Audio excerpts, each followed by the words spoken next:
Good morning, everyone. Welcome to the Trade Ideas live trading room for Friday, July the 1st. My name is Barry Anderson, moderator of your trading room. Couple of yeses to let me know you can hear me and see my screen. Yeah, I don't get this holiday. And yeah, happy July the 1st for my fellow Canadians. I don't think there's going to be a big day, guys. I mean, with the Canadian holiday and the US holiday on Monday, and I'm just not seeing it. I'm looking at my gap ups and gap downs, hardly anything in here. Normally, it's one way or the other. Sometimes we get a mix of both, but I mean, there are only three gap ups, one gap down in that are meeting my filter requirements. So I'm just not seeing anything really. Um, Now the BRQS I noticed just showed up here because I was looking, other than that VRME, which is kind of a crazy one, there was hardly anything up over 10%. Normally this is full also, and or stocks that are way down. So anyway, not feeling it today. So we'll have to see. So what has happened? So KSS. Funny because I had several people ask me a while ago because KISS was supposed to be taken over. It's going to be a buyout. I think the buyout price was about $54. I may be wrong, but it's certainly in the 50s somewhere.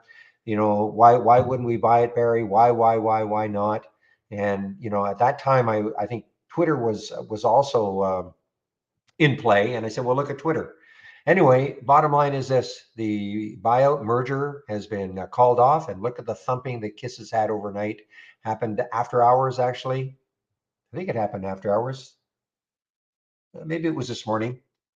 Maybe it was this morning. I guess it was this morning. So anyway, no, I mean, look at that. I mean, there's the after hour action, which was down there. It looked like based on this price action that there was a clue this was just not going to happen. No sound. No sound. I wonder what happened there. I think the mic went off, not my big mic, but the icon. Okay. Well, I guess I better start again.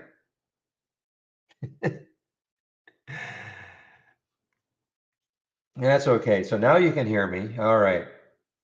So welcome to the trading room. Yes, it is Friday, July the 1st. Happy Canada Day, my fellow Canadians. I don't think this is going to be, again, I'm repeating myself, but I think I was on mute. So I don't think this is going to be a very wild day because we got the Canadian holiday today. We got the big US holiday on Monday.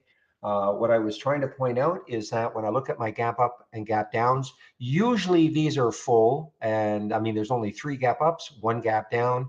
Even here, usually in my pre-market actives up and down, usually I have many stocks that are up at least 10%, and there's only these four. And or I have a lot of stocks that are down 10%. I only have these two. So not a lot of activity at all. So yeah, I think what happened is, yeah, in YouTube you guys could hear me, but in the main room you couldn't. So I'm repeating everything for the YouTubers. So I was talking about KISS and how KSS, because I did have several people ask me a while back, why wouldn't you buy KISS when it's going to be bought out or merged at that 50 odd dollar mark? And this is when it was up around $45. And I said, well, you know what? Just because a merger is announced, buyout is announced, it's not 100% certainty it's going to go through. Look at Twitter as an example. Anyway, bottom line is look what's happened today. The merger is off, and KSS has just been pummeled on that news. Yeah, I would call it KISS. I mean, it's Kohl's. Yeah, KSS. I'm just abbreviating it in my mind. And then last night we had earnings or a Micron, and obviously not good.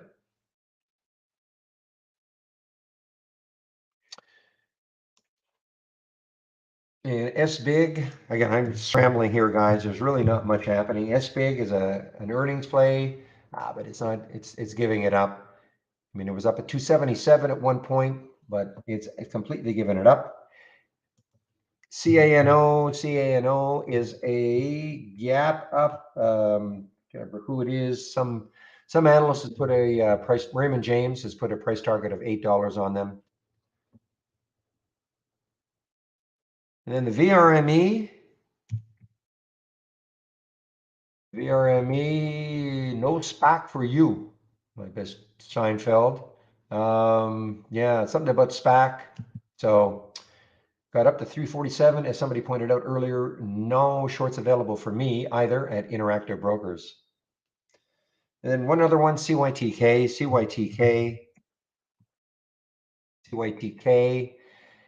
So I guess it gapped down on the financing news yesterday, and now the financing has been announced. The pricing, it's pretty convoluted, but it's gapped up a bit on that news.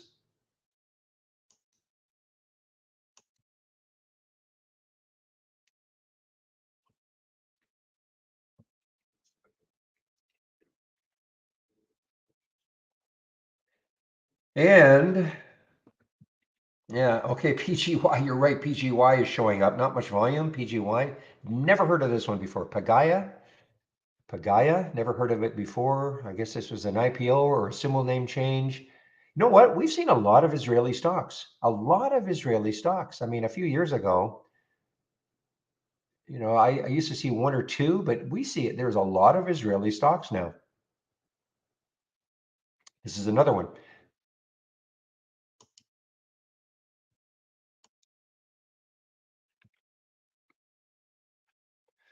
Not good. It plunges 67% in first week's trading. So, excuse me. So this was actually a business combination. So kind of a SPAC, I guess.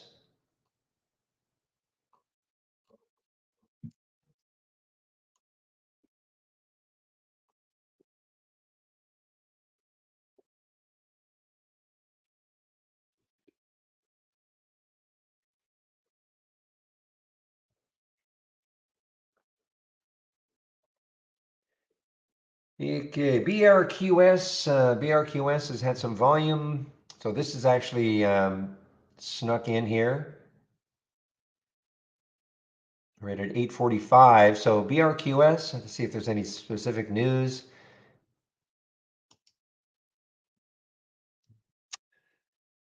Solar Energy Solar System subsidiary Holo highlights the signing of a $49.8 million contracts Q2 in the state of Hawaii. So there is some news for BRQS. So it's a subsidiary of them. I guess that's pretty big news. Sounds pretty big.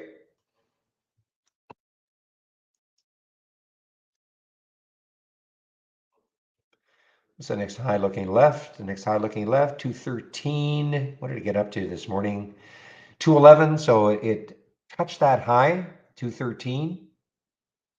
If it can somehow take that out, 235, and then 304. So we just have to wait and see if this actually is going to continue on that news. Probably a low float. Yeah, 7.8 million in the float. Chinese company.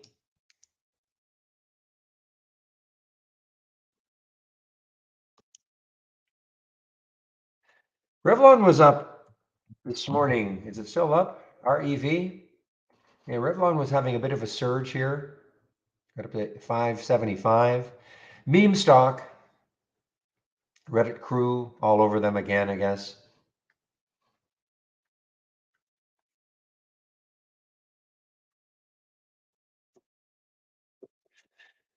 Yeah, Adrian, I hate to hear that. And you know what I'm going to say though, but I hate to hear that regarding AGRX.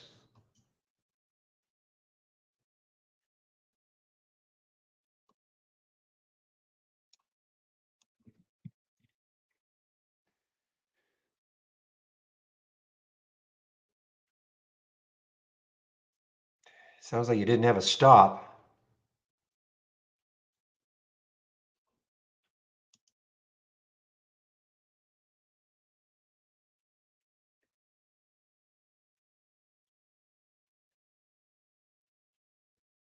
Not showing up in the earnings scan. I don't know. I don't have an earnings scan up actually, so I'm not sure why it wouldn't.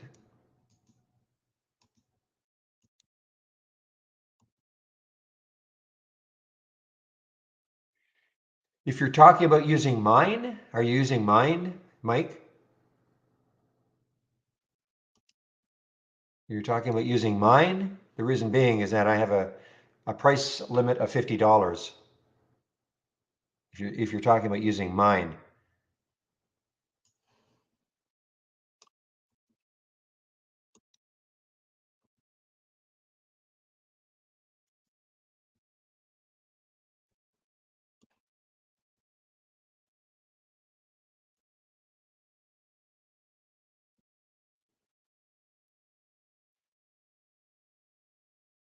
Yeah, I can't answer that, Mike. I really can't because I just changed, yeah, like this is what I'd be using, and I just changed it to 60 as my upper limit, and it shows up here. So I don't know why.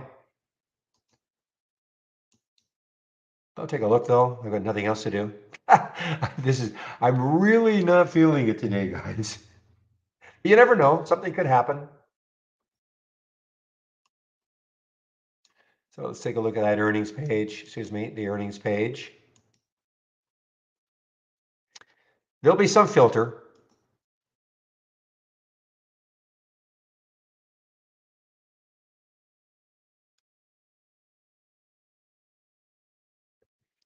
Well, I can tell you why. I can tell you exactly why. And this should be changed because what's happening is it's stuck at yesterday. You know, you have to change the time frame to live always. I don't use this page. That's the reason.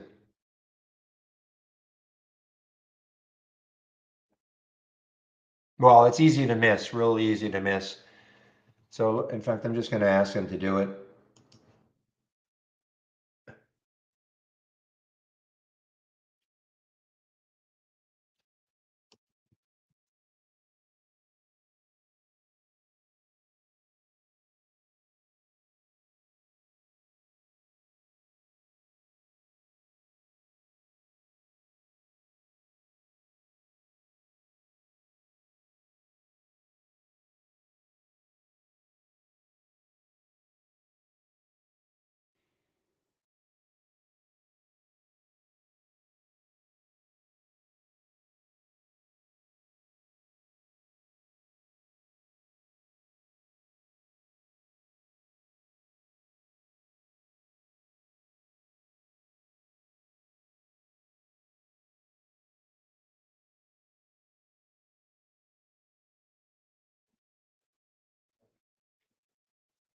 Yeah, that's some, yeah, that it should be live always because you won't, like if you're looking at a pre-market today, you won't see it. But that was the reason. There's always a reason. Oops, what happened there?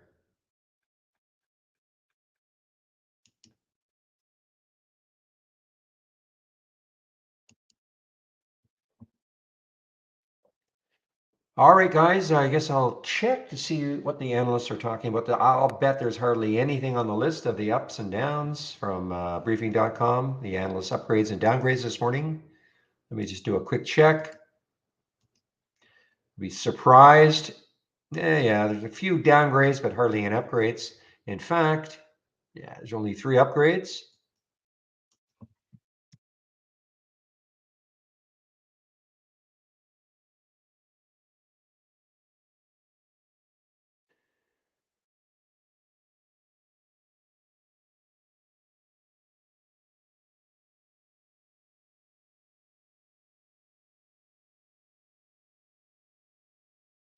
Okay, there are the 3 upgrades.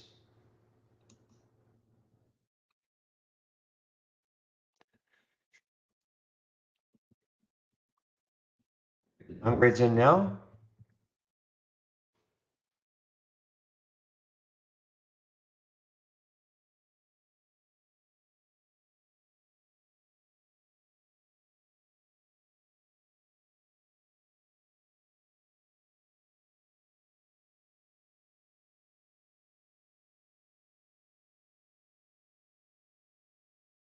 Well, downgrades for DCT. Okay, guys, that's it.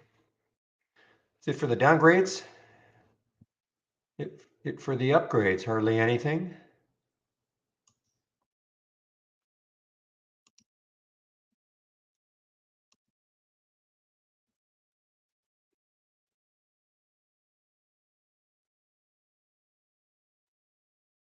Yeah, I'm so sorry about that, Adrian.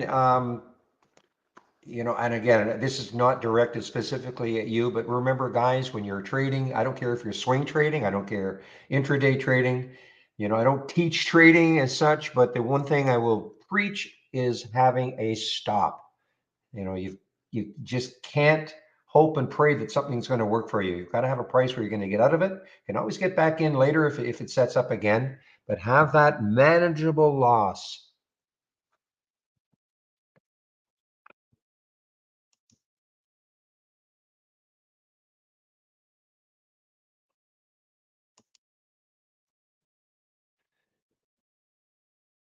All right, let's take a look at the sectors, see what's happening. I haven't checked oil at all, so I'm going to have I have no idea what the what XLE is going to look like this morning.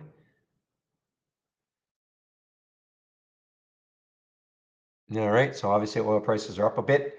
So what you're looking at here, these are the major sectors. So the market's in for, it's kind of flat. I mean, SPY's down 0.43, kind of flat. So, but what you're seeing here, these are the major sectors. This is XLE, the major ETF for energy. So when you see 100% in green, that means that every single stock that makes up XLE is above yesterday's close. That's what that means. So for instance, when you look at tech, only 10% of them are above yesterday's close. So is there any other strong sector? Not really. Usually it's an all or nothing with energy every day. Either it's 0% up or 100, 0% or 100%. It's usually, you usually don't get a mixed bag.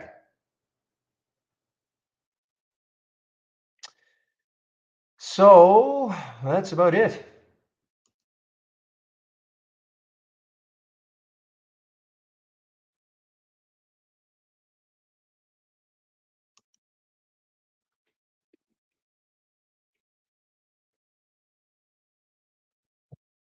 Just to deviate, I saw that video of the cop trying to stop one of the Colorado players from coming in, thinking he was trying to join the parade. It was funny.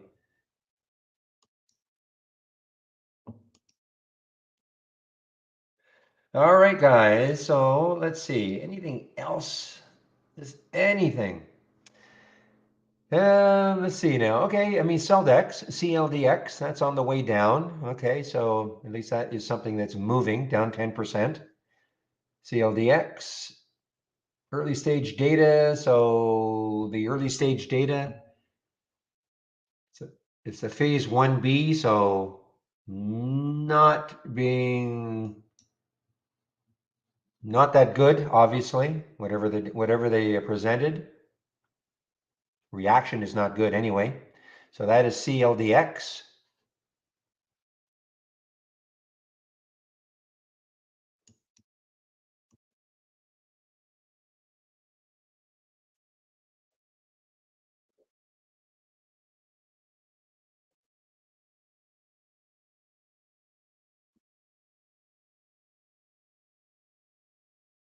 All right, QNRX. I know you were talking about that in YouTube, Mike. So let's take a look at QNRX. I just can't get too crazy about these unless they take out a dollar. What's the high over here? 94 cents. Meanwhile, remember AGRX? Ooh, ooh. I'm sorry. That's you, Adrian, isn't it?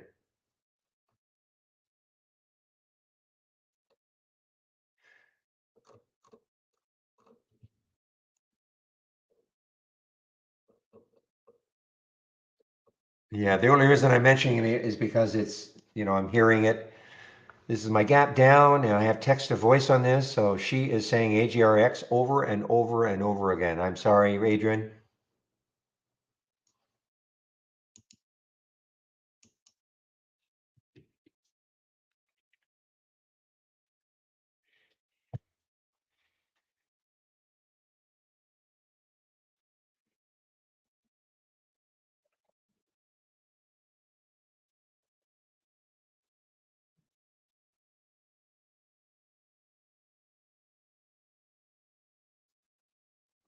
Yeah, BRQS actually is shortable for me too. So just in case, how many shares? Not very many. In fact, they've been snapped up. Last time I looked, there were about 50,000 shares at Interactive Brokers. Now there are only 21,000. So people are starting to, at Interactive Brokers, and I'm sure other brokerages, starting to snap up shorts on this one. 213 is that high, and it got to 211,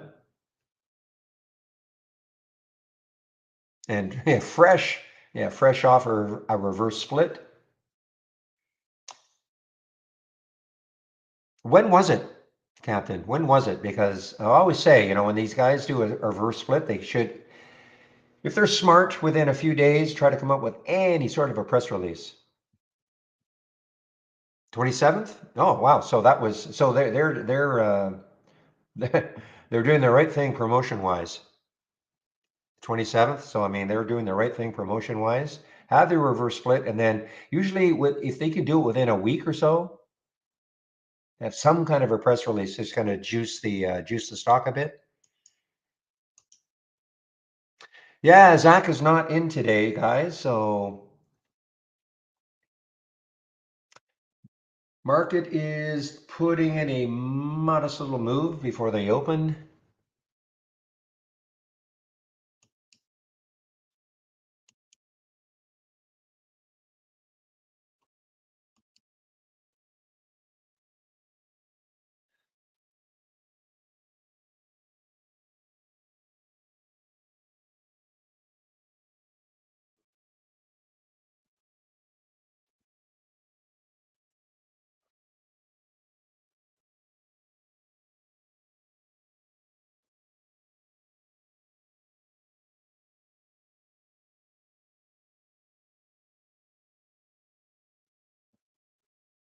Yeah, I don't know. I mean, whatever it is, whatever happens today, it's going to be probably on low volume. So,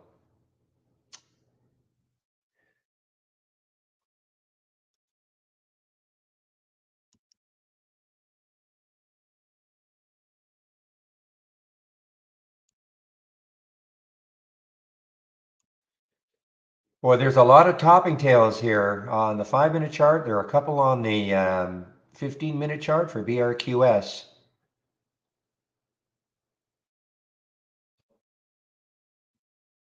Lots of volume, 7.8 now, 8 million in the float now. I wonder if that's correct.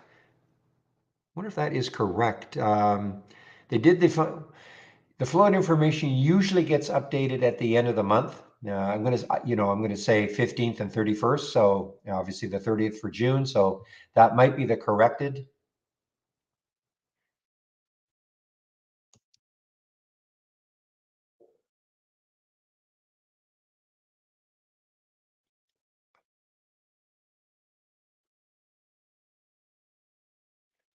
Are you in the latest beta, Shady?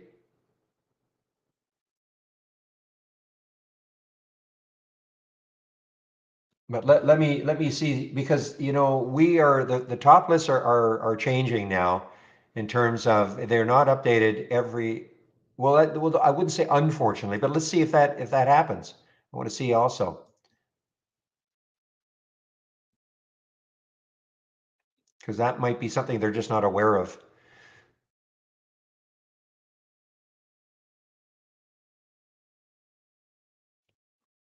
Let me freeze both of these, because the new, yeah, I see that it does move. It does move. Because the new top lists are going to be updating every 5 seconds, and say instead of 30 seconds. So it's possible the freeze function doesn't work. I'm looking for some jockeying. I am seeing some, I'm seeing some changing here. So yeah, I'll have to let them know that.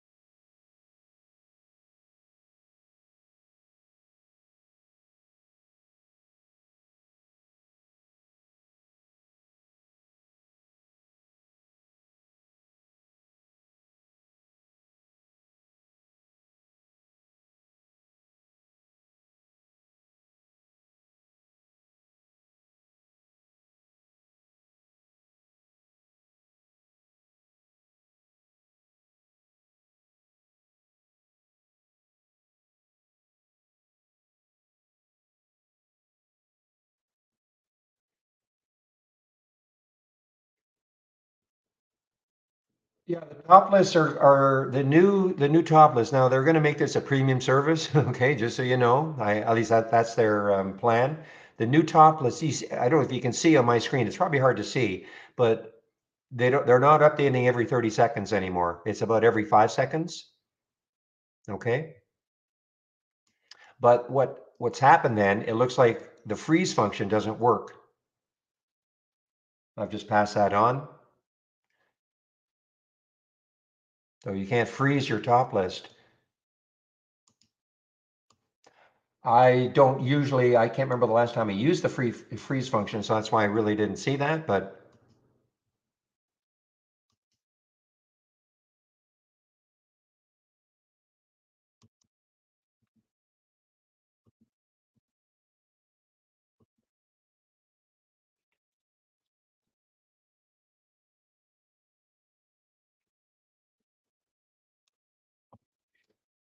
all right, guys, what time is it now? So it's about a minute.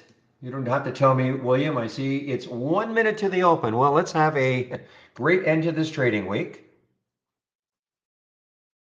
I wouldn't be too anxious to trade if nothing's really setting up. You know, it's a great day to chop up your account just by trading out of boredom.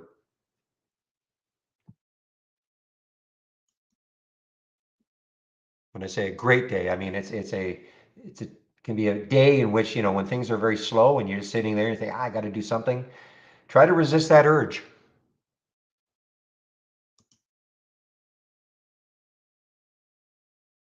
Oh yeah, the market's closed to the fourth. Absolutely.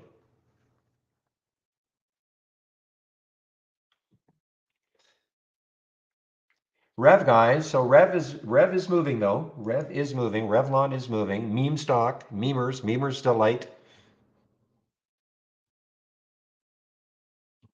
Yeah, better get my races going.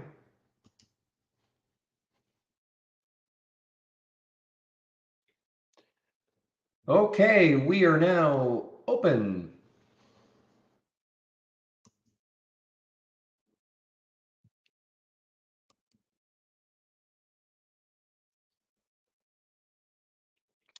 And I typically do not trade in the first 15 minutes. Try to let things settle down a little bit.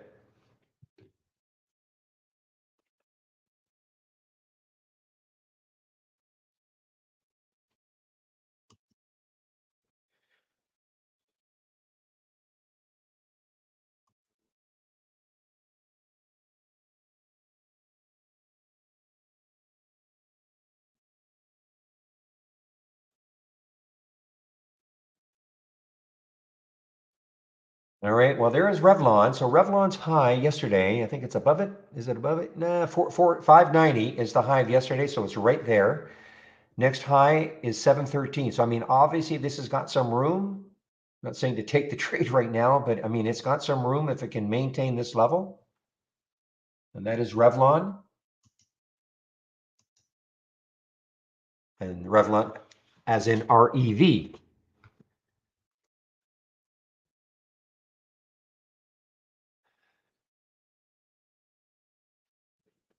Okay, so the market's putting in a nice little pop here. SPY is just barely positive. Dow is slightly negative. NAS is slightly negative. So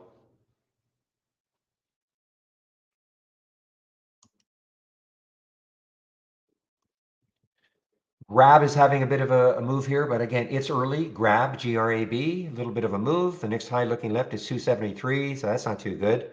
And 291. To me, it just looks like there's too much resistance nearby, so it's not interesting to me. I mean, I'm pointing it out because it's coming up on a scan, but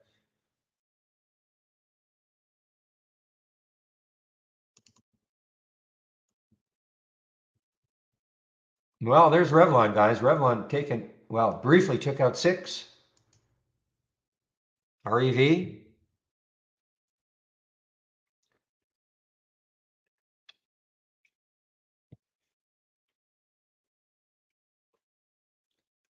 Lots of volume coming into Revlon. Low float, big high short float percent.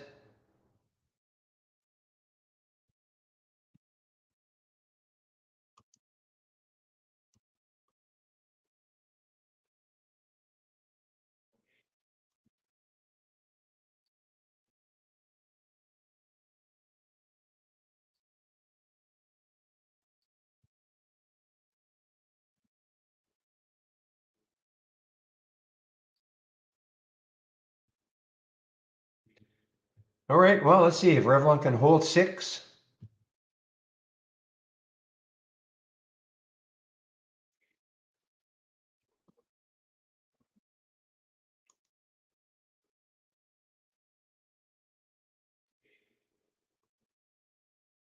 Yeah, even if William says he's done for the day, he isn't.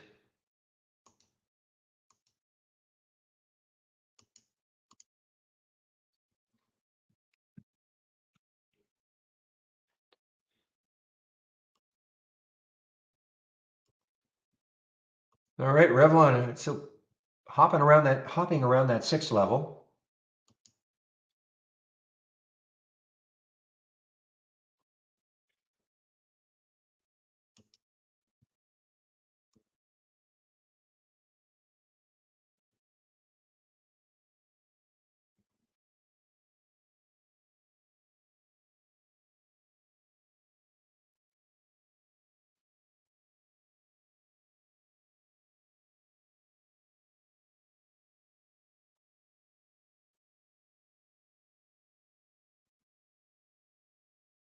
All right, CLDX, I mentioned this one just before really the market or I opened the room. CLDX on the way down here.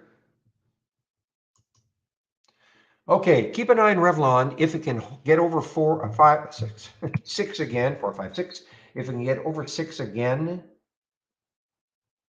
I'm going to put an alert around 608. See if it can get over 6 again and take a run at that high of 713.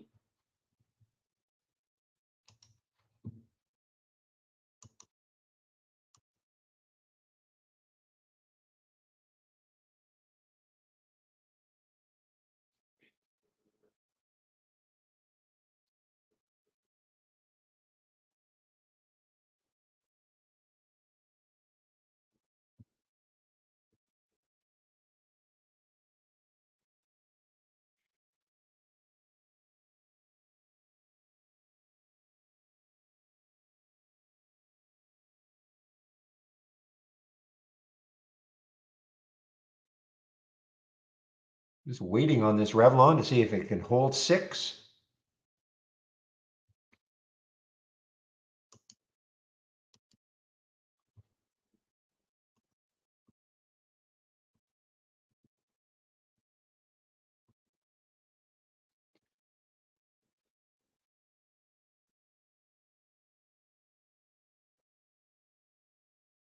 All right, ASPN guys, ASPN, I'm noticing is moving down. It had a bit of a surge yesterday. Boy, KSS is getting kicked. KSS showing up on my 10-day daily breakdown, but it's early. It's early. If it were an all-time low, I'd probably be all over it, but it's not. So consequently, keep an eye on Revlon, guys. REV, the longer it holds over 6, gives it a little bit of a base to take a trade from, maybe.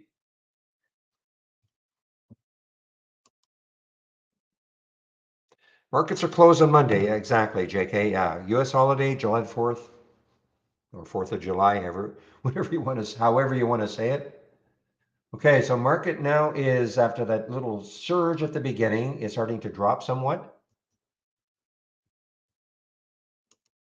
All right, horribly risky, but LYT is starting to surge here. LYT, very, very, very, very risky. Remember, this went from 42 down to $5 or even lower 4 days ago, 3 days ago.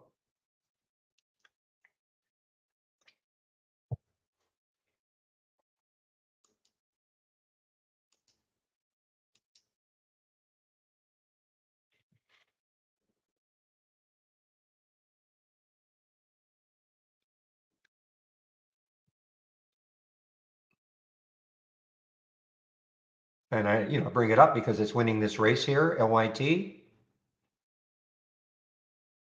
Let's take a look left. The next high looking left is 640, I think. But it's super risky.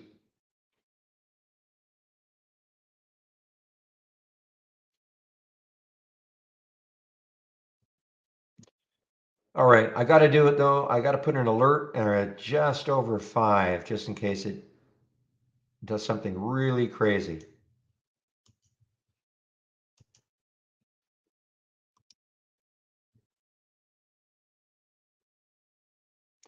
You're right.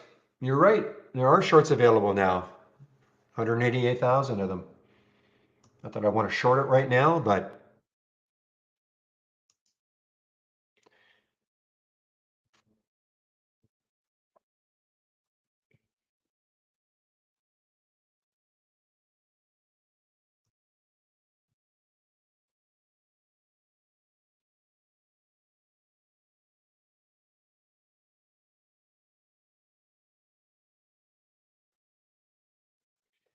all right, FFIE is starting to move here from the racing. It's starting to move. And let's see, what is looking left? 281, 295. Again, just looks like there's too much resistance between here and 3. I mean, if I can get through 3, I mean, then the next high is 333. We have a halt today, right now, TALS on the way down, TALS halted on the way down. Revlon taking its time here.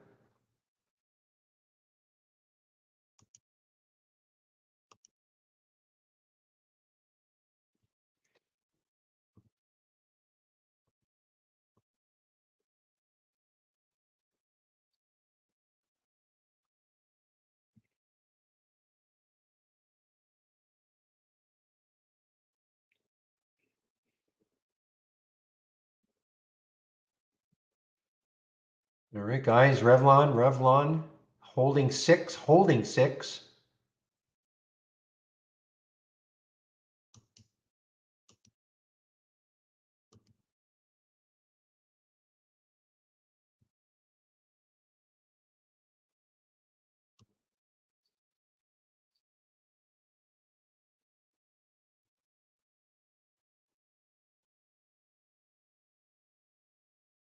All right, let's see if it has a move from here now.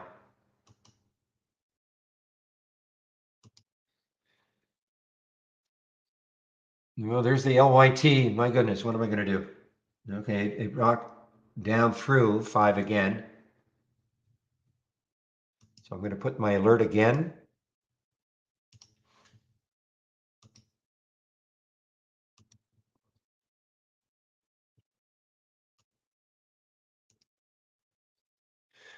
Okay, Revlon, come on, make a move, make a bigger move.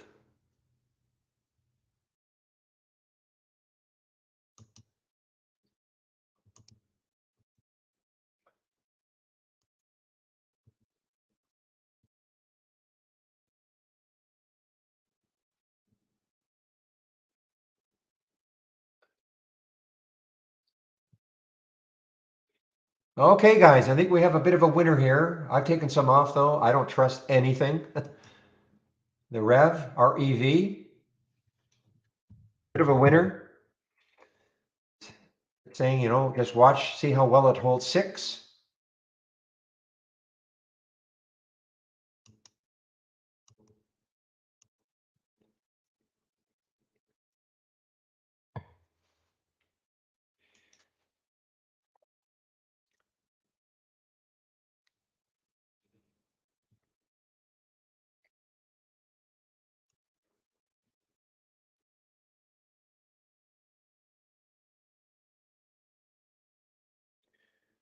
Boy, I mean, this is look incredibly risky. Okay, just got to reemphasize this. The LYT incredibly risky, but takes out 5 with any enthusiasm. Again, I mean, it's obviously got a ton of room, but it's incredibly risky.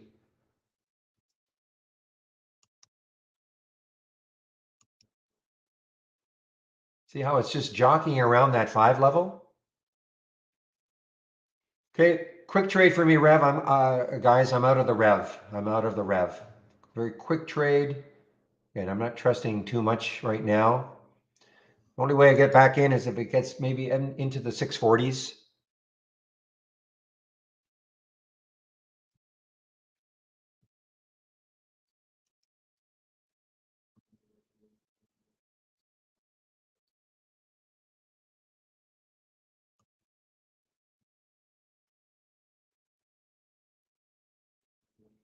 Okay. Again, risky, risky, risky is the LYT.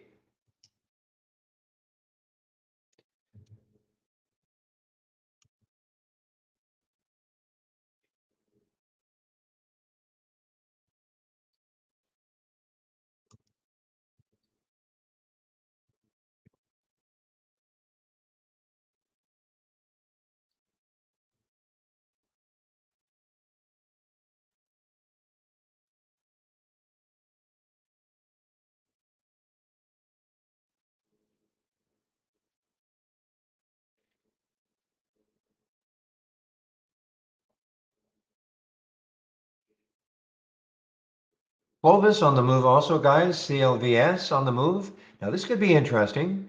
195 is the next high looking left, and so it's past that one. So 240, 240. So this has got some room. Clovis has got some room.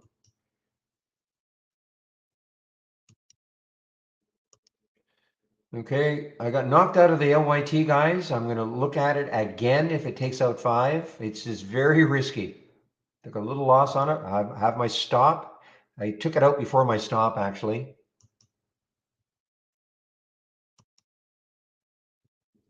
I'll look at it one more time. I have my alert set around 509.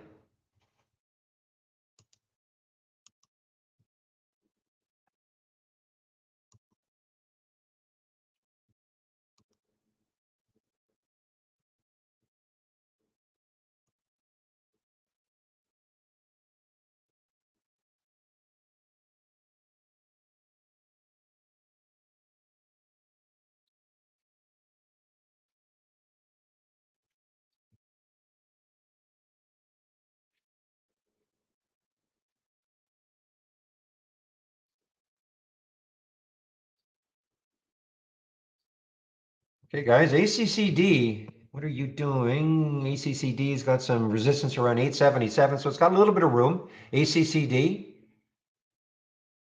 it's running here. Okay, Revlon is starting to get back again. I'm completely out of it, but I want to see if it takes out that high again.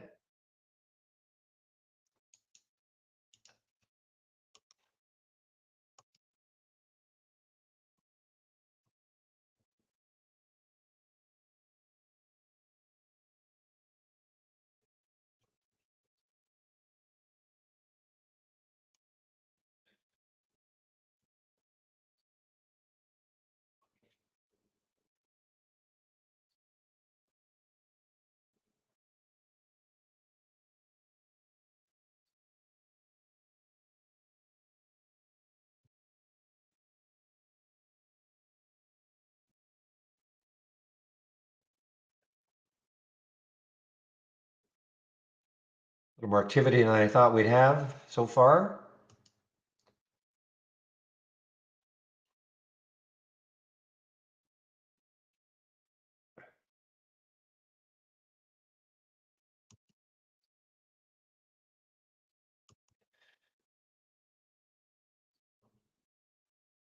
Okay, so the FFIE, which was winning a race early, and it's now over 3. There is some room to 333.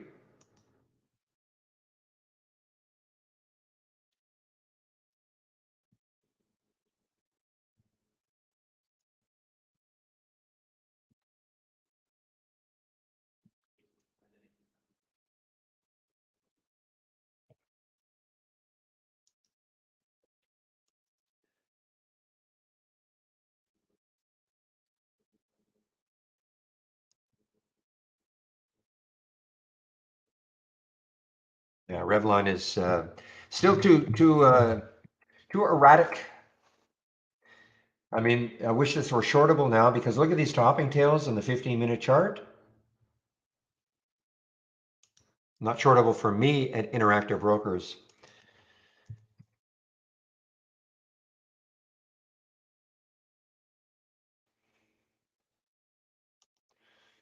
All right, maybe one more kick at the LYT if it gets over 5 again.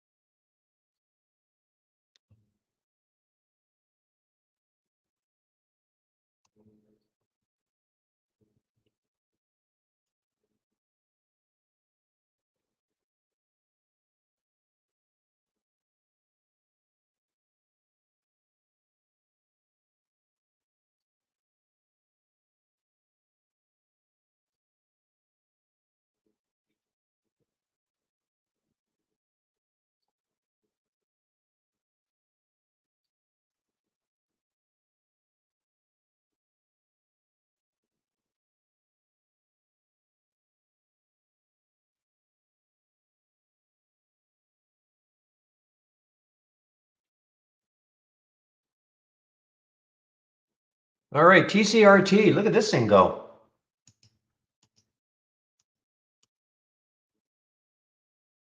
TCRT, guys, so this is not, I mean, it looks like an all-time high, but evidently probably changed symbols back here, TCRT.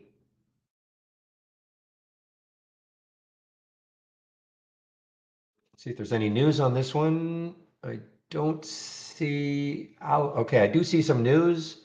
Alanis, and well, this is on the 27th, National Cancer Institute extend cooperative research and development. Okay, so there was some news on a couple of days ago for TCRT.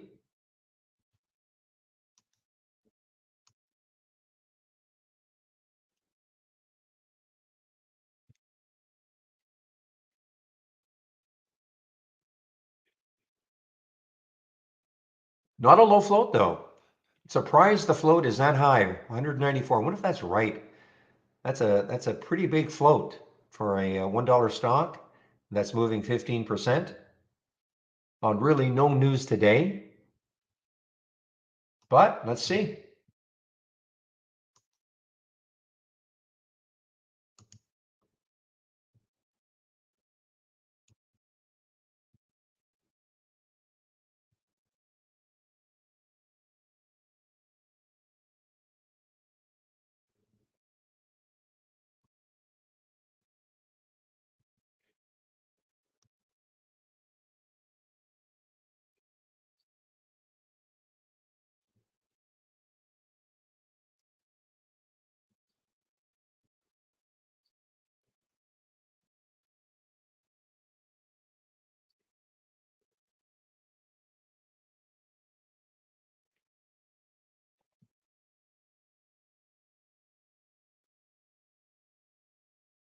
I think I've got something wrong with this because for my racing here, guys.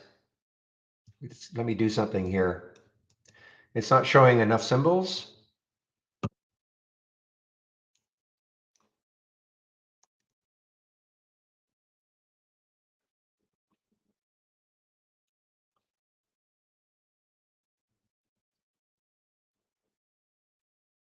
So just give me a moment as I redo it.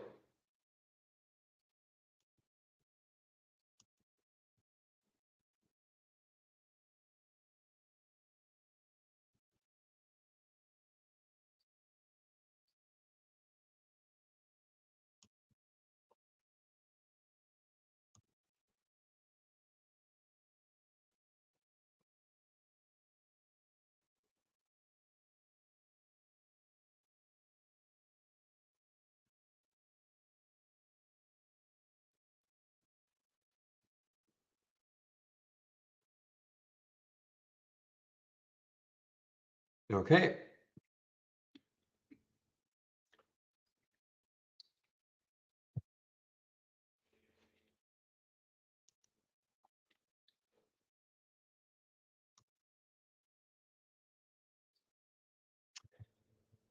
Okay, so this SPAC, PSNY, that's just beaten up ever since it became PSNY, trying to come back a little bit here. The high yesterday was 940, so it's getting close to that high.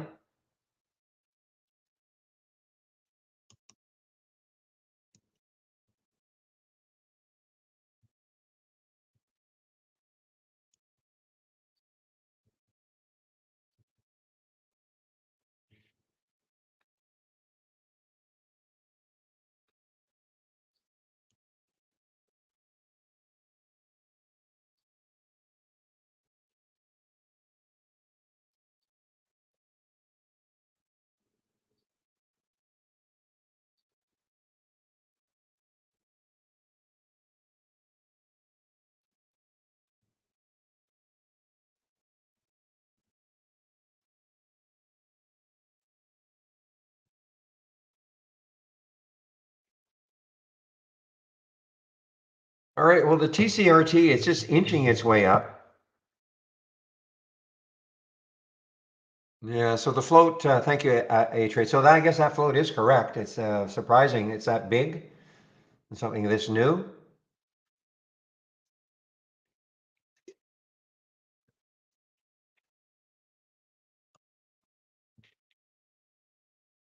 But that's the reason why, it's going to take still a bunch to move it. It's up 16%, but it's going to take a bunch to move it because of that float.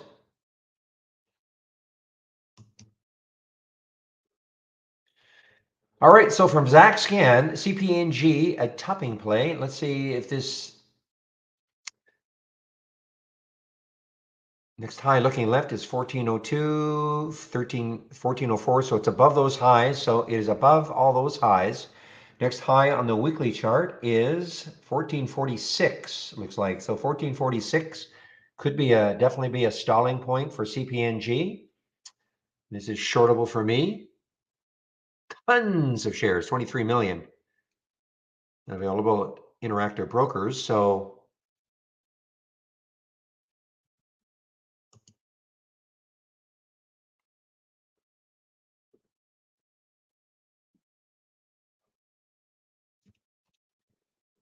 the YouTube link, I think, is here. Why your screen keeps freezing and you're doing a refresh?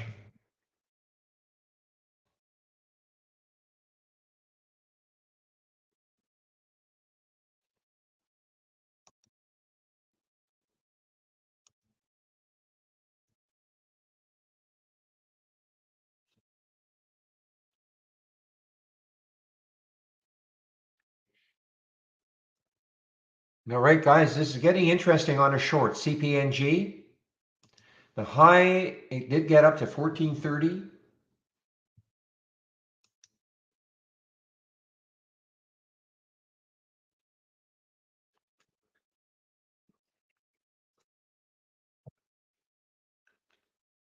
Let's see if it gets close to that 1430 again. And this is again from Zach's topping plays right there at the topping plays. So the first alert was at 1420, next at 1428. These are, potential short opportunities.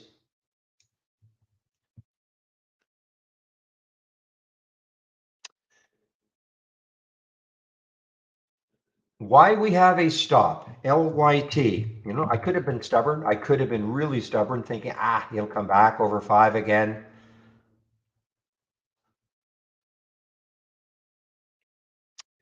Okay, Denver, I have to ask the question. Is my mic cutting out for everybody or is it just you, Denver? I'm not doing anything to it, so. There you are, Adrian, okay.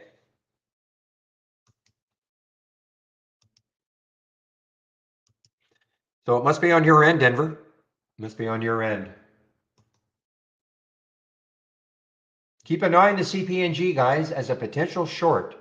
Look at this market. Look at the market. We've seen this before. A big green bar. Let's see if it holds.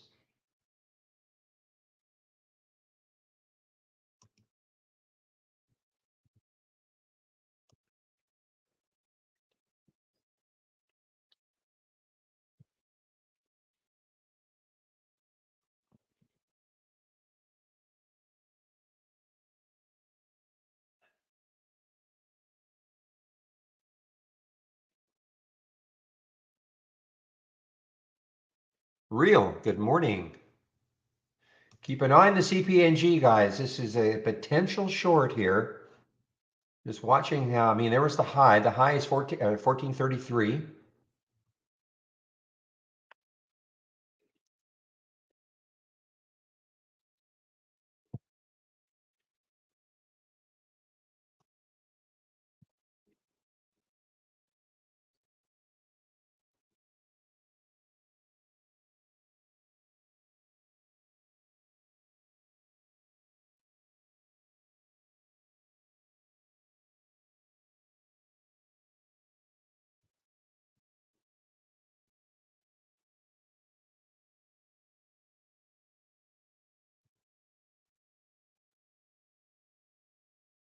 Really watching this CPNG. Is there any news on this one? Upgraded by Credit Suisse. Okay, so they've cut their target from 28 down to 19 for CPNG. So that is a little bit of news for CPNG.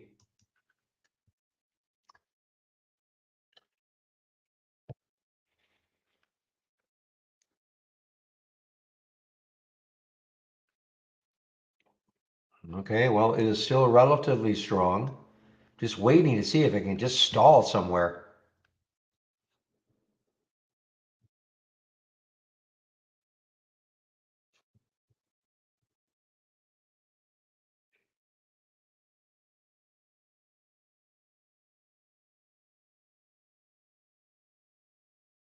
All right, from earlier this week, HTGM.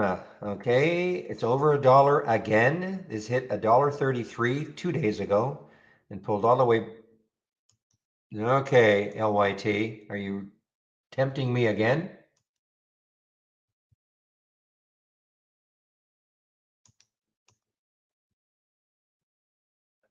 Okay, guys, this CPNG just looks too strong right now.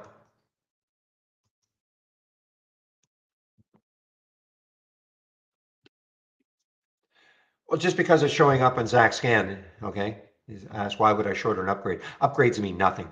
Okay.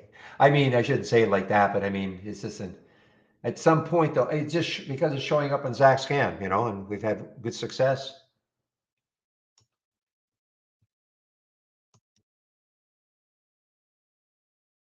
It is an upgrade, but it really is a downgrade.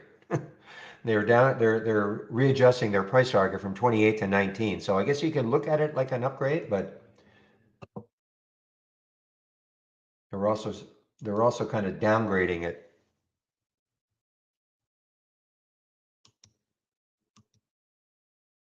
You can't.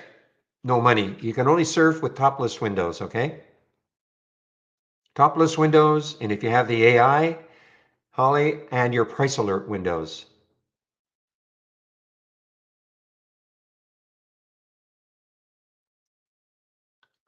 Leo, no. You'll never see what you're calling open position. Sometimes what I do in this window that I think you're referring to, that we call Brokerage Plus, is that I will put in the simulated trading, you'll see some trades here. That's it. Okay. This is always, I never have, I'm not ever going to flip back and forth between a live account and a simulated account here.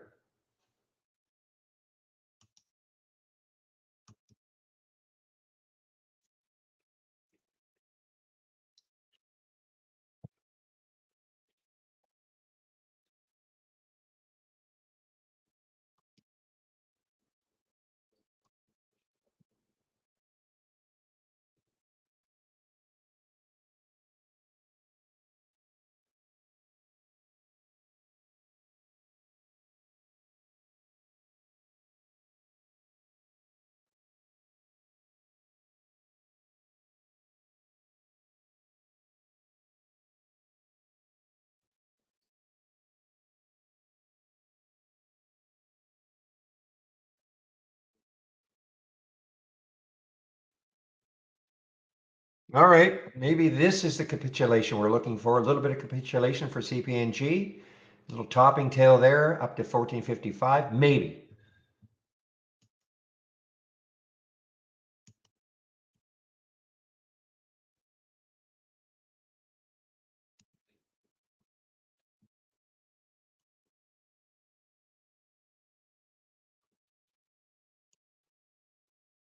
So no money, did you not hear me?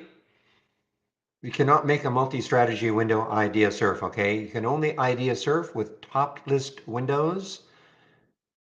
If you have the AI, it'll surf through any AIs and also your price alerts, okay?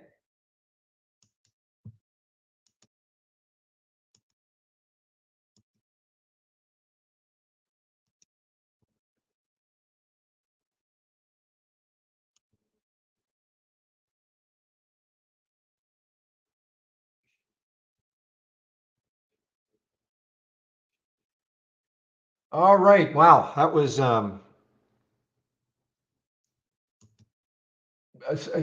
of a scalp short for me, guys, on the CPNG. Okay. I got distracted there. Good thing I.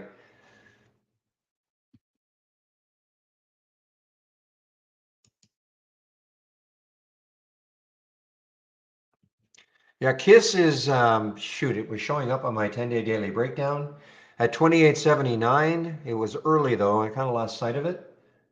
KSS.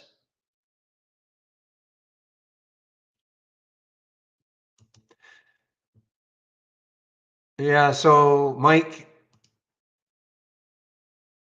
as far as the top list, what you have to do, the little trick is this, okay? So here's your top list window. And when you want to launch a real-time stock race, this is kind of the trick. You have to really stretch this window out. And then you can start to toggle up, and you can usually get up to maybe almost 30. Okay, there's 27. I don't know if that's the maximum. So that is the trick. You have to stretch the window out, and then it'll start to add. And of course, you have to have the replace cars.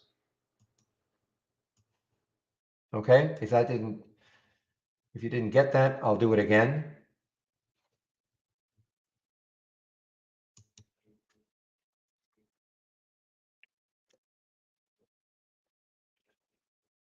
That was quick, boy. The CPNG. It's funny because I took the short. So when I was talking about this little topping tail, then I got distracted by answering that multi-strategy window. I almost forgot I was in it. Thank goodness I didn't. That's why people. Well, that's why there's. I can never use this to actually trade and in a simulator.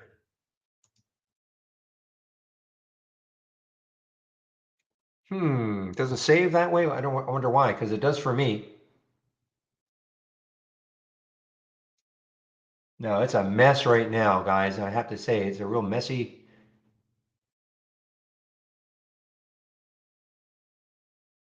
Just waiting for a new development version for me. They're promising me one.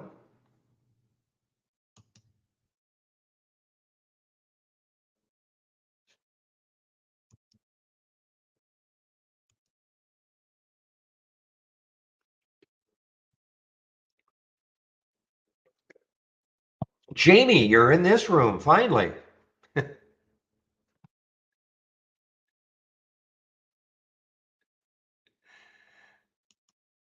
mean, YouTube's fine, I mean, if you just want to hear me and see the screen, but there's just certainly not the interaction with other traders that you're going to find in the main room.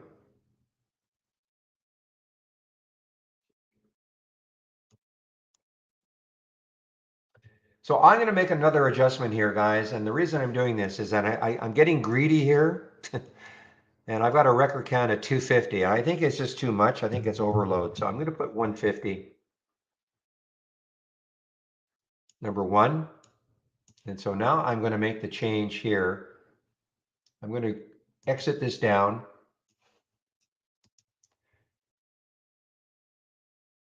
I'm going to launch the race again. So this is what I'm talking about, Mike. So I'm going to stretch the window out and toggle up. Seems to be 27 seems to be the max.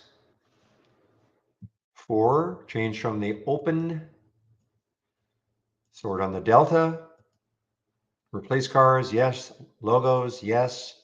Auto rerun, yes. Okay, that should help a little bit. And if I still get jumbled, I might even reduce it to 100.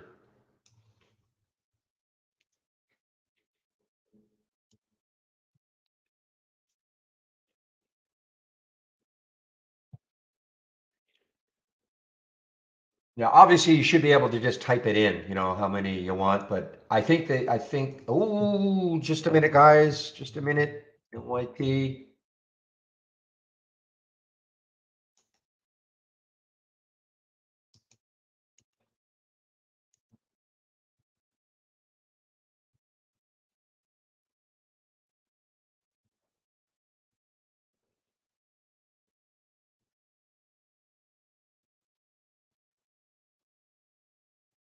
All right, well, can it hold 5 this time?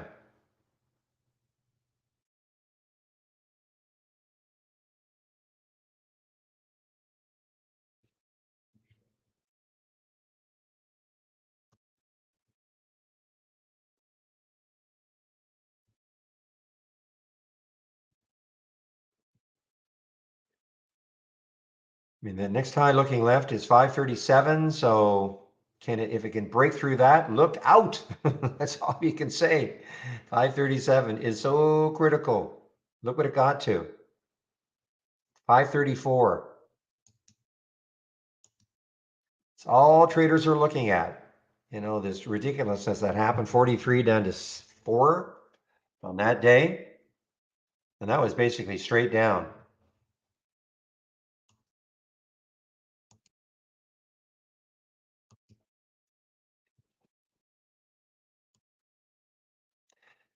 Maybe, but the CPNG is certainly strong. The CPNG is definitely strong. I mean, it's possible at some point, but boy, it is still super strong. I don't know if William, you're still in it.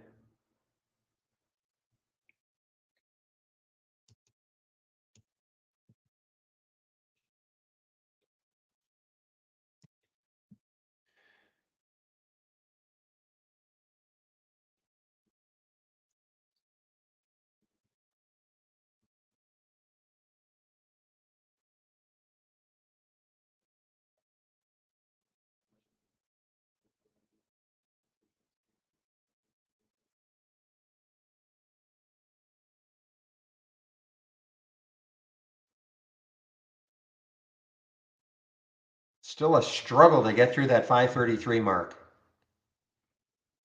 for the LYT. That's kind of what I'm waiting on.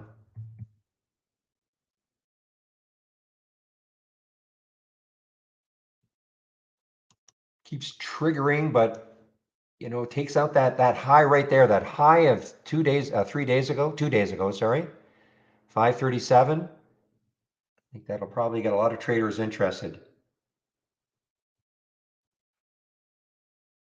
But it's highly, highly risky.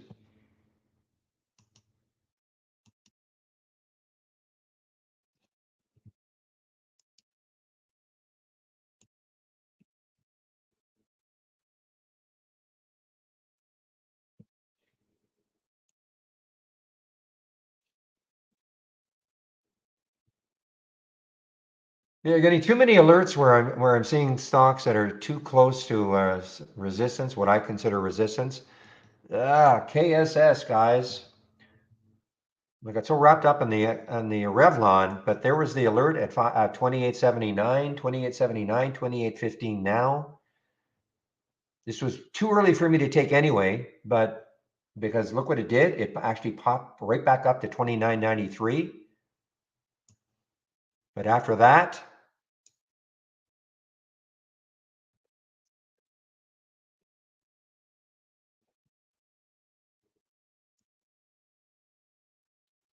where is the next low looking left on the monthly chart for KSS? It is 2047. So again, if you're unfamiliar with what's happening, the merger is off. Buyout merger is off.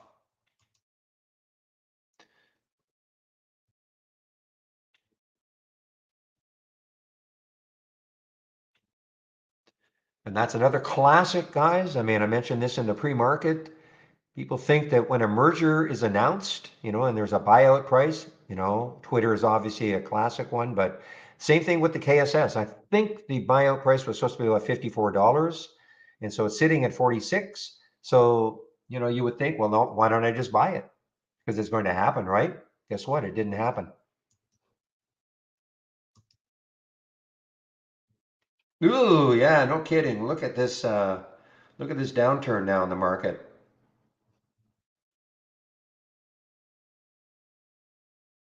Another choppy day, guys. Choppy, choppy day.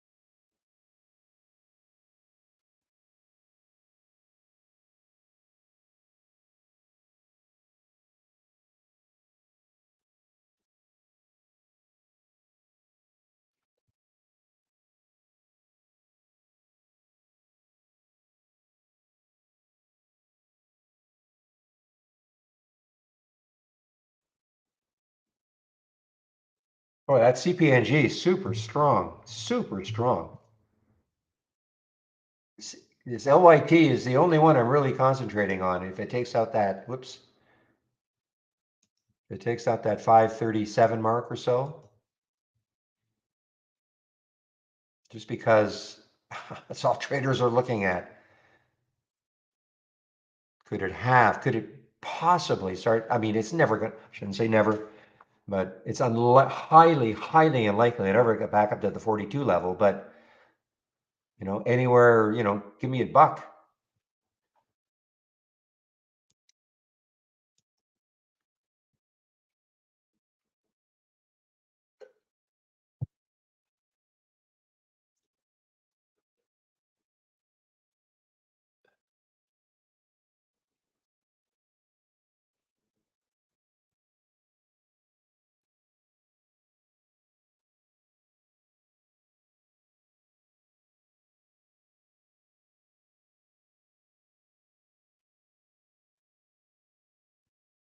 Okay, looking at a couple of bouncers from ZachScan, EQNR 3302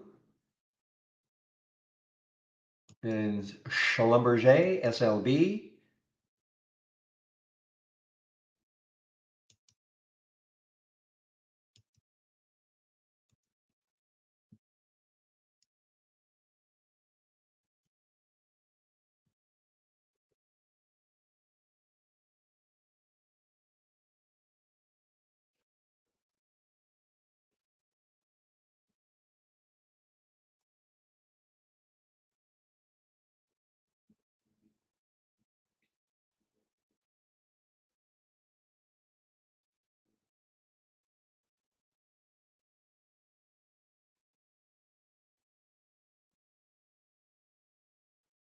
And I did not take this FFIE, because I thought there was too much resistance. But you know what? I mean, if you're 330 is the next highs looking left in that area.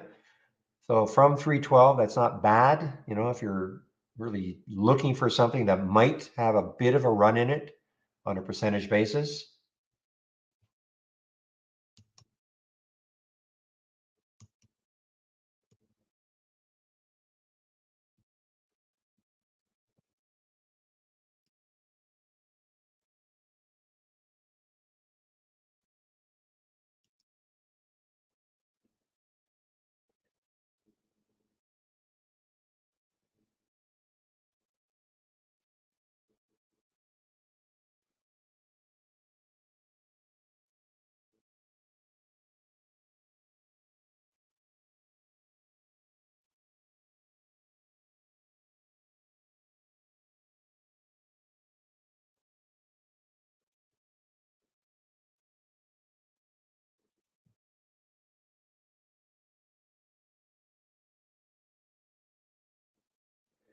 Well, yeah, I mean, they've got have some topping tails, very little ones for the CPNG on the 15-minute chart. And you're right, 15 may stall it, that whole number. In my opinion, pretty psychological number to try to get through.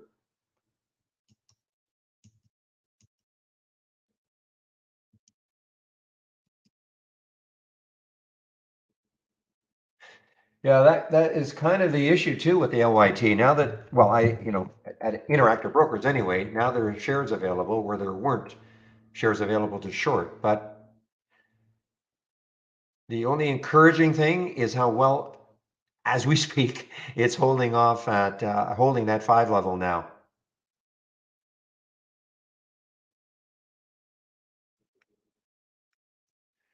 My audio should be fine.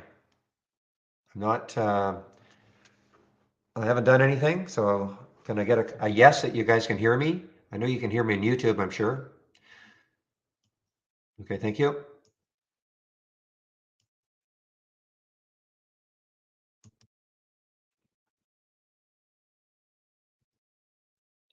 So first of all, unless you see a bunch of people saying audio, audio, audio, it's more than likely you. Okay, so the best thing you can do is just do a refresh and just to see if that helps. All right, guys, it is 10:19 right now. So as I'm waiting on this LYT to see if it just explodes through that 5:30 mark, let me go over the stuff you see in my homepage.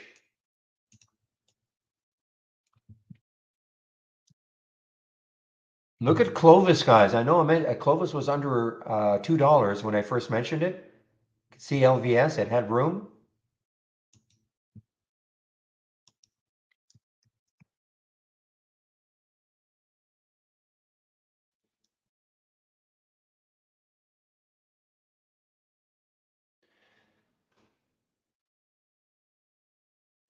All right, so on my homepage, this is what you're going to see. Now we've got a 4th of July or July 4th sale.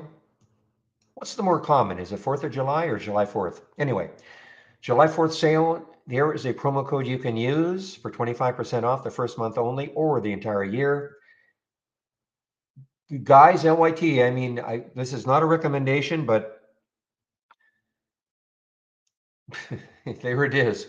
Anyway, if you click on right at the back, you're going to see we have 4 plans. We have an annual, monthly for premium and standard, 2,000 annual for premium, 1,000 annual for standard. So minus the 25% discount, that'll bring that down to $1,500 and $750 for both of them. Okay. The big difference is the AI. Again, I say every day, really. I mean, I don't find it very active right now.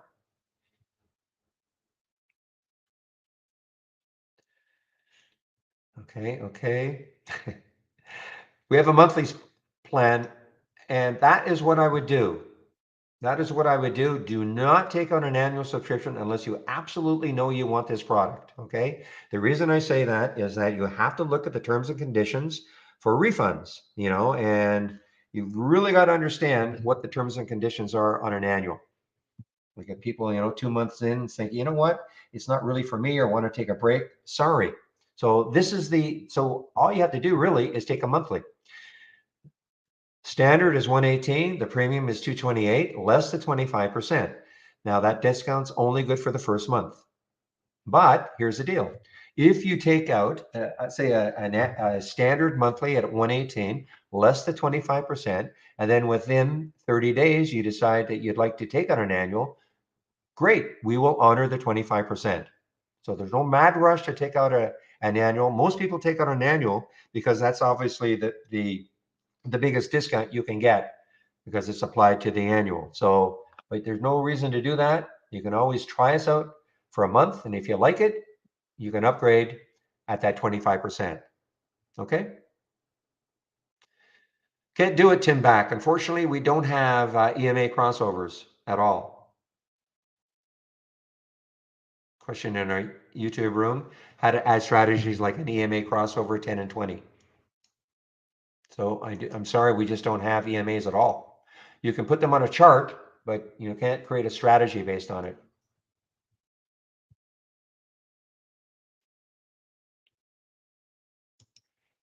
Now, if you do take out a subscription, mandatory that you do this first. So let's get started. Okay, it'll walk you right through the beginning, the download and installation, first startup and login, toolbar and right-click magic, etc.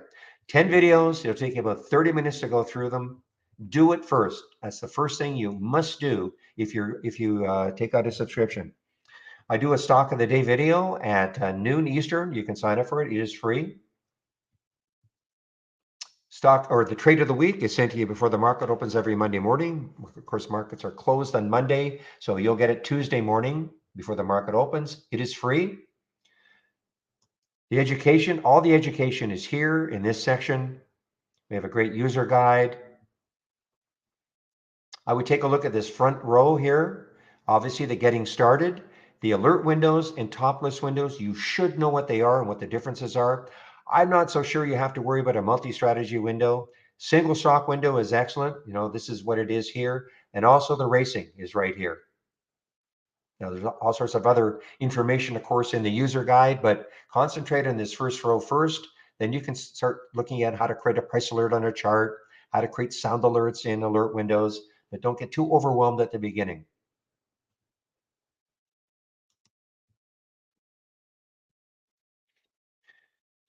Daily support sessions. Today is Friday. So in our YouTube room, I take a break. I take a break between 12 and 1 every day. And in our YouTube room, one of the other traders takes over. Today being Friday, it should be Andy. I'll verify that before I do take my break, and I'll put the YouTube link in before I do take my break if you want to head over there between 12 and 1. And Chris Farley is there between Monday and Friday, 3:30 to 4:30. I shut the main room down at 3:30, and Chris takes over in the YouTube room between 3:30 and 4:30. Daily webinars. So next week, obviously there's not one on Monday, but there will be one next Wednesday. And then after that is Tuesday, Thursday. You can sign up for them all right here. Back to basics. If you're new to trading, great little series that Michael Noss at Trade Ideas put together. It's free. Starts off with what is a stock? And last, my scans are right here, the ones that you might that I'm sharing.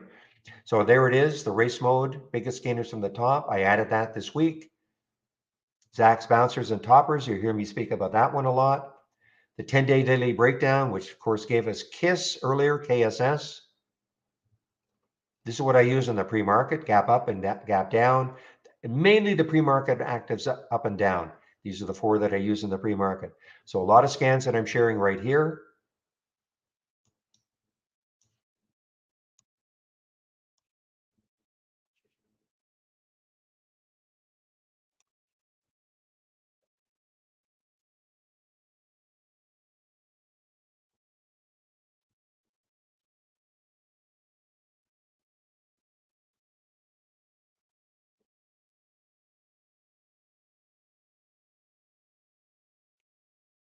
I forget the name too. Let's see if I can. I can't remember it. Somebody will know, Mookie. What is the inverse for K? You know, K Web when things are going up. What is the when you buy the bear version of K Web? I can't remember either.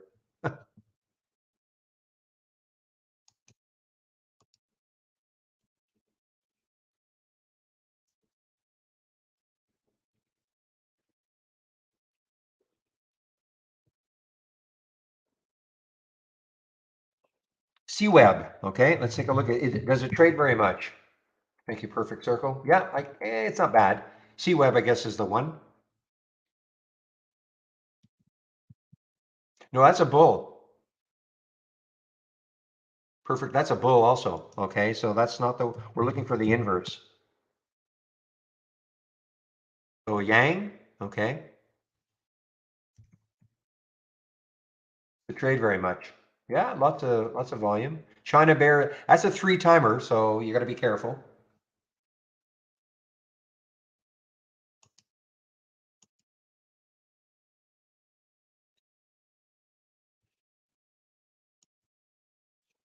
All right, KSS now at 28. Oh boy, that CPNG. Yeah, I should have been a little more alert on it. I'm talking about that on the 15 break, but that's the moderating room. Sometimes, you just lose focus. So I should have been paying way more attention to this. I mentioned this on the two little topping tails. That might have been it. 15, tough to break sometimes psychologically. I find, the 5, 10, 15, 20, those numbers are pretty tough sometimes to break psychologically.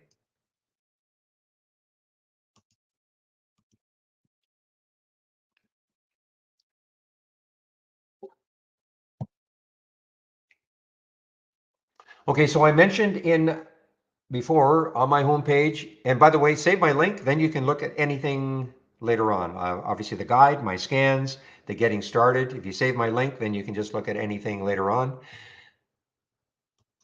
I mentioned my scans that I'm sharing. We also have a lot of scans here. If you click on new from our toolbar, then dock channel bar. These are all sorts of layouts that we have created. They're all theme based. So the explosive winners, I click on that. This is what my race is based on. I've made some adjustments, but this in essence is what my race is based on. The biggest gainers from the open.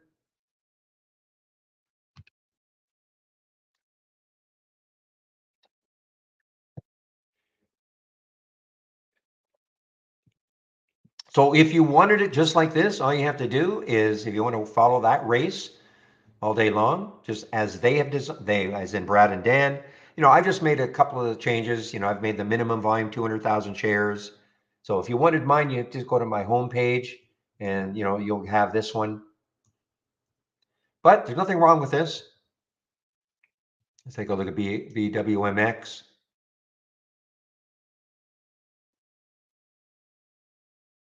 I'll go over the races in just a bit.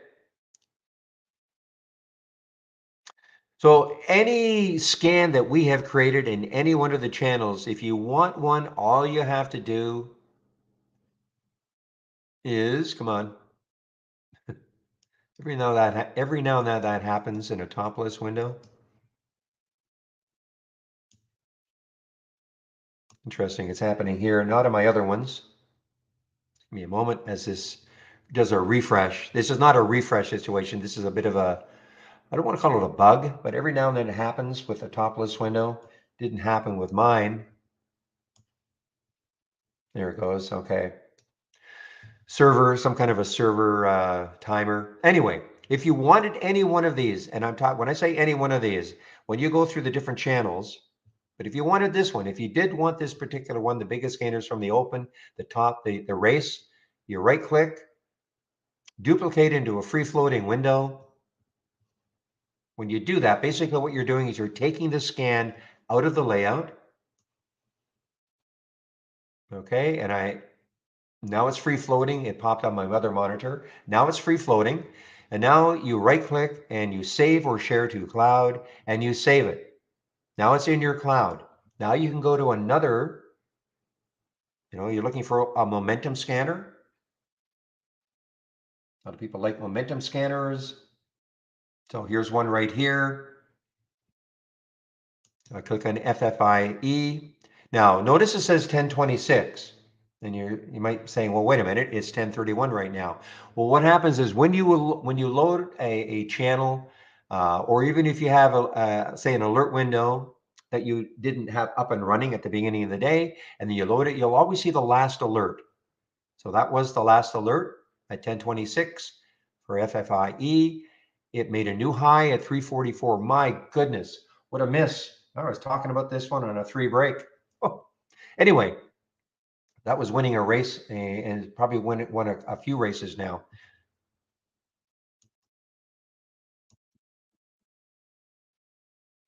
So just to give you an idea how this is constructed with my scans, and any scan you see here in any one of the channels, just right click, click on configure, and then click on summary. That is going to tell you exactly what the scan is looking for. So in this particular case, it's looking for stocks between 1 and 50. Current volume is 3, meaning it's trading 3 times normal up to this point of the day, 100,000 shares, etc. I'm just showing you the concept is that you always start off with some filters. And if these filter values are all met and the stock makes a new high for the day, you get a real-time alert. That is what this program product is really, really good at, creating real-time alerts situations. The alert in this case is a new high, but there are many, many different alerts that we have, a new high for the day. So if you liked it the way it is, then you can save it to the, duplicate it into the free floating window, save it to the cloud, or maybe you don't like the price range. Maybe you want to make a change. You don't like a 1 and 50, you want 10 and 100. I'll click on summary, show you that it has changed. You can click OK, and then you can save it to the cloud. So all I'm really trying to show you is that if you like the way it is, you can duplicate it into a free floating window, save it to the cloud, or you can make the adjustment and then save it to the cloud, okay?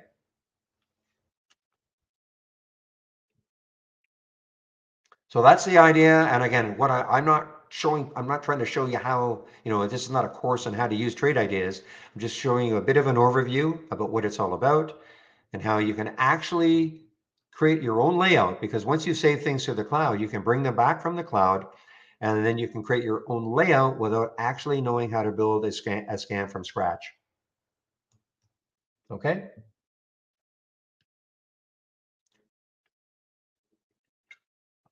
Now, of course, if you want to build a scan from scratch, you can. So if I right-click on an alert window and click on Configure again, this time instead of clicking on Summary, I'm going to click on Search. Excuse me. So when you see these icons, excuse me, all of these icons are the alerts, the real-time alert icons. And if I scroll down a bit, when I see these icons, these are our filters. So when the company started in 2003, they decided that, or they figured that most people did not want to have to learn a programming language in order to create their scans. So what they did was they tried to create enough alerts and filters that for the majority of our customers, they could combine them to give them the type of scan they're looking for. So don't get hung up on how many we have. You don't have to learn them all. I only use like a handful of them, and that's it. But obviously, we had to create enough of them. All sorts of different trading styles out there, lots of customers. So we created a lot of them. Okay. So if you want to create your own scans, of course you can.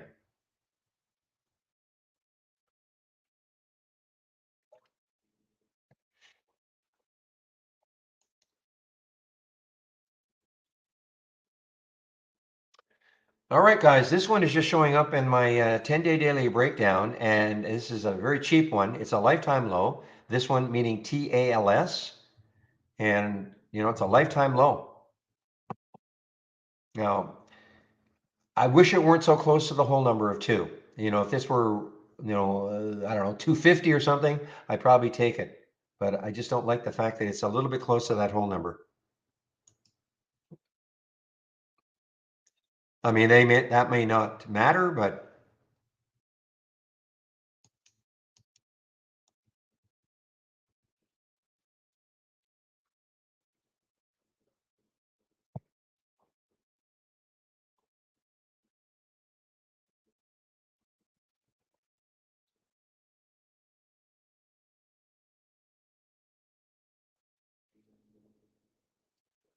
okay, Shady, I have just got an answer. So yeah, they're looking at that, the freezing.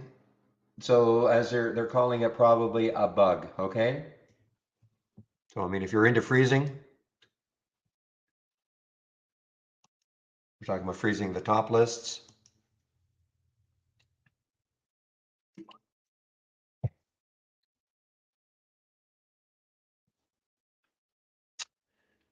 Now, if you have the premium service, then you have access to the AI.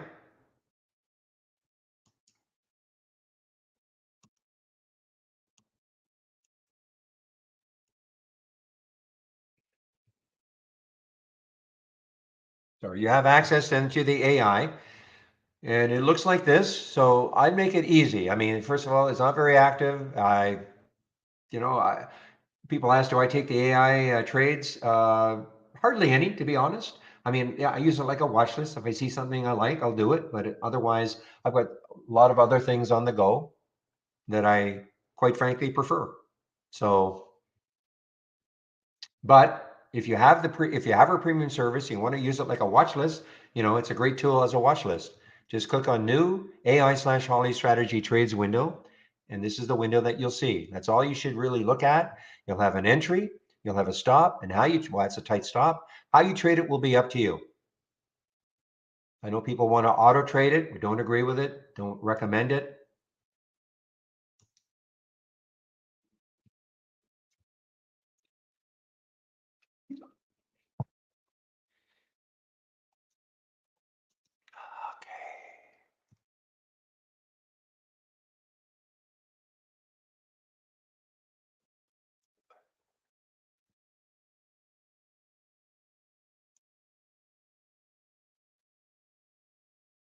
Okay, and last, this window here, this is what we call brokerage plus. This big window, upper left-hand corner, big blue window. And what I'm going to do is just put the brokerage plus link in.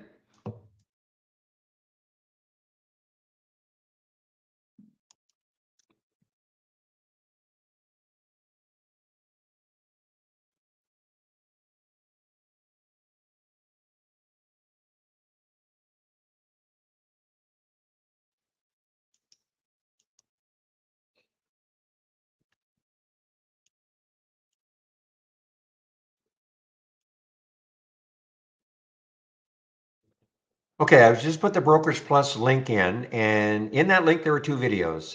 There's a short video if you have an interactive brokers account or an E-Trade account. It shows you how you can use this window to trade from within Trade Ideas. Okay, but please listen carefully. If you don't have an IB or E-Trade account, doesn't mean you can't use Trade Ideas. In fact, I've jumped ahead of myself. I forgot to explain what Trade Ideas is. We're a scanner. Okay, that's what we do. We scan the US stock market. Doesn't matter who you are, doesn't matter where you live in the world, doesn't matter who your broker is. You can use Trade Ideas. And the reason I mention that, because now when I talk about this Brokers Plus window, this works if you have an interactive brokers account or an E-Trade account. But again, it does if you don't, doesn't mean you can't use Trade Ideas. We're a scanner. That's all. That's what we do. We scan the U.S. stock market. So it doesn't matter who your broker is, you can use us. You just don't have this feature available. That's all it means. And this is only available if you're using our downloadable application. If you're using the web-based version, this is not available.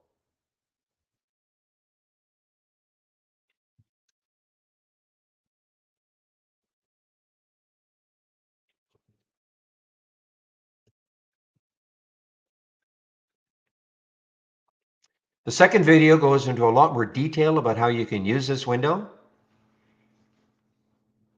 And how I like to demonstrate its use is actually as a simulator. Okay, because if you're new to trading, and especially if you do not want to short stocks, if you're, so inclined, philosophically against it, or maybe your broker doesn't allow you to do it, this would be a great time to practice trading. I mean, at least get the mechanics down. I mean, it's going to be tough to go long on a lot of things, of course, if that's what you want to do.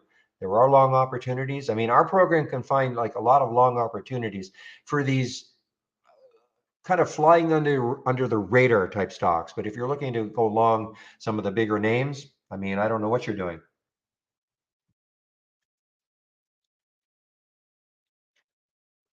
So this is a good opportunity to practice trading. I'm going to actually,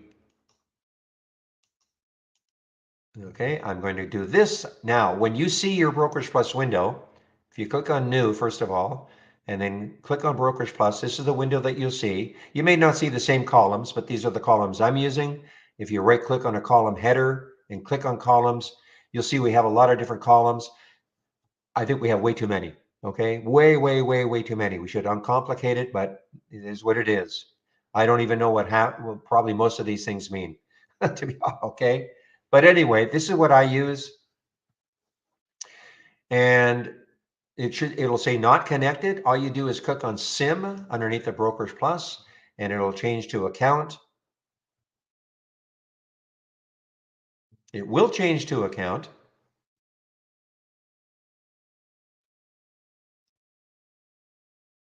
Did I click? File, okay. Change to account, click on account, and now click on simulated trading default, and now you're in our simulator. Our simulator, you do not need,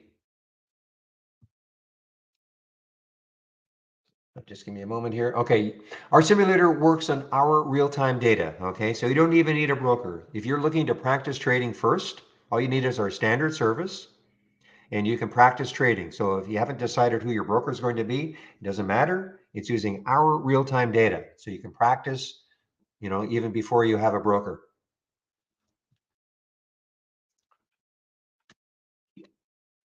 And again, it's super simple to use. You just click on an alert, click on Revlon right there. Revlon shows up. You pick how many shares you want to trade. You pick the price you want to get in at.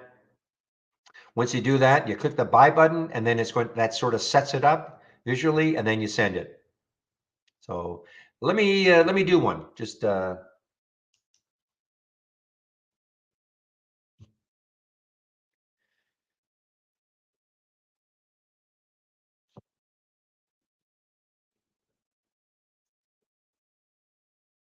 me just see one if let's take a Revlon, okay? I'm just going to show you the mechanics of doing it. Just want to show you again the mechanics of doing it. So if I wanted to take, I'm not going to go into money management today, but let's take a couple hundred shares of Revlon. The spread is only a penny, so I can go in at the market. I click the buy button. That's what I mean by it sets it up. and send. A lot of people don't like that. I'm not a fan of having, the two steps, but it is what it is. So there, now you're in the trade. Now you can practice swing trading. If I don't exit this trade at the end of the day, then it'll carry forward. So you can practice swing trading. If I want to get out of a trade, if I had several trades here, I would just highlight the one I want to get out of, and I can flatten it. Flatten gets you out. These are hotkeys. Half gets you out of half your trade, or you can double your position.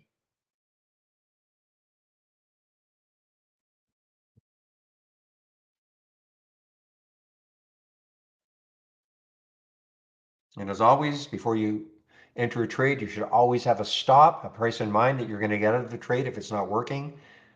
I didn't really look at it in this way, and in this particular one, I think I'll take a break from money management today. Okay.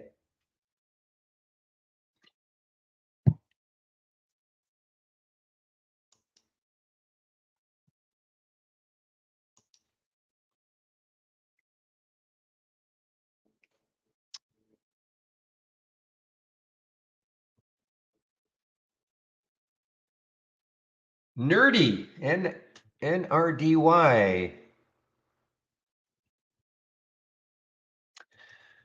One day I'm going to get one of these alerts from my racing, and I'm going to see a nice big gap to fill. Problem is, we've had such a decline, and all these, but every day there's a down, down, down instead of one big giant gap on a lot of them. So what's happening when we do get a pop in something, you have all these little areas of potential resistance on the way up, which I just don't like. Now, does that mean it's going to block it all the time? Of course not.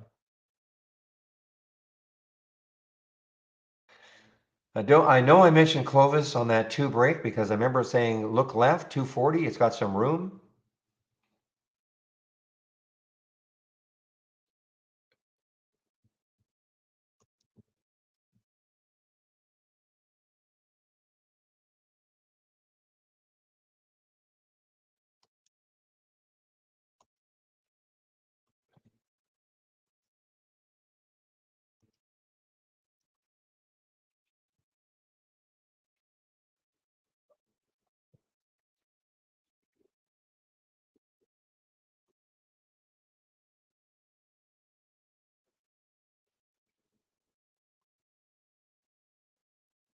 Okay, so a word about the races, guys, and I am spending a lot more time now just looking at the races.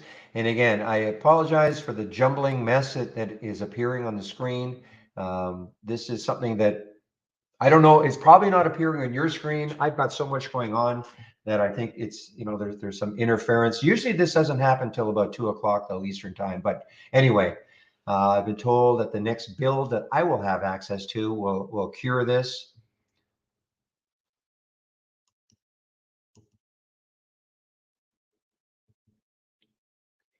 But what the races are all about is, and how you can start a race from scratch for you. I mean, this is just based on this biggest gainers from the open. You always start off a race from a topless window. Okay. So this is the one that I have chosen to run the races on. So the whole idea is this. When you have a topless window, it's very difficult to really see what's moving now. Okay. I've for instance, if I sort this on the change from the open, I see that LYT is, the biggest one, 33%. But I can't really see if LYT is moving right now. I mean, I guess if I stare at it, I can see maybe the price moving, but that would be pretty silly to have to do all day long, right? So that's the whole idea of the races. It sort of merges the best of two worlds between a topless window and an alert window, because what the race does is when you start a race, all these symbols are starting at the same starting line. And then if one of these symbols starts really starting to move, you'll see it at the top. Okay, you'll see it basically winning the race. Impossible to really know that just by staring at, I mean, it's not quite a static list, but it may as well be. Okay, you can't really tell that. Okay, so that is the whole basis behind the risk, behind the races, because you can take a top list and sort of turn it into a real-time alert window. Now, some might say, well, what's wrong with just using an alert window? There's nothing. The problem is that you always have to have a trigger. So, so some kind like for the alert. Most of mine, in fact, virtually every one of mine is a new alert or a new high or a new low for the day. I could use a new 5-minute high. I could use a new 5-minute low. I'll get probably too many alerts though. So what this one allows me to do though is instead of my having to wait for a stock to make a new high for the day, what if LYT, I've got LYT right up here. What if LYT was, right at 570, okay, and it was moving? For me, in an alert window to see that, it would have to take out the high of the day, which is 580. But this can capture the move just a little bit earlier, okay? It can capture a move on a pullback based on my scans, because my scans are always looking for new highs of the day. So this works out beautifully for me. I mean, it'll also catch the stocks that are near the high of the day and moving, but it'll also catch those stocks that have pulled back a bit and then starting to move again. So that's why I'm loving the race aspect of it and just concentrating on one window now. I mean, I will look at, of course, I'll have Zacks, but you get so few alerts. So it's a manageable number of alerts. So I'm not tugged in all sorts of different directions. And of course, my 10-day daily breakdown. So this just allows me to concentrate. I think the biggest thing is focus. One of the problems you can have with trade ideas is trying to accomplish too much. You don't want to miss any type of a scan setup. So you create too many alert windows, too many top list windows.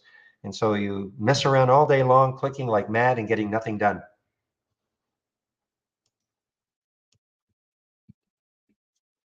Now, is this race the be all and end all? For me, this is what I like, but of course you can set up your race on any top list window that you create. That'll be up to you.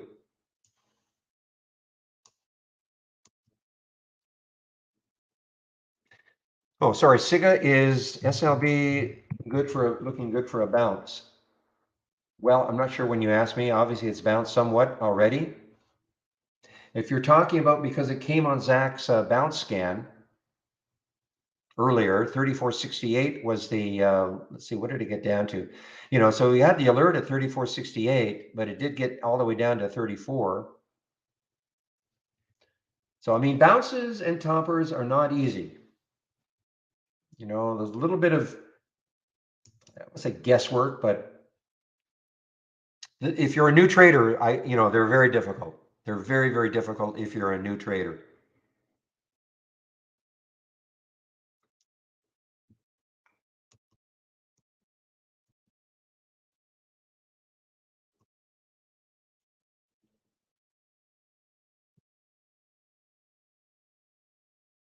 Ah, I made a mistake here too. Okay, so I forgot to show the top 10 winners. Okay, so now forgot to check show the top 10 winners. So what happens is, and this is why it's really cool the way this works, is because the more a stock wins a race, it'll start ranking them in how many races it's won. So for instance, you'll see that SOND has won 2 races, Clovis has won 2 races, LYT has won 2 races. As the day progresses, there was a couple of days where we saw a stock that won 18 races over the course of the day. Now these are 4-minute races. If you had 2-minute races, you'd see probably a lot more, but I'm running it on 4. If you ask me why, I don't really know. I picked 4. I didn't want to pick 2. I thought that was too like I get too many, so I decided to pick 4. But if you want to go 5 minutes, you want to go 3 minutes, you want to go 1 minute, go ahead.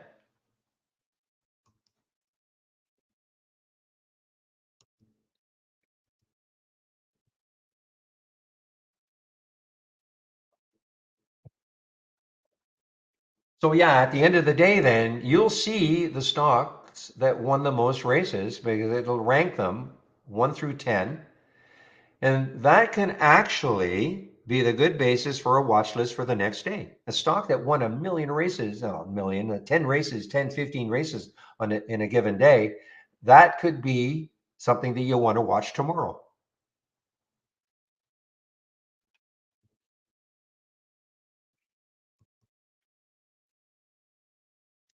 Wow, so I'm looking at Zach's bounce scan now. So look at tech, 1041. So that is, it's 13 minutes ago. There was an alert at 2804, and with the market, tech is bounced.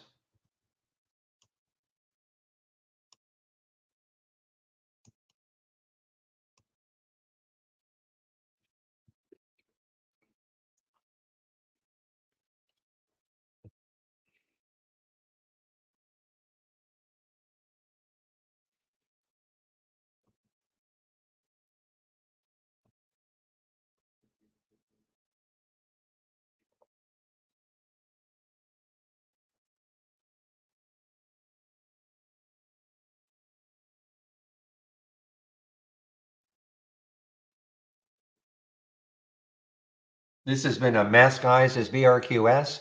So when I say something is a mess, if you look at a 15-minute chart for BRQS, look at all these topping tails, not as many bottom tails, but again, what do these topping tails mean?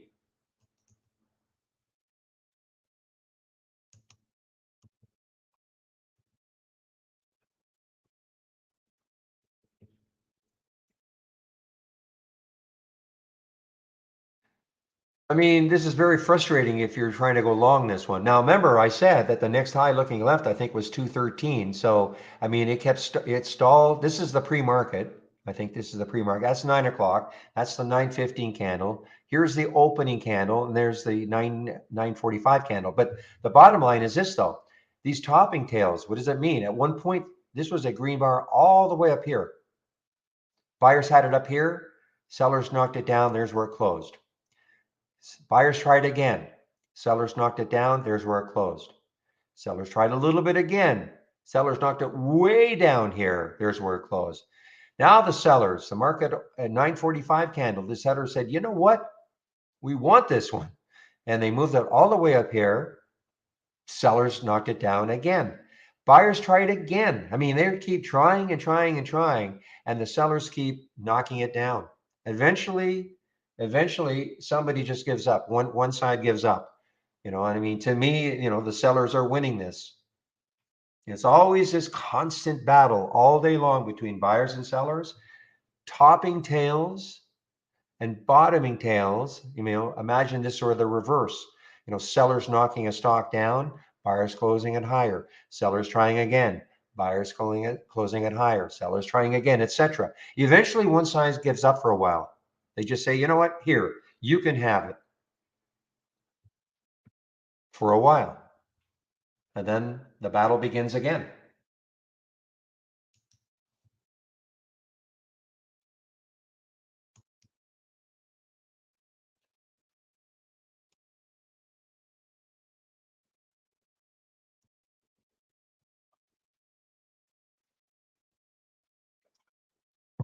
So Real's been talking about the home builders, XHB, home builder ETF. And he's saying bounced off the VWAP 55.85. So it's sort of hanging there.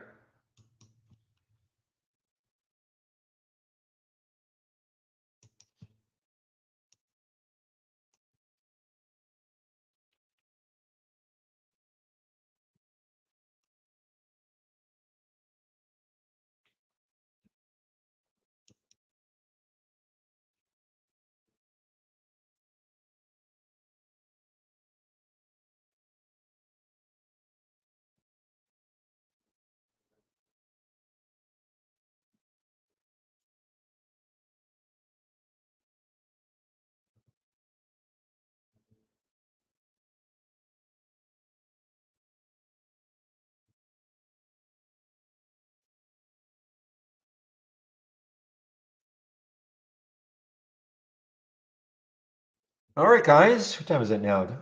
11 o'clock.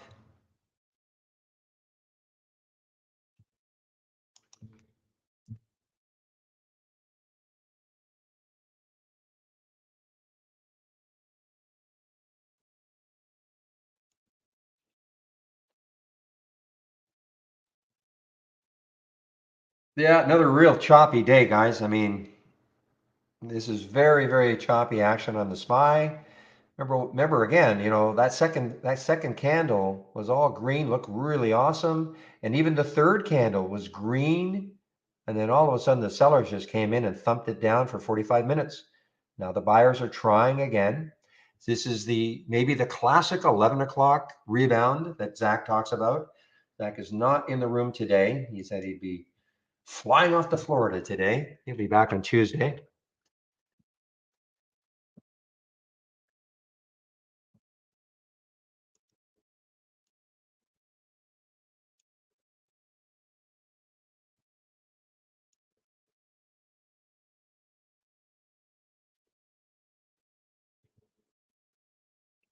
How is this by volume? I'm sure it's putrid.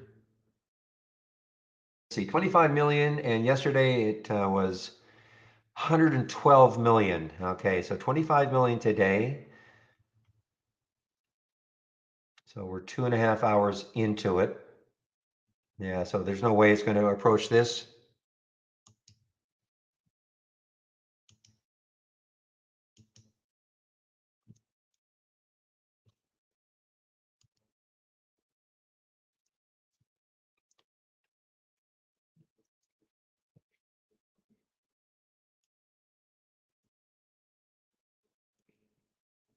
All right, I'm watching this Kohls again at 28. It's been hitting 28 and then dropping. Is this the time it finally takes it out? KSS.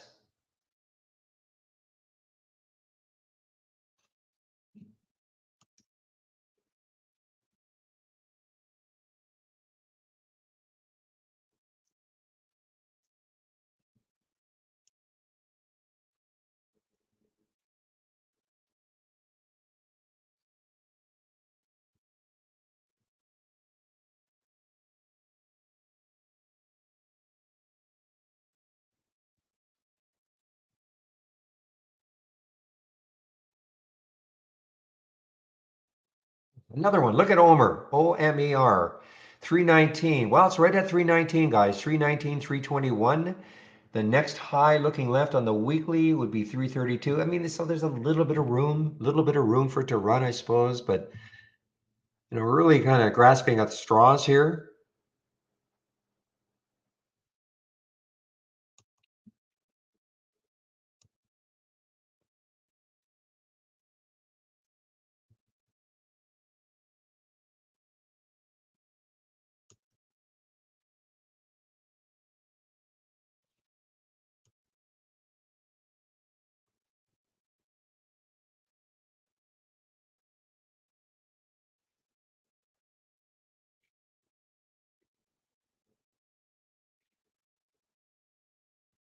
All right, KSS. Take a look. Maybe this is a little bounce potential here.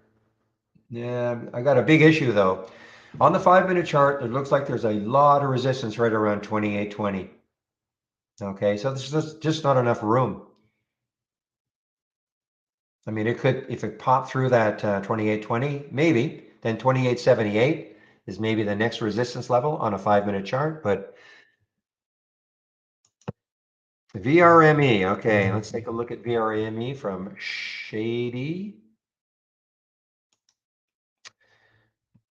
So this is a sort of a cancellation of a SPAC. I guess they were funding a SPAC or something that was going to take over another company or do the merger, and now they're not doing it. If I can read that if I can read it correctly. Trading higher after the company announced the liquidation of the acquisition SPAC and initiated a new share repurchase program. Okay, so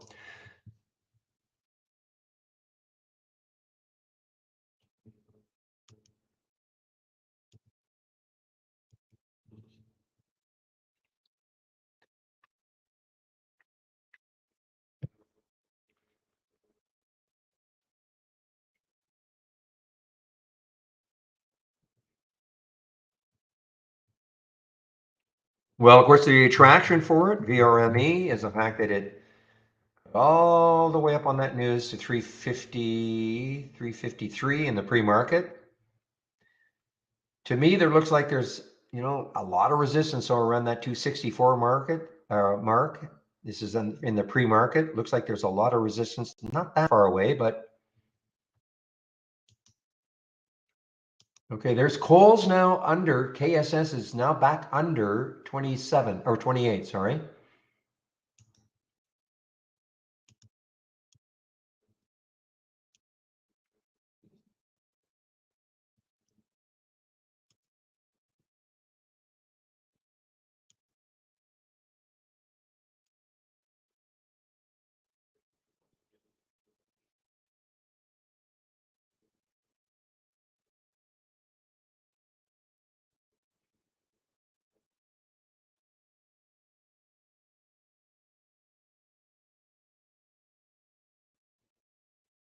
Okay, guys. Well, it just broke down underneath 28 again. Sorry, 28 again for the Kohl's KSS.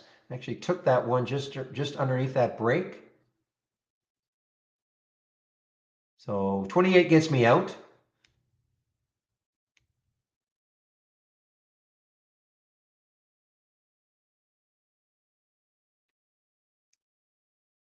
I mean, the big thing for me was I just didn't think that it could take out that 20 mark. So right there, I just talked about that, the 20 mark.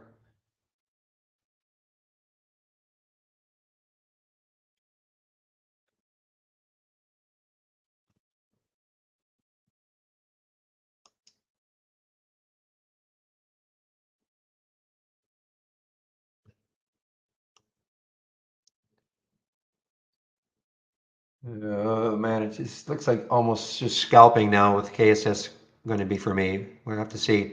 So Bitcoin, is it running somewhat? Wait a minute. Oh, that's not Bitcoin. Sorry. What's BITO doing? Yeah, not much.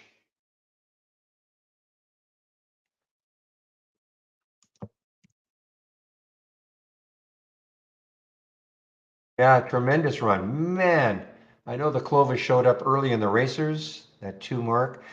Coming now, as Zach says, coming into that 200-day moving average at 252. Yeah, I mean, this has been straight up.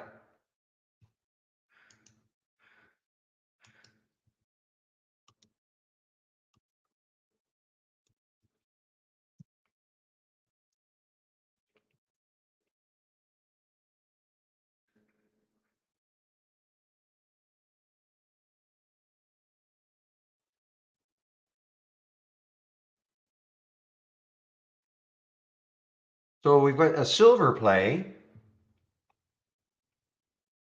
AG silver, SILV, AGI, gold play. So it looks like the precious metals are having a bit of a day.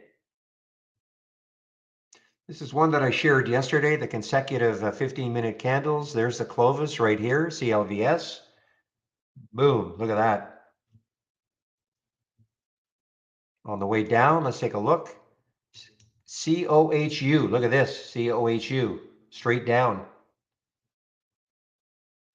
So we're looking for trends. This is not a bad one to keep an eye on, the 15-minute, consecutive 15-minute candles. And I sorted on the consecutive candles column, the 15-minute column. Expand that so you can see.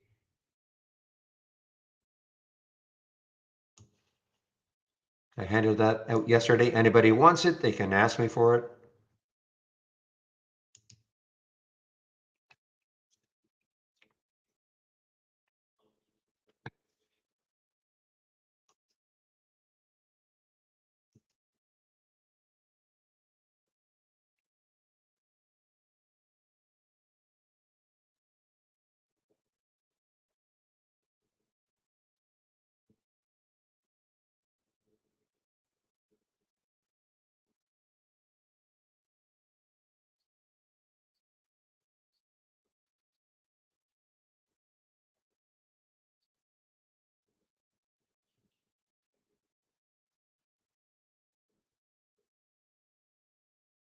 Wait a moment, please.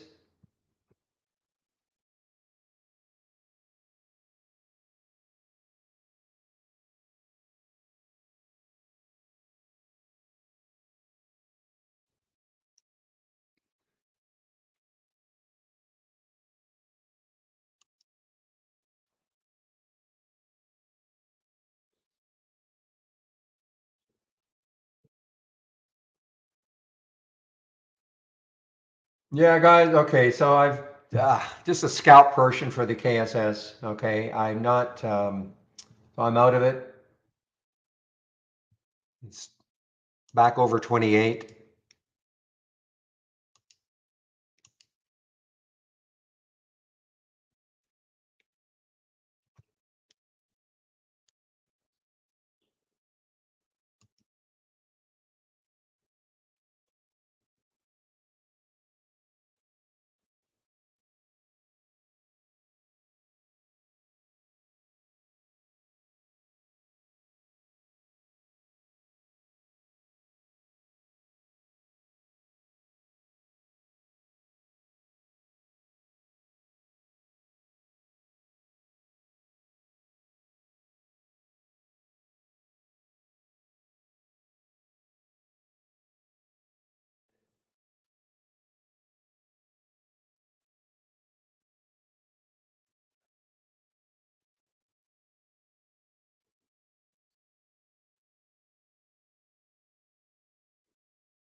All right, what is SPIR? Where could it go? Same sort of thing, guys. This is sort of broken record.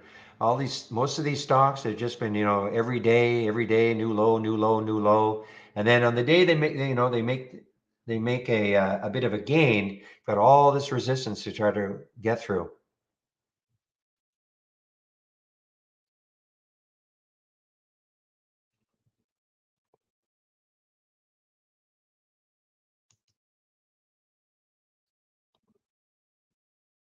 Same thing. I mean, look at AUST. Gold, it's a gold play, but again, just look at all the resistance.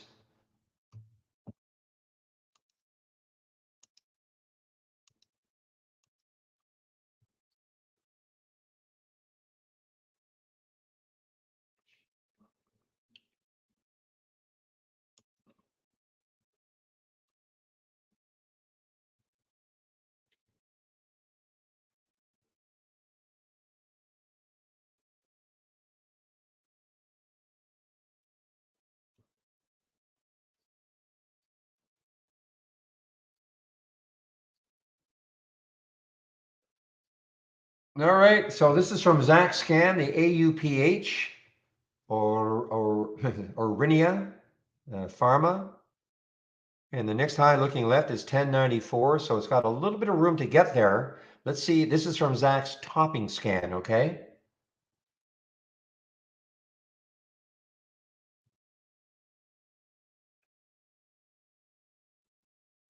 Yeah, boy, I was really looking. I actually kind of loaded up a little bit on that KSS, on that break of 28 underneath, because look left on that daily monthly chart, it's way under here, 2047. So I was looking for a, didn't happen.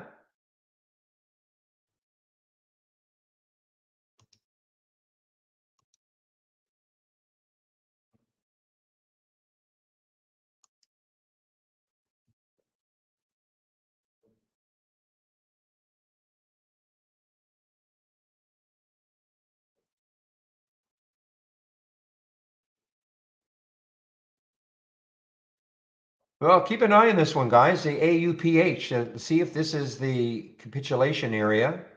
And maybe starts to tumble from here. I want to hear. Let's see here. Okay, I see what's happening. Okay, so if you know the story of this one, back here, these are in these months. So this is back in October of last year. There was all sorts of takeover speculation for this one, and then it just died. And so now hearing Betaville says company has come under spotlight amid rekindling of takeover speculation. So I guess that is the pop. That's the reason for the pop for AUPH.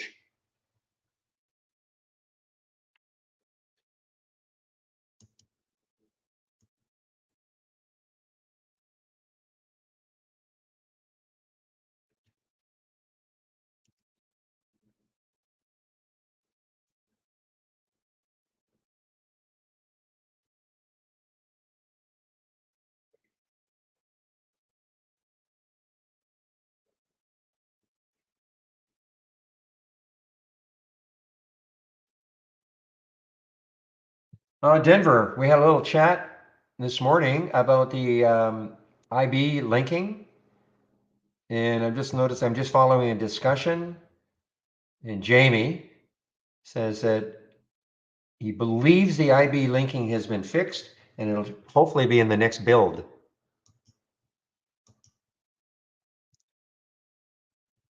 I'm surprised though that you're having such an issue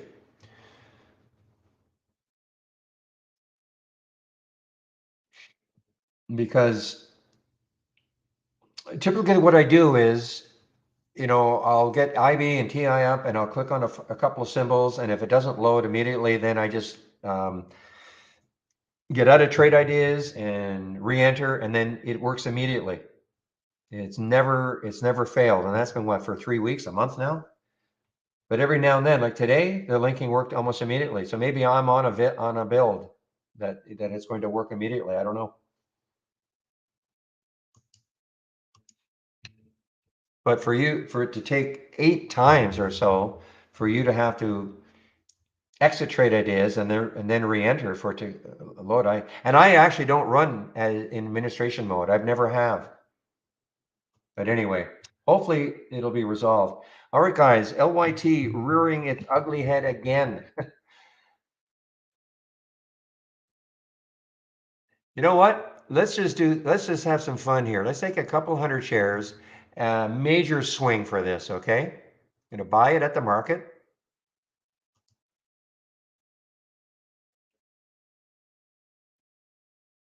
Okay. I'll put a stop way down here at again, this is just kind of for fun. Say 450.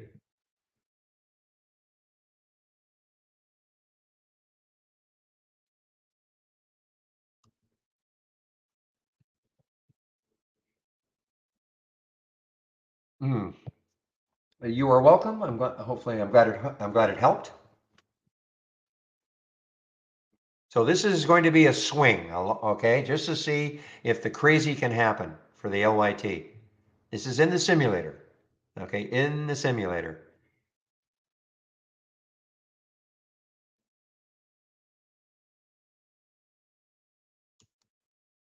All right, guys, KISS is now, I know it's not KISS, okay, it's Kohl, so I get it. KSS, it is now over that 20 mark. We're at that 20 mark.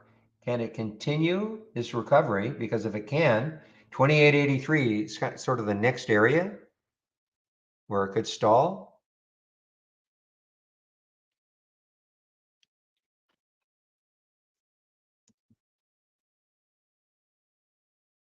What a bounce for tech, guys. Wow, that's a tremendous one from Zach's bouncers. 2804 at 1041. There's a dollar straight up.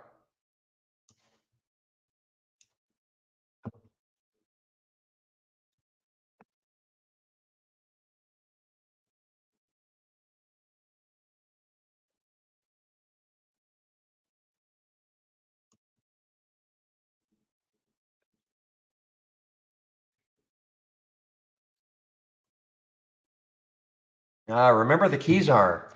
So this is trying to have a bit of a comeback here.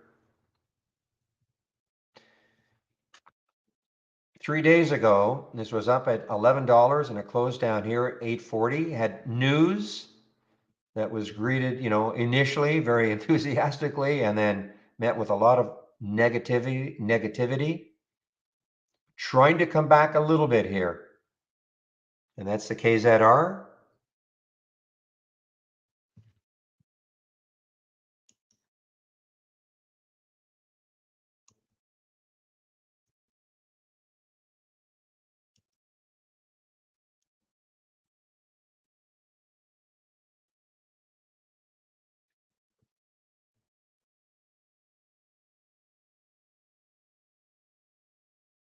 How's KBH doing? I know yeah, I talked about the home builders at the beginning.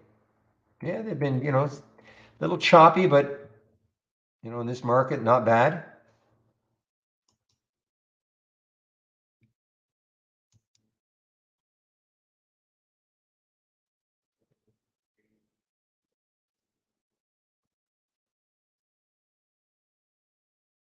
Another one, guys, CYN. I mean, it looks good, but there's just so much resistance in the way.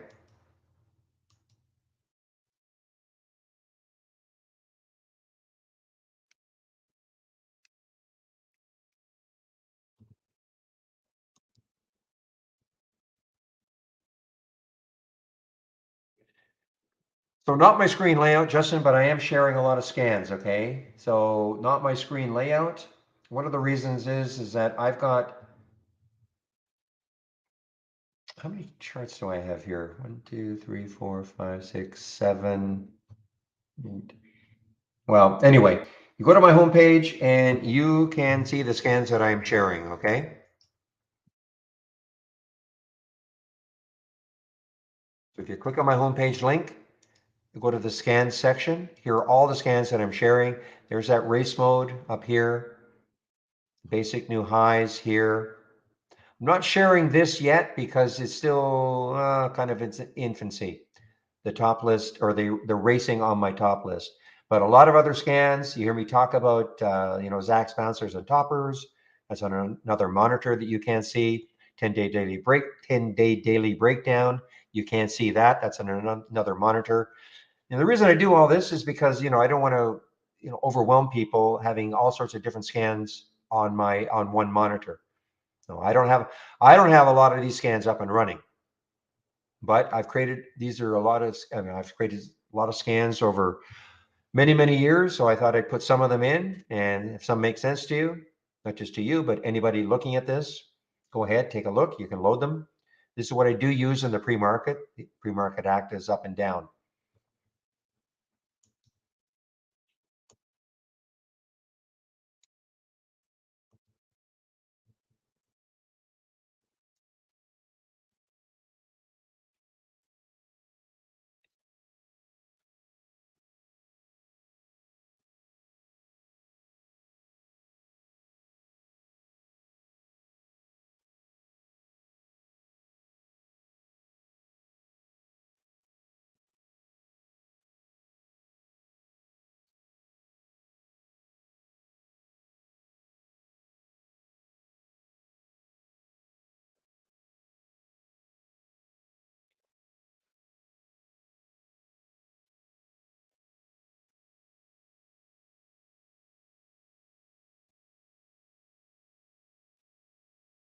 Oh, look at Xerox, guys. Xerox, XRX, all-time low.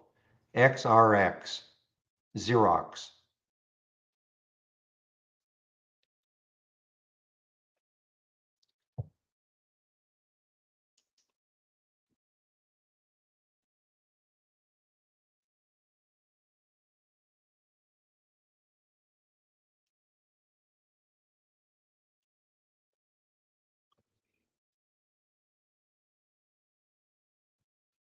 Okay, guys, this is in the simulator, okay? I just want to show you how you can practice swing trading in our simulator. If you don't exit a trade at the end of the day, it'll carry forward. Of course, you always have to have a stop, even if you're swing trading. Your stops are typically going to be a lot wider.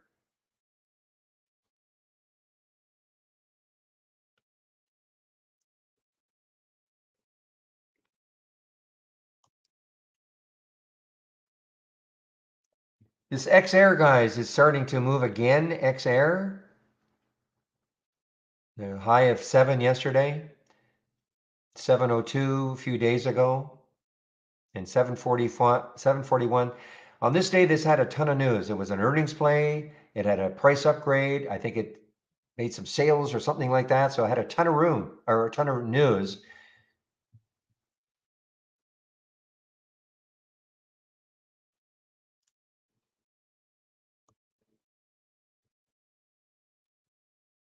And an existing symbolist. Okay, so yeah, it's not terribly intuitive, Willow. So you have to go. This is how I do it anyway. If you click on new, I'm sorry, file. I'm sorry. See how unintuitive it is. Click on tools and then symbol lists. Okay. And you will see your symbol list, obviously here, and you just highlight whatever. If you have several, just highlight the one you want, left click on it to highlight it, and then edit. And then you can edit your symbol list. And then once you've done that, you say OK.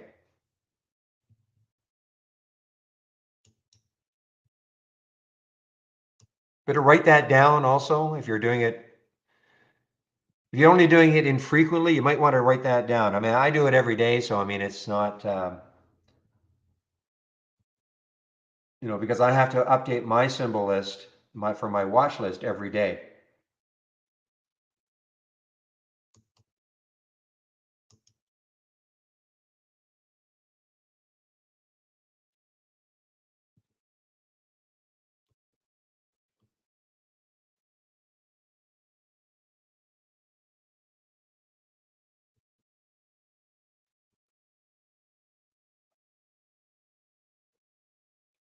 Ah, right. I'll never get used to that. That's going to take a generation. And I'll call it Facebook.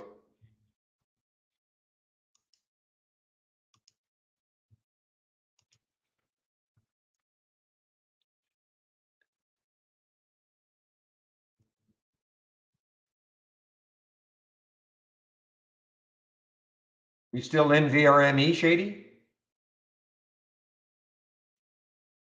This could get me interested if it takes out 250.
All right, again, MREO. I mean, you get a little excited to see something winning a race, but again, you just look left and to me, there's just too much resistance. Too many of these stocks have just been drifting down over the past few days. So even when they have a nice day, they're just, getting into resistance.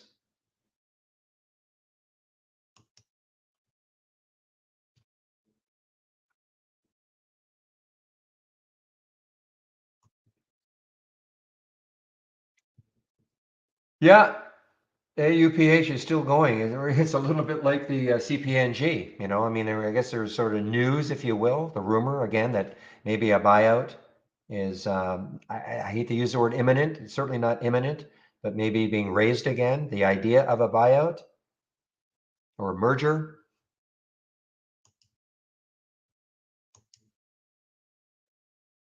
Okay, guys, I'll be right back.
All right, guys, I'm back.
Okay, guys, sorry about that. I am just taking a look at some of the, now, how did that AUPH do? Did it finally top out?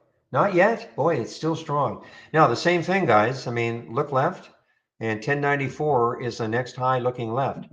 And, 11, kind of that whole number. Will it stall there? Now, again, this is all rumor that they may be back in play to be taken over or a merger or something like that. That's why that's why AUPH is jumping the way it is.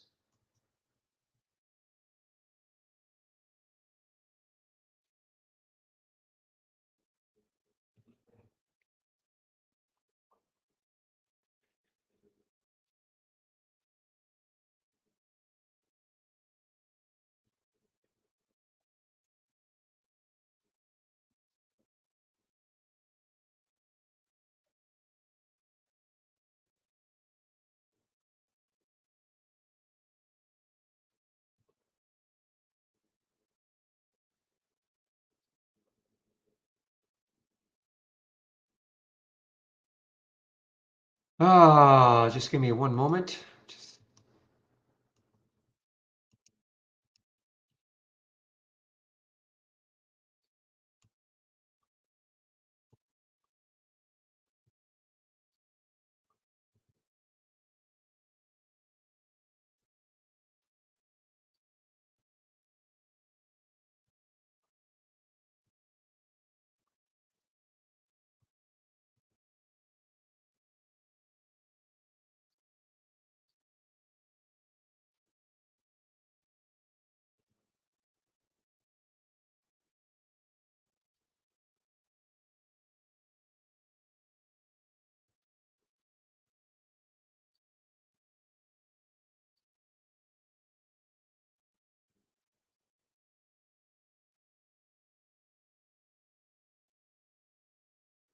Okay.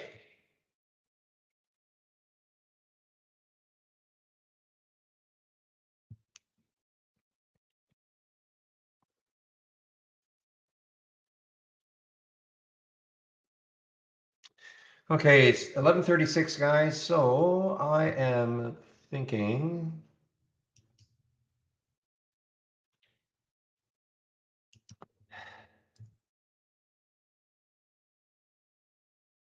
that I should check to make sure it is Chris. No, I'm sorry, Jamie in our, not Jamie, Andy, Andy in our YouTube room at noon when I take my break.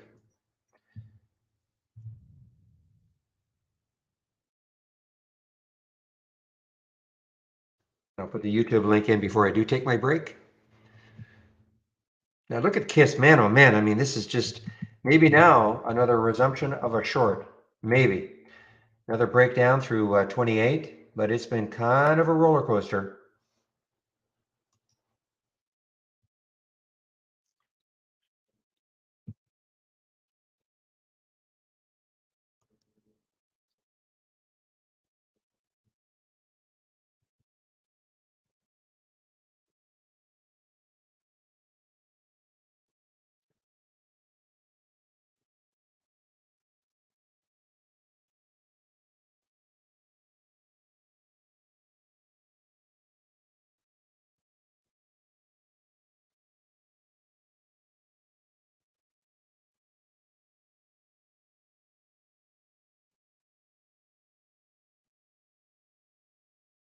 Look at Kiss right back up. Boy, I got to leave that alone. I almost took that short again, right back up over 28.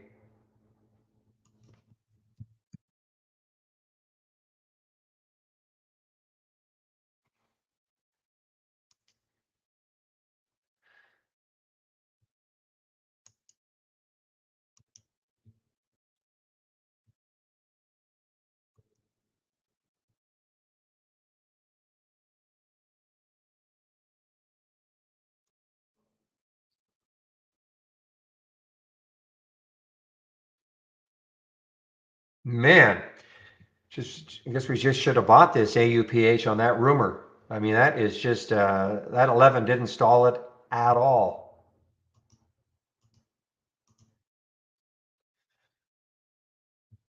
Next high looking left is 1129, and after that 1192. So let's watch to see how well this holds 11. I mean, the rumor.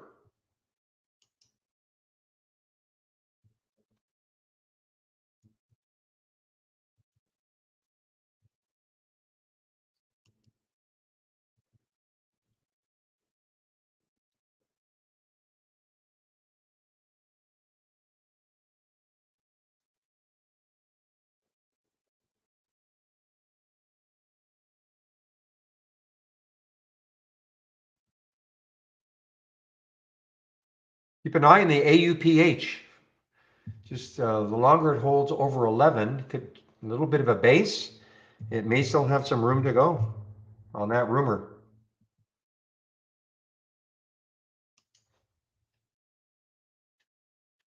Now, if it drops way below 11, that might be this, the sign to short it. But how did that CPNG end up doing? Yeah, so it's just been kind of chopping around for a bit now.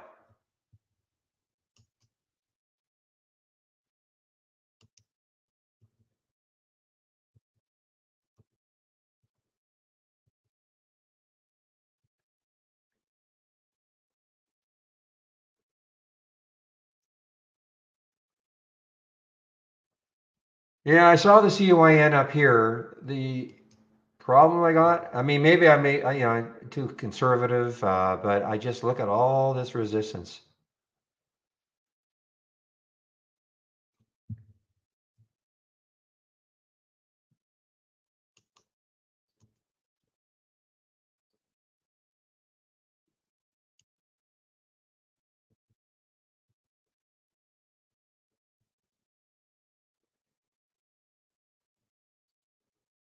Well, AUPH still strong, guys.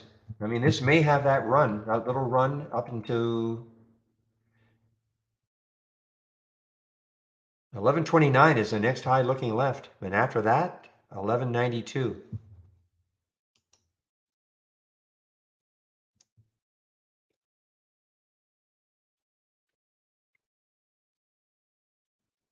All rumor based.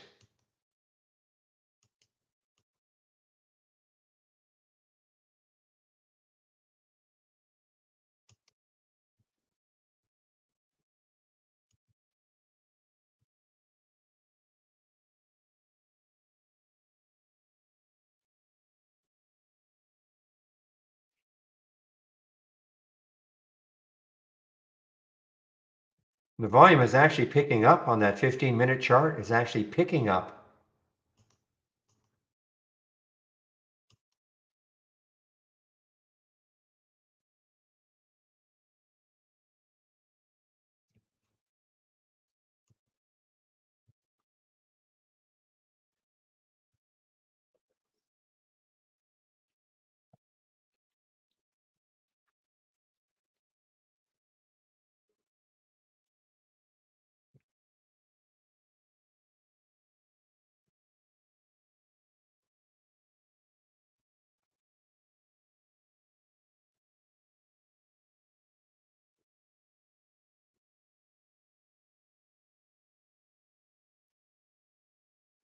Well, I'm going to actually put another alert for LYT. Believe it or not, it may happen if it happens next week. Doubt if it's going to happen today, but if it did,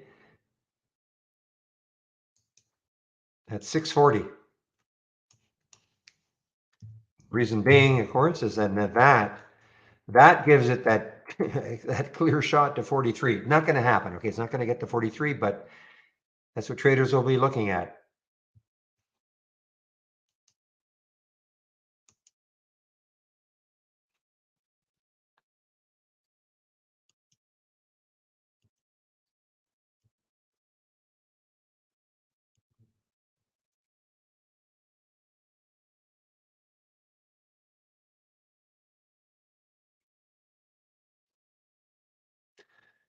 That may have stalled it. AUPH, that may have stalled it. That 1129 right there, that high right there, 1129.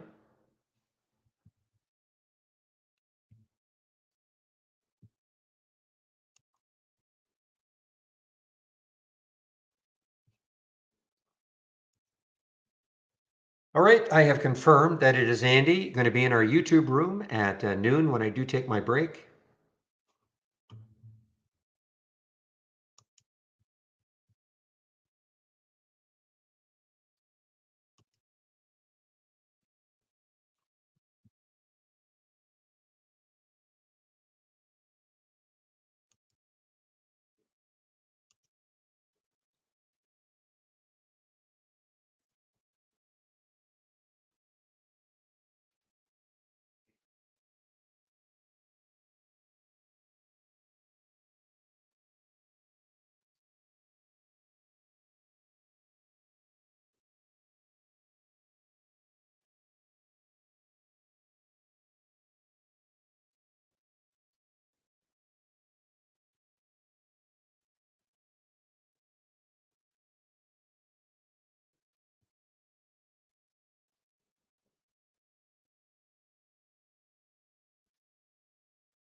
All right, guys, the SPY is starting to settle down now. My guess is that we're going to have a really sleepy afternoon.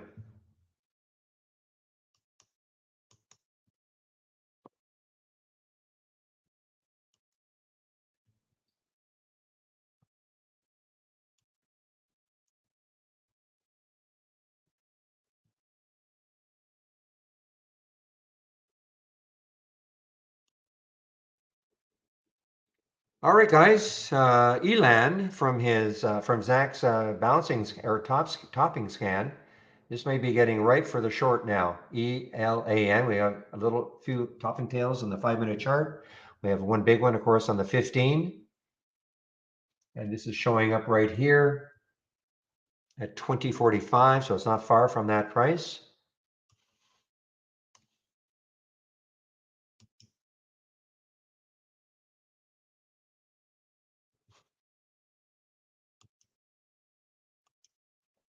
Take a look at CPNG. Is it starting to drift down now? Yeah, starting to drift down a little bit more.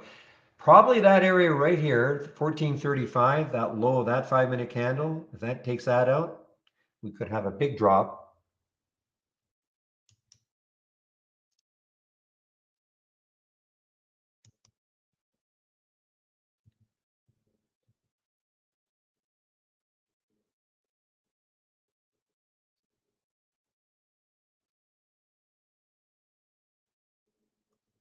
Well, this is my miss, I guess, from the erasers. I know I talked about this FFIE. It did have some room to that 333 mark, and now it's above that. So that was certainly a good one from the racers.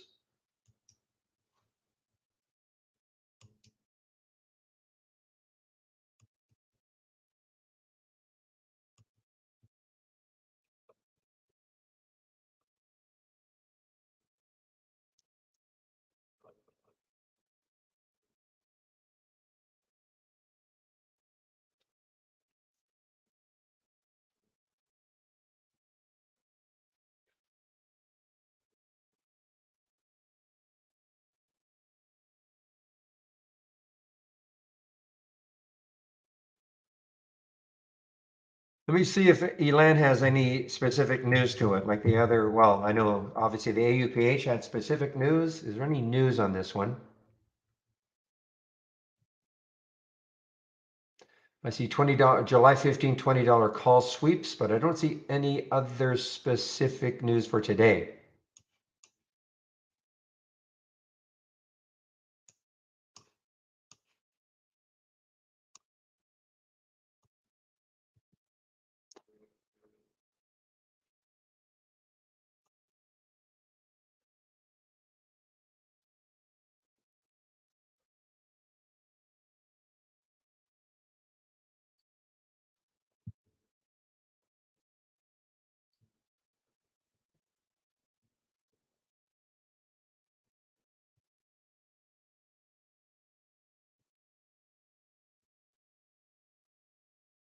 Keeping an eye on the AUPH as it tests 11 again.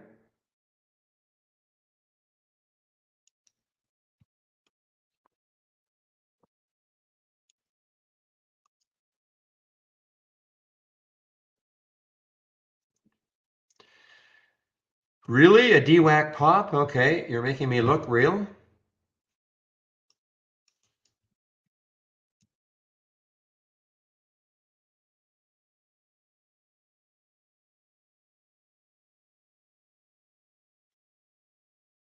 Yeah, almost, well, not quite a dollar.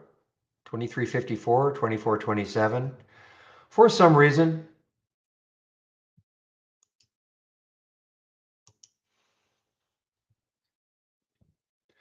ooh, this is now shortable again at Interactive Brokers, 20,000 shares available.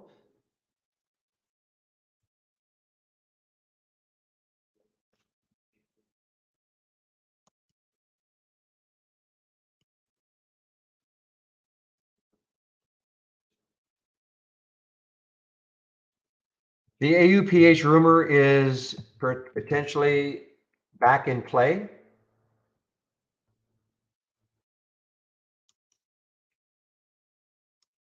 Okay, hearing Betaville says company has come under spotlight amid rekindling of the takeover speculation.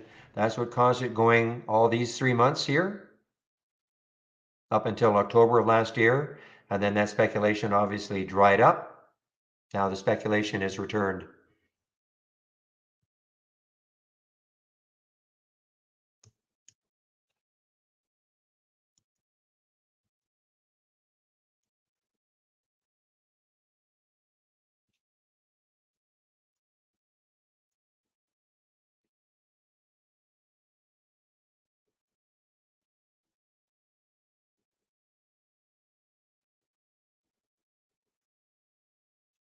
All right, guys, Elan is starting to move down. ELAN starting to move down.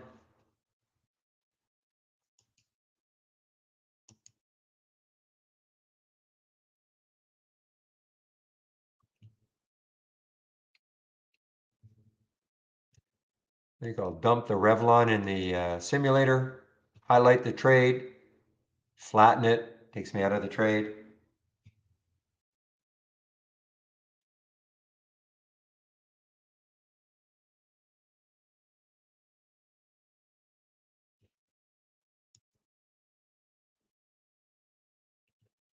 Okay, give me one moment. I'll be right back.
All right, guys. Okay, LYT, guys. LYT getting interesting again, as always.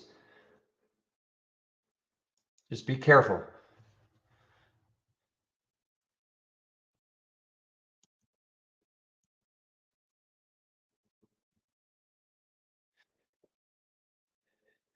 Takes out that high right there of 580. That could really get it rocking again.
Now look at the market now, guys. Look at the market. Look at that red bar now. Choppy day. Man, oh man, really choppy day again.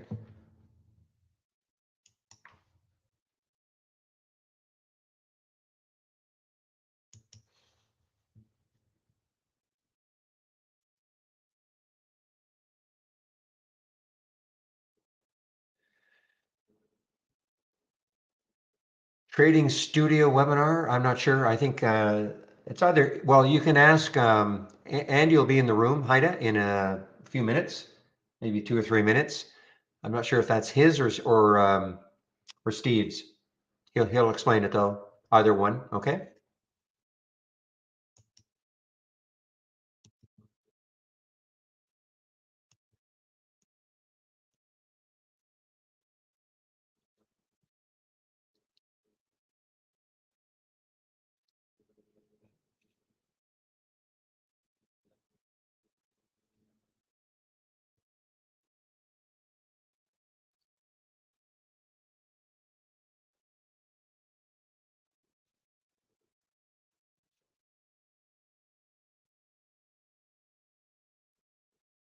And again, Haida, I'm just waiting for Andy to show up. It'll be any moment now.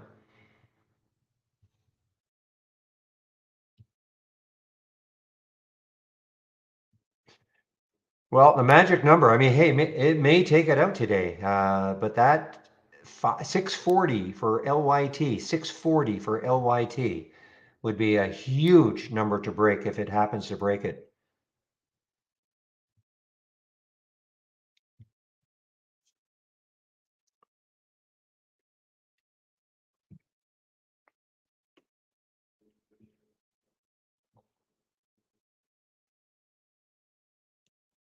Elan continues to make its move down, ELAN, gentle move down.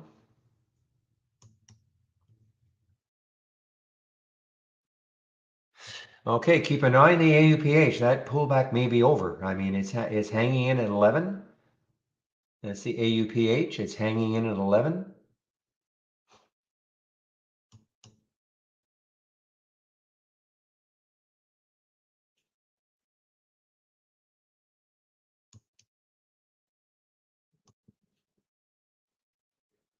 Oops.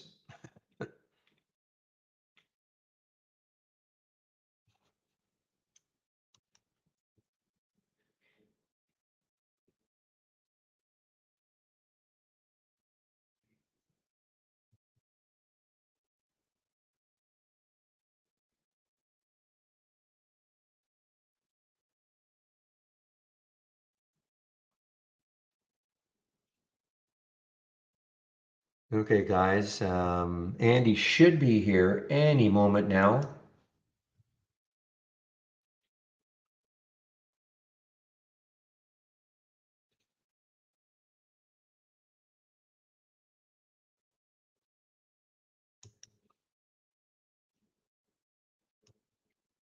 And there I heard a little pop. So Andy must be in the Hey, room. Barry, how are you, buddy? I'm well. How are you doing? Doing good. Doing good. Wish me happy Canada's Day. Happy Canada's Day, buddy. Thank you. All right.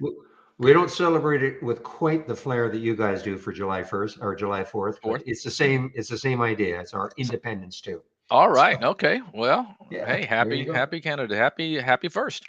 Yeah, thank you. Yeah, you bet. So are you ready to take over? Sure. Let me do my screen share thing here, and All right. I'll probably I join you in will. about 5 minutes too. No problem. One. All right, Barry. I should be sharing now. Excelente. Okay, Andy, we'll see you All in right. about an hour. All right, Barry. Have a good one, buddy. You can, okay, bye-bye. Bye bye. Hey, Iris. How are you? Hello, everybody. Welcome to the trading. What was the trading room is now the support webinar for Friday. So my name's Andy. If it's your first time in here on a Friday, and I'll be walking you through the next hour as we navigate possibly this mundane market. It's pretty. Looks like we're trying to sell off now. I had high hopes for a lot of my China stocks, but tell you what, though, I'm watching this TCOM here. I already got a little bit from this morning. If it takes out the high of this prior day, could be one to keep an eye on. Hey, Peter, great. If you have some questions, yeah, go right ahead. We'll hear them out. I'll do what I can. Hopefully, not too much B plus stuff.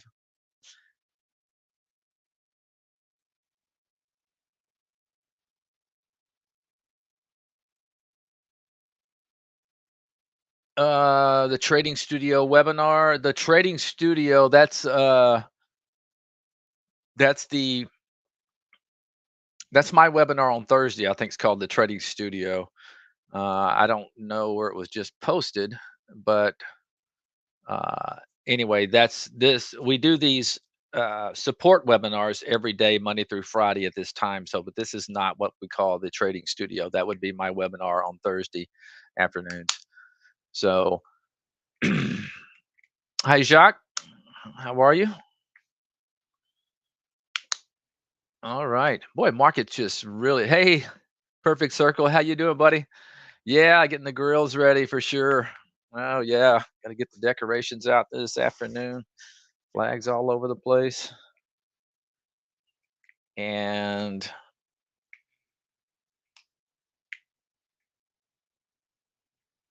Yeah, get ready to celebrate.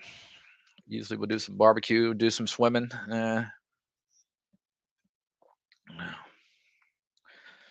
Yeah, you gotta have a pool here in Texas, man. It gets too hot.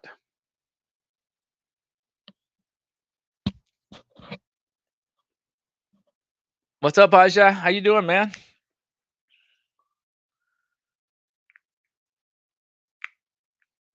Yes, you're welcome, Jacques. You're welcome. Hey, I support my neighbors, that's for sure.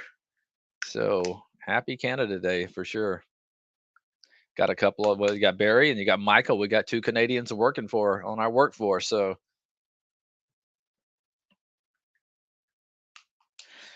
yeah, it'd be nice to boy, you can't speaking of ripping, yeah, I keep anticipating at some point getting a little squeeze rally going, but this market is just really weak. It cannot get anything going.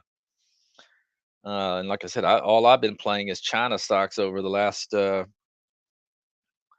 what part of Texas? I'm in Frisco, Texas, just north of Dallas.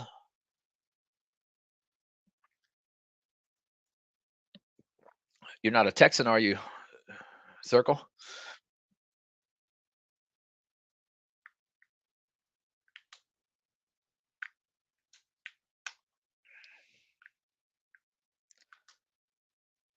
Yeah, we've hadn't had a brutal summer since oh gosh, I think it was 2000, but 10 years, where we've had multiple, double digit days above 100 degrees. We're gonna have it this year, that's for sure.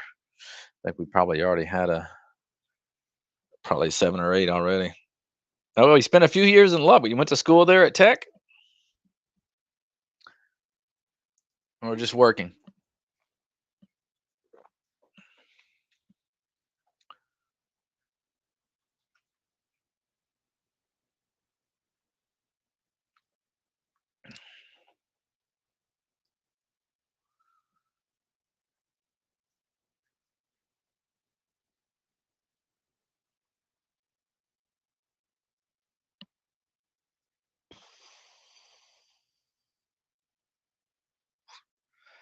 Boy, I tell you, I've been in this TME for a while now, and I keep getting these stinking gold. Now I got a gold post, and it just cannot hold those moves. Of course, it'd be better if we had a better market. That's for sure.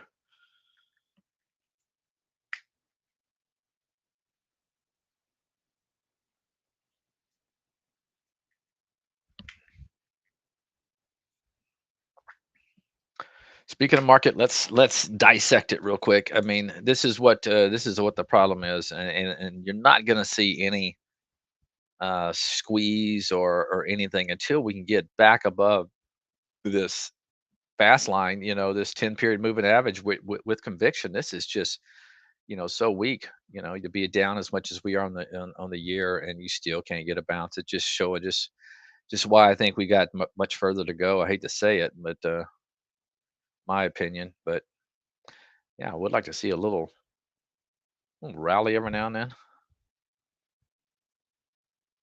That was okay on that day right there. Did well on that day.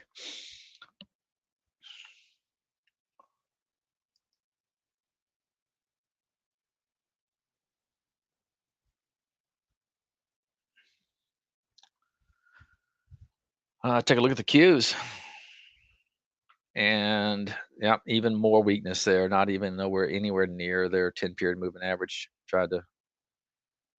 Yeah, it wouldn't take long to get there. What 5 points? Yeah, you're right, Iris. No buyers. That's all these candles are is buyers and sellers. Human emotions.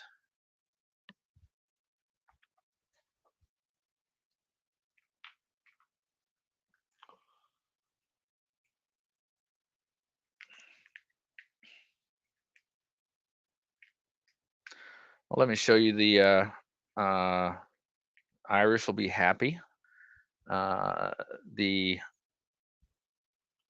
stocks I shared last night in the trading studio. Somebody mentioned the trading studio, so I did share some alerts.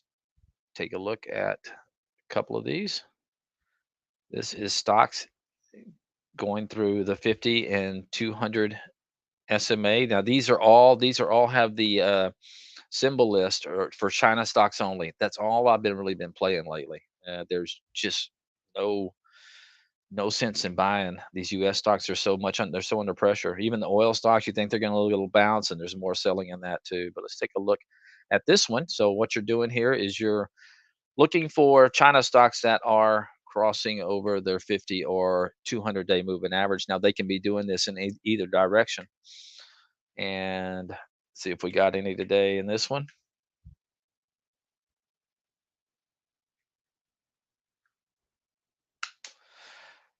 It's loading slowly.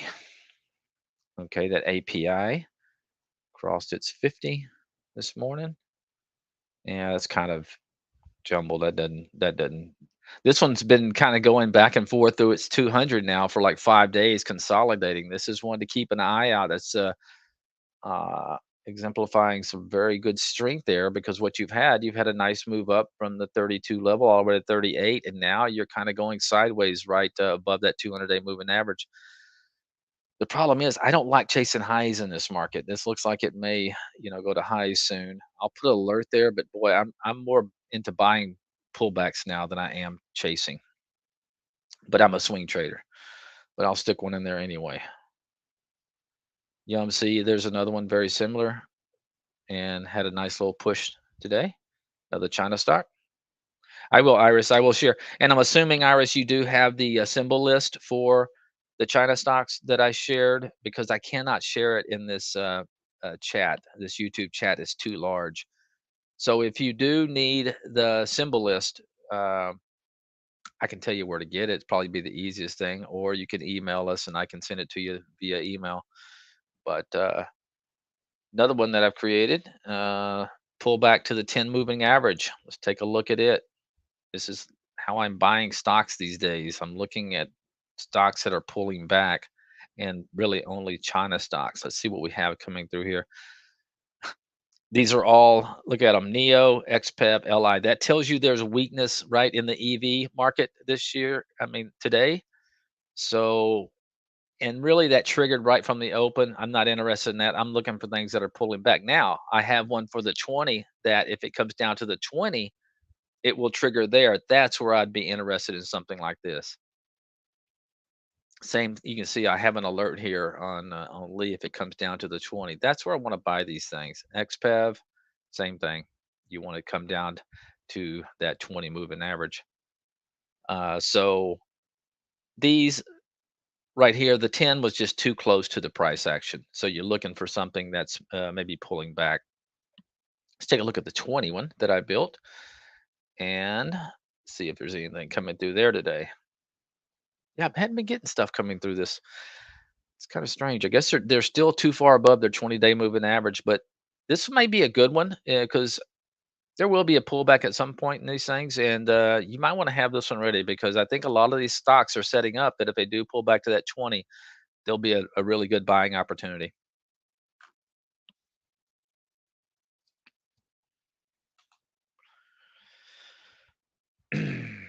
But yes, I will share these. Let me do that right now. Once again, if you don't have it on the China symbol list, it's going to pull up it's going to be looking at every stock in all the exchanges. So be sure you'll be getting a lot in there if that's the case, which may not be a bad thing. Okay, share, copy all. This is pull back to the 50 and 200.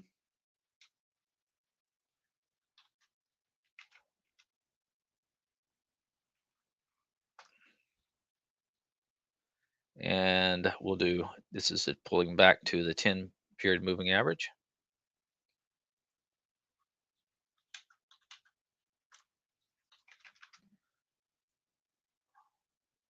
And this is one for the 20.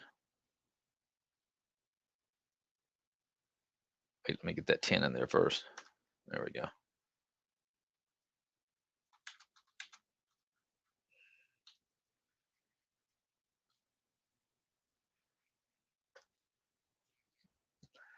And the theme of the webinar yesterday was, guys, it's when you're in a bear market, it's different. Okay, you cannot be chasing momentum in a bear market. And I know it takes a lot of people that have been trading this market for maybe the last 3 or 5 years that really haven't experienced a bear market like we're going through right now, and it could last, for several months. Really could. I hate to say it, but there's still some great opportunity if you learn to buy strong stocks on pullbacks, and then you can buy it with small size. Uh, Trying to think if there's anything that I bought today. Well, I bought VIPs yesterday, but boy, off the 200-day moving average, boom, right there. I was actually in it. I got stopped out, bought it. I've already scalped out half, and I'm about to sell the rest. It can't hold up. So anyway, yeah, that's I'll put these on live just in case anything starts coming through. You can take a look at it.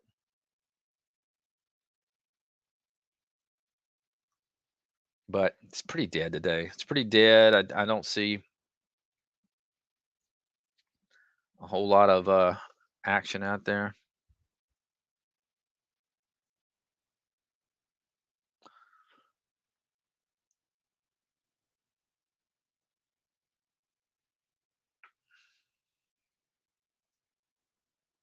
Bring over my China races that I'm running.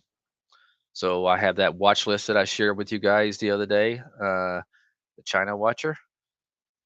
And what I do every morning is I just set up my race, change from the open, and oh, I'm in this time. I hope it gets going here. Now I was already in this. I've talked about it, and I can't get that thing, but I sure would like to see this thing uh, close on highs because I think it has potential to get up to this 200 day at some point.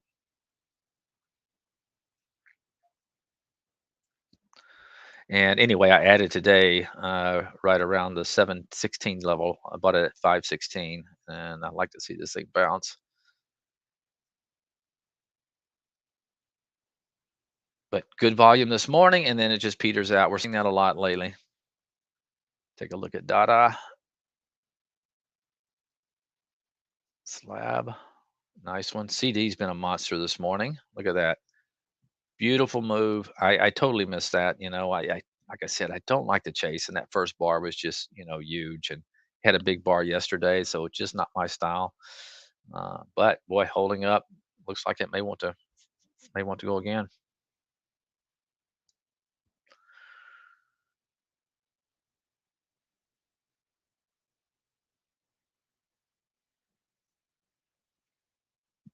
LU's in there.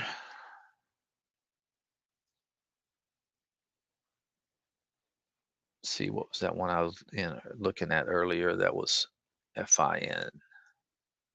Yeah, look at this thing right here. It doesn't do a ton of volume, but above the 200, and boy,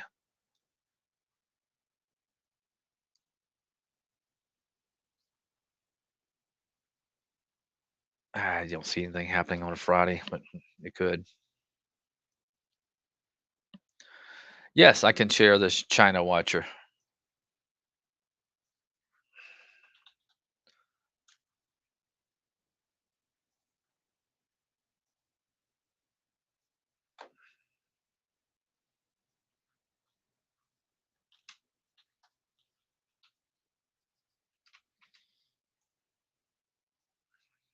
There's been some good opportunity. And this is with a very, very weak US market. And I was saying last night in the webinar that I wouldn't be surprised if you do see like a move in the US markets that these don't just rip. I mean, let's just take a look. You got K Web holding up very well. Look at that. Just so different than what you're seeing in the SPY or the Qs. FXI, the big cap China one, once again, just holding up beautiful. EWH, it's a Hang Seng index. Hong Kong, a little bit of weakness today in that one, but still above all its key moving averages. They are still below the 200 day, so maybe they have a move to that at some point. Hey, Mike C, how are you, buddy?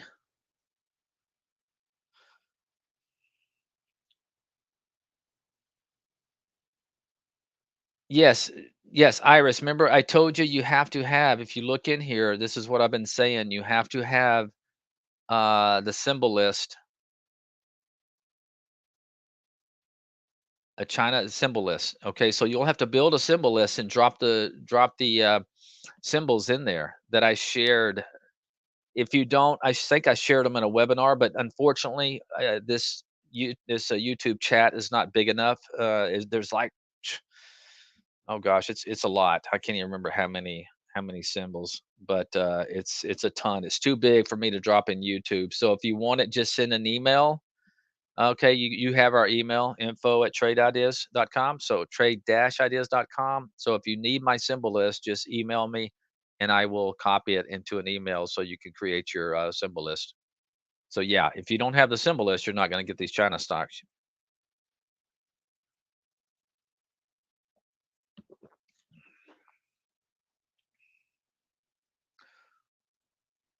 RTX for a good short. Let me take a look.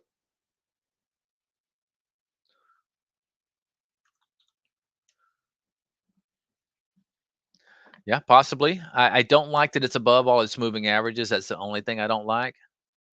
It's above all of it, even the 200. So that one, I I I would rather see them below, those moving averages. Siga. That doesn't mean it can't work. I'm just saying that's me personally.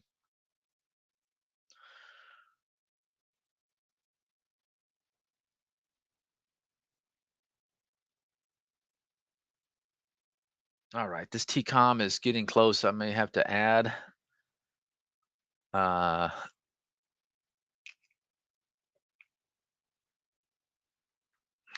there's McAfee. Microsoft is one of the certainties in life that they'll try to sell you McAfee.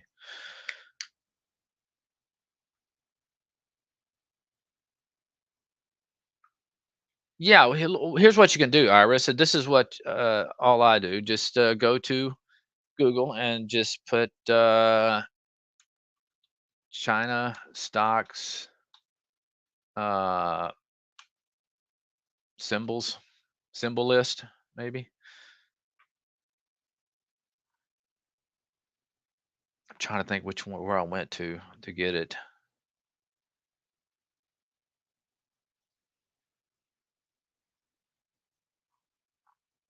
No, that's not it.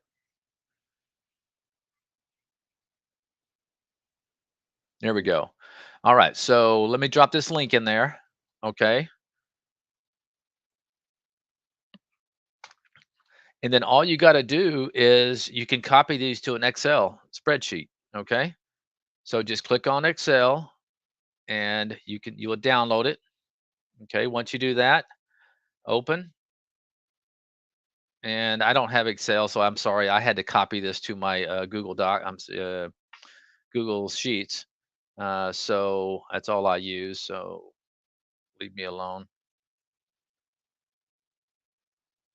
You're not gonna. Now, how can I?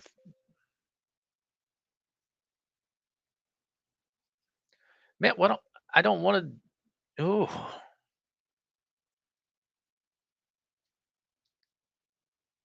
So anyway, copy it. If you have Excel, you can copy to Excel, and then you can just grab all the symbols. I think this is the exact same website I went to, so you can do that. Uh, and then you just copy it and paste into your symbol list, and that's all you got to do, Iris. And like I said, if you can't do that, it's very easy. Once you just copy it either to Excel or Google Spread or Sheets, you can just copy it and paste into a symbol list. Do you keep a trading journal?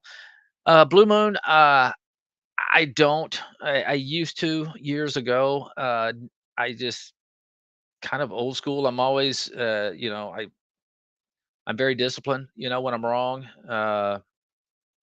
and get out quick. I just after a while, you kind of get happy with your little niche, and you don't really have to go back and check. I mean, I still make mistakes, obviously, everybody does, but I know when I do it right off the bat, I don't need to go back to a journal and see what happened and what I did wrong. I usually know it right off the bat. Um, for example, I bought this AMC to CMC this morning, and because I liked the way it was holding up, not because it took off. I didn't chase it this morning, but I did buy it on a pullback, and uh, but I'm very disciplined. Okay, I expect this. Now, what am I talking about? The way it's holding up because it looks like it's not really doing anything with relative strength. Okay, because the market has been selling off pretty hard lately. I think we can all agree to that. But look at this one. It's actually making higher lows. So we got a wedge building here. We got a beautiful wedge. And if it breaks out, this thing could have a lot of potential. So let me just draw the wedge for you here. Beautiful wedge that we have in AMC. So uh, uh, I'm not buying it because I'm an ape. I actually don't get into the all. I remember Steve pointed it out today, and uh, I said, "Man, I can't believe I, got suckered into this." He goes, he called it. It's showing relative ape instead of relative strength. Relative ape. I like that. But anyway, okay, Iris, if you copied it to Excel, that's perfect. So you're able to drag, right? Click on the column and drag down, right, and copy those symbols. And then all you got to do is go to Tools and Symbol List, create new list. Uh, China 3, I'm going to call this one because I already have a couple of Chinas. And then once you create a list, okay, just go empty, and it's going to be empty. You want to edit list, and then you just copy and you paste it in here. Yeah, that was my problem, Bloom. It was taking a lot of journaling takes a lot of your time. Kind of, I love to watch the screen. From that's um. So I hope you got that, Iris. Let me go ahead and delete this.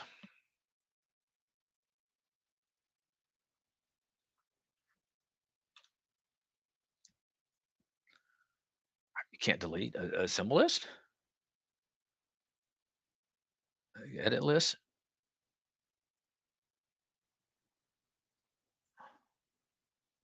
Oh, there it is. Uh,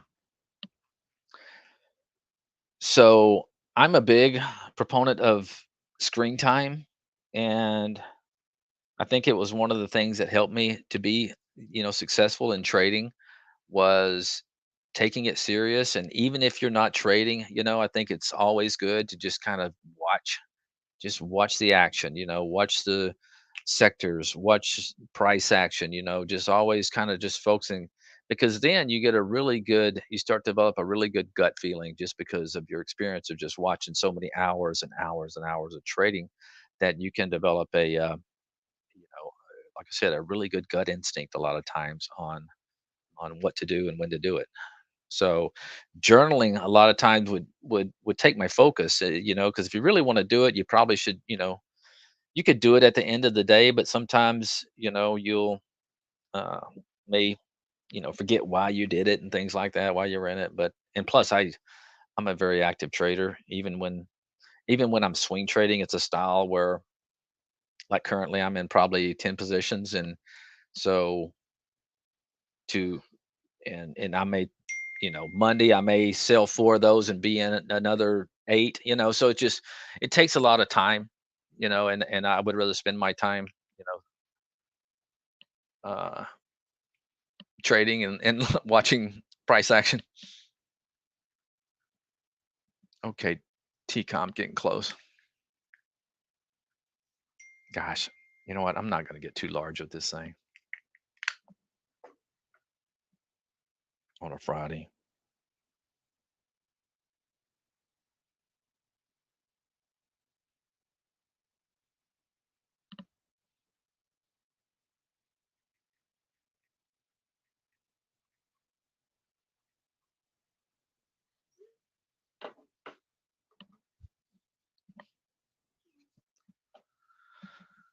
All right. Let's see.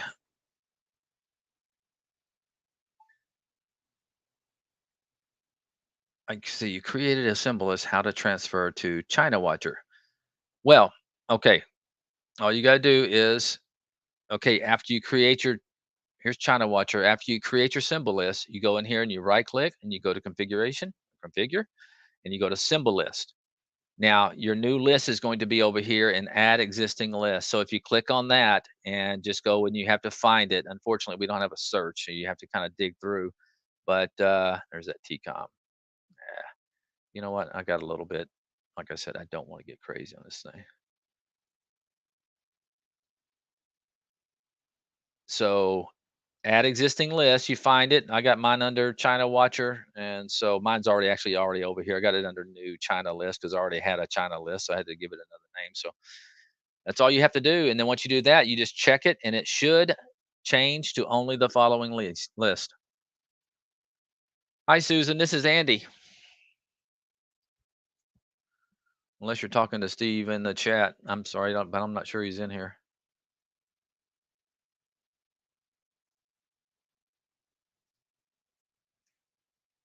All right, let me see if TCOM is worth adding to this position.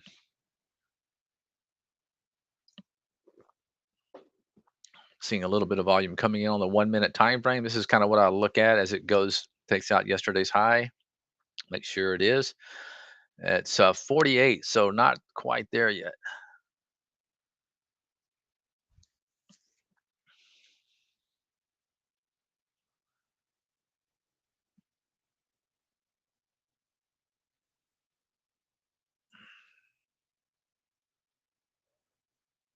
Yeah, I'm already in it, Darren. I bought it earlier, TCOM.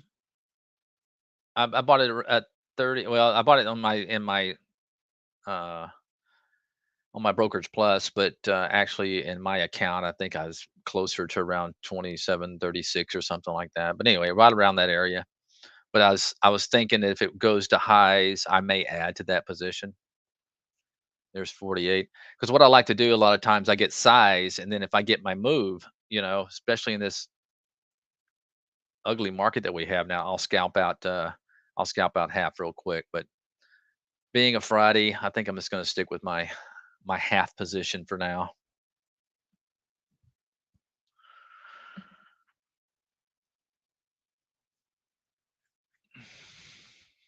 Tell you a good one that I'm in that I like, and then once again, this is one that came back and touched the 10.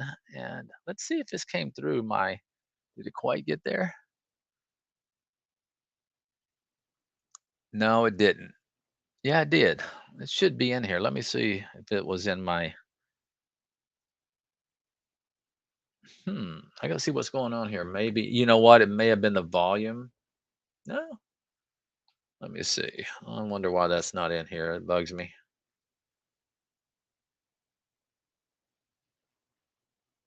Volume today. Yeah, it should have been doing 200 when it hit it.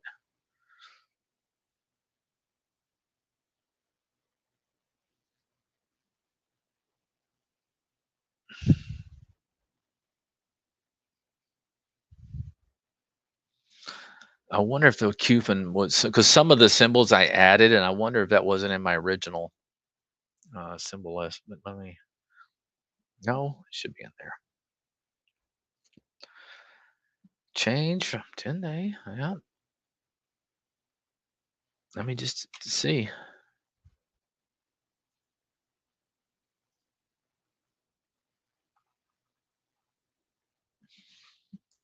All right, that's but I'm gonna have to look into that. That should have went off. Let me check my symbol list, make sure it's in there.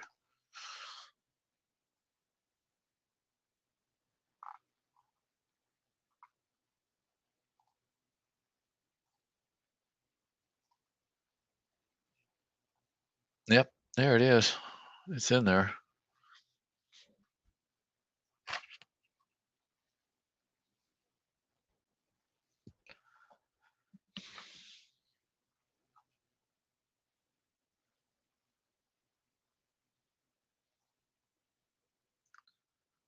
The low on that was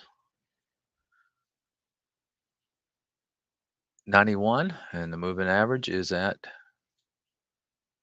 94. So yeah, I know I'm to look into that.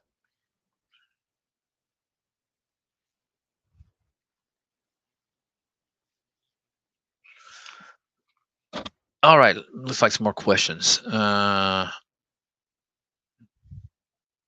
Oh, me and Steve are pretty even. We both hack it around a little bit. We used to be pretty good, but we don't play enough. I haven't, I hardly play anymore, but I am getting out more this year for the first time in about 20 years. Uh, is there a way to what percentage of volume is bought and sold? No, we don't have any feature like that on our software. You're talking about uh, the difference between basically buying on the bid or selling on the offer. I think, yeah, we will match up on July 15th. That's for sure. Uh,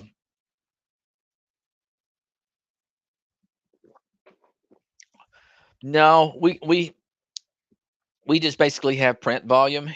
That's all you're going to see. I think too many people look at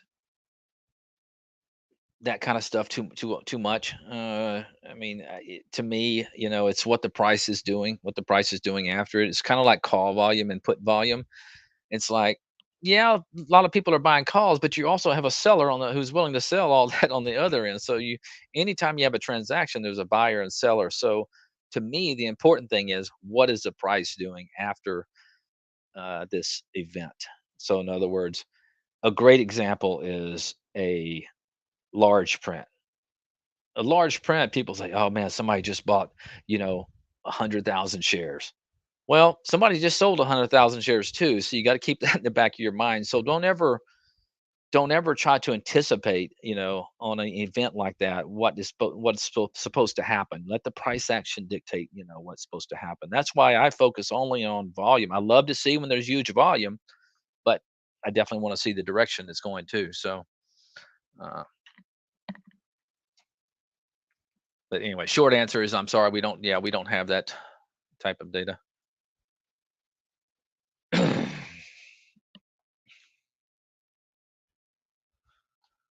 that again.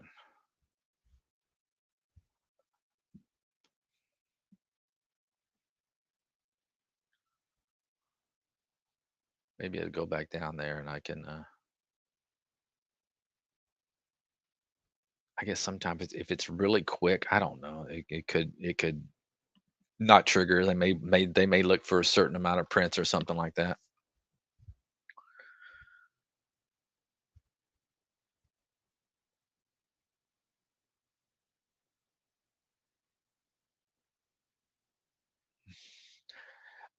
You can, yeah, good question. About seeing the volume spike at the 10 moving average. You can do that, but the only problem is if it's at the 10 moving average and there's not a volume spike, you'd almost have to use a kind of a minimum in your like 1 minute volume filter. I think the best thing to do, because you're not going to see a whole lot of stocks coming back to the 10. And so what I like to do is just maybe just look at my eyeball, look, like this QFIN, it came down to the 10, not a whole lot of volume, but you can always look at the volume, on your charts, or in the, if you have a 1 minute I got a 5 minute volume filter, in a lot of my windows. I don't own here though. I got relative volume, but I don't have a 5 minute one. But a lot of times I'll just look at the chart or in my single stock window. I can look in there and see what's going on.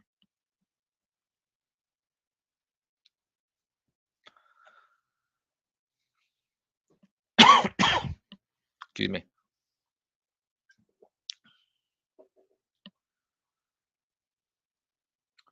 Is the color of volume relevant? Hey, hold on, guys. Let me get a cough drop. My wife and daughter had COVID, and I think I'm getting it. But it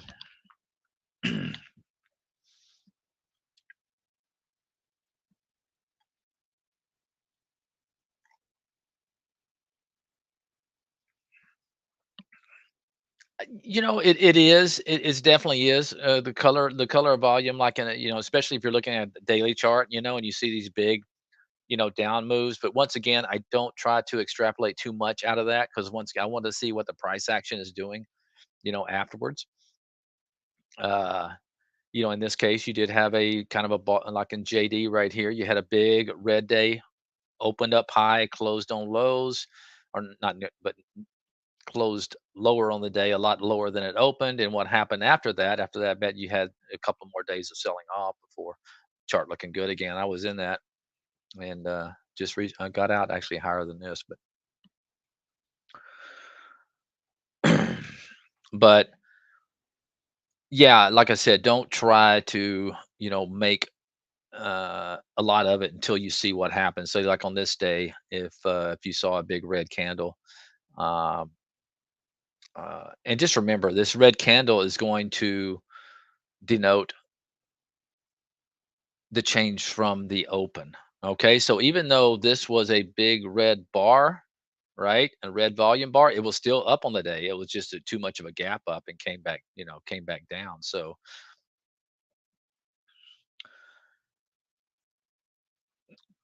it's good to notice things like that, but once again, wait to with confirmation, for the action, the price action after that.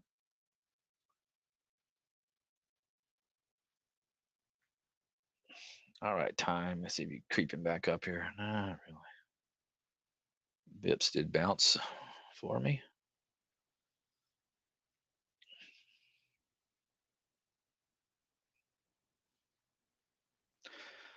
TCOM.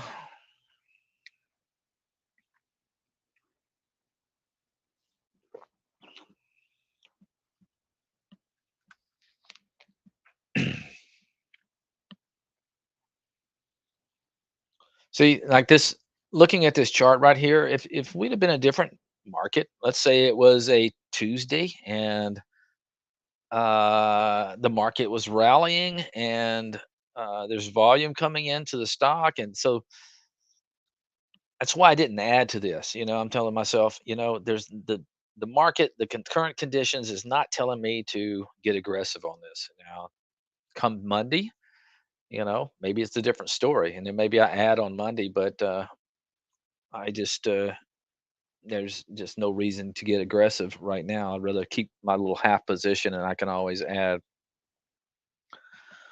on Monday or Tuesday or whenever it goes.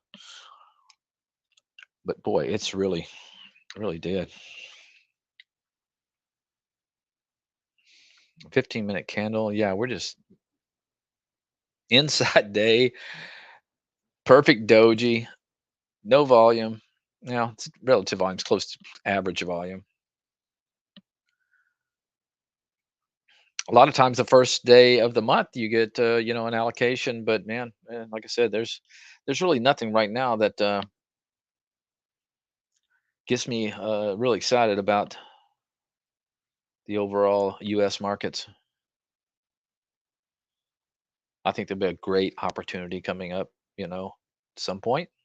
When that is, I don't know, but like I said, you can catch some very nice rallies. But right now, it's just a slow grind lower.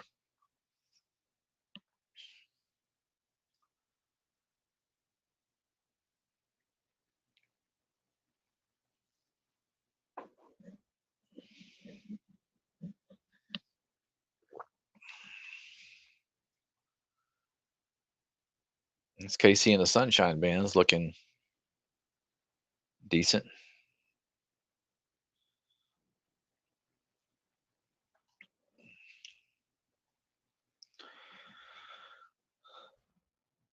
Interesting.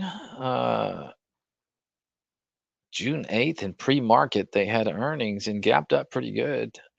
But since then, so this is maybe one to watch.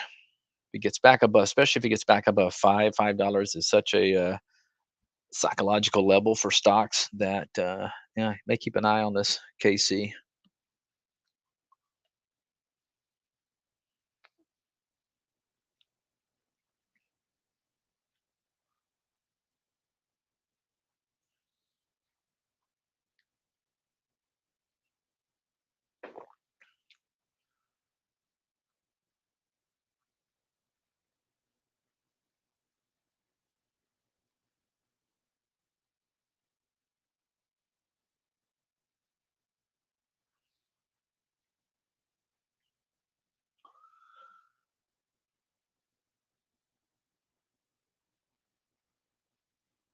Okay, Stevie. So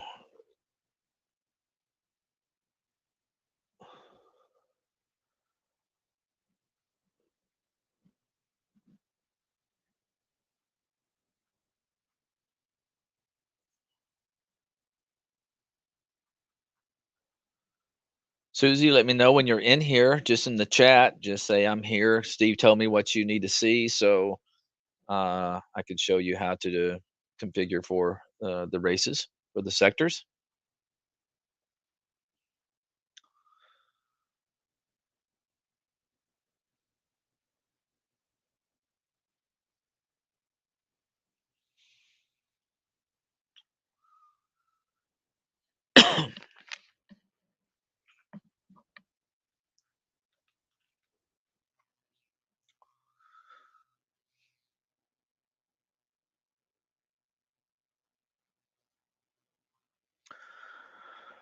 Well, good question, Peter. What else to look for in addition to 10 SMA before a buy?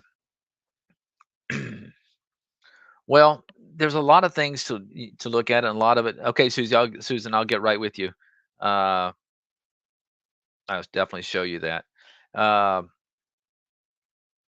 you know, you want to know what the overall market's doing. You'd like to know the sector, sector strength. Uh, is it strong?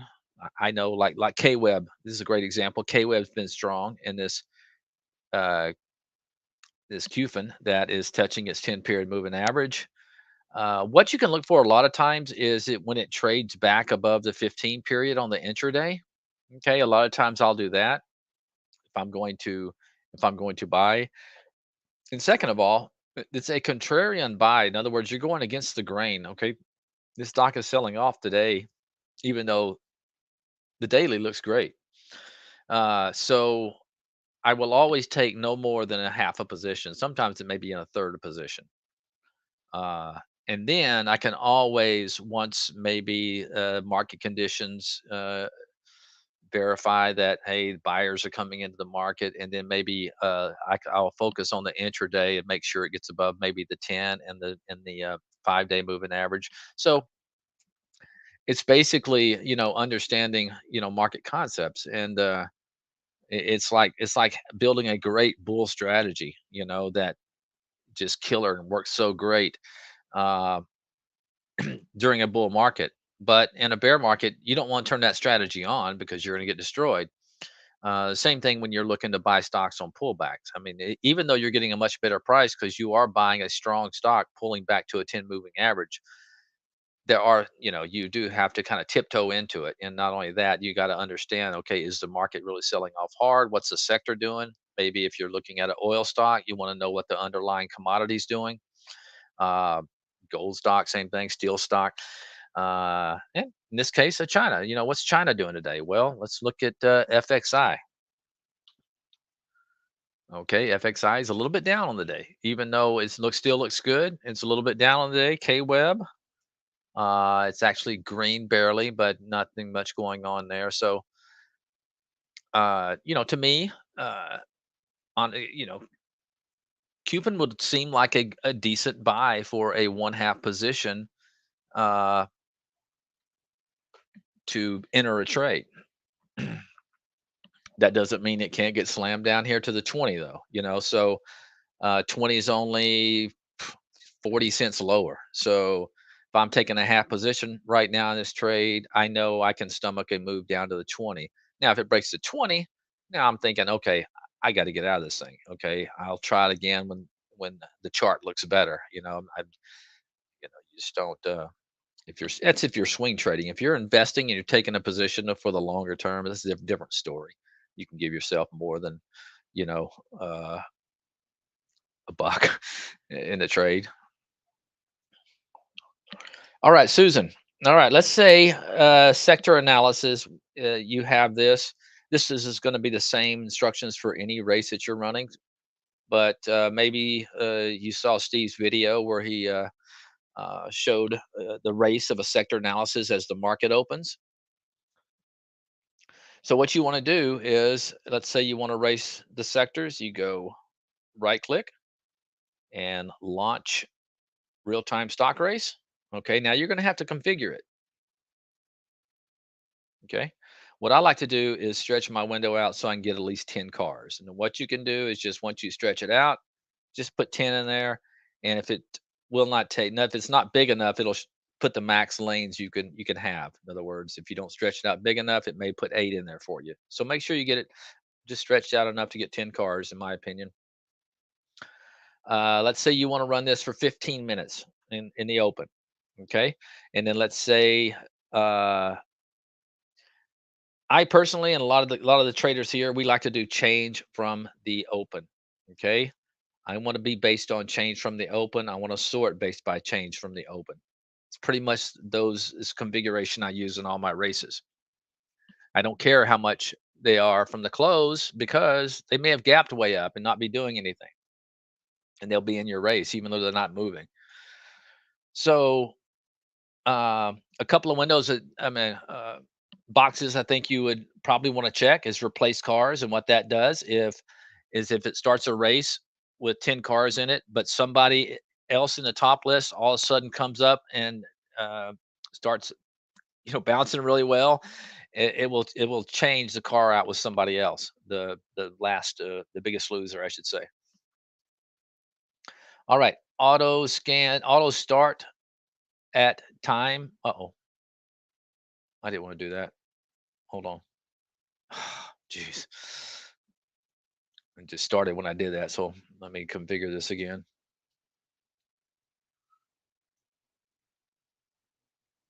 All right. 10 cars, 15 minutes. And then what it's going to start a race for you every 15 minutes. So change from the open, replace cars. Uh, Auto rerun. This will make it keep running over and over for you throughout the day. You want to check that. And then you want to check whether you want race cars or company logos. I kind of like the race cars actually. I'm logos kind of, I don't know. They're that's just me personally. So a lot of people like the logos. Uh, all right.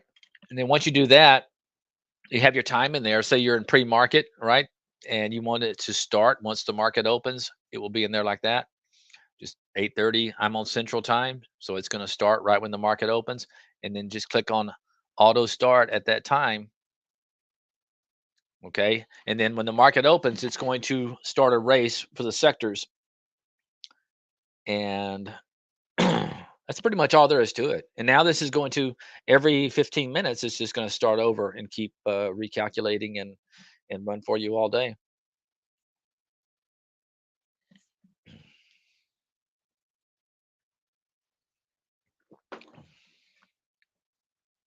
Did you get that, Susan?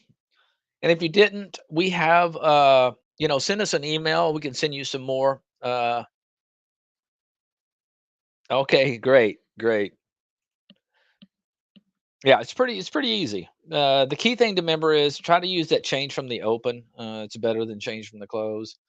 And then, like I love doing my China stocks on these races. It's great. You're gonna see in the morning where you're gonna see some of them take out of the blocks really quick. All right, that's it. That's all you gotta do.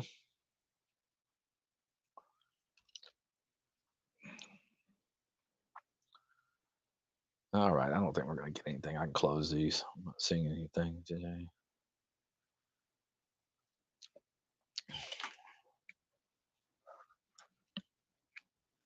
Okay, Iris, having a problem. I have the symbols in a edit symbol list. Again, how do I transfer the symbols to the China Watcher? Okay, I'm gonna show you again. Okay, did you mentioned I have symbols in the edit symbol list? No, you need to go ahead and complete that list. You should be done with the symbol list and closed. Okay, so Iris, once you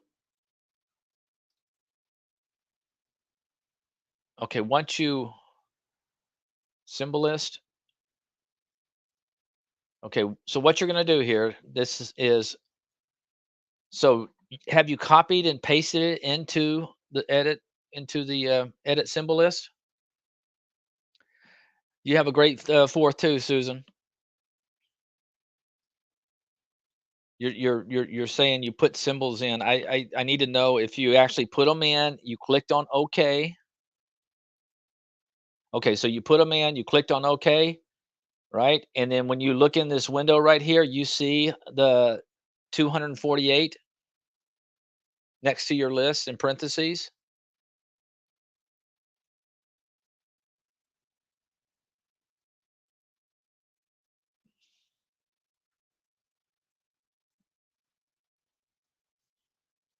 Okay, after you've done that, all you gotta do is exit out. You're good to go. Okay, so now you have that symbol list created. So what you want to do is go into your China Watcher, go to Configure, go to the Symbol List tab. Okay, you want to go to Add Existing List because you just created it. It's going to be over here, all right, in your little portfolio. So you got to find it. Unfortunately, there's a lot in there, but you're just going to have to find it, and it'll be personal. So just find it, new China list, click on it. And when you click on it, it's going to move it over here to the left side. Now you have to find it on the left side and put a check mark in it. When you put a check mark in it, this window up here should default to only or should change to only the following list. Once you do that, you're ready to go. Just click OK and you should be good.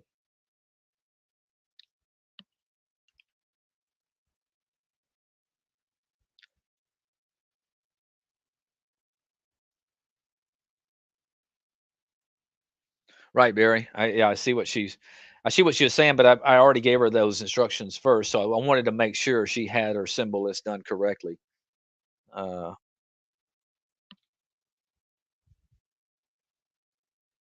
so let me know if that works, Iris.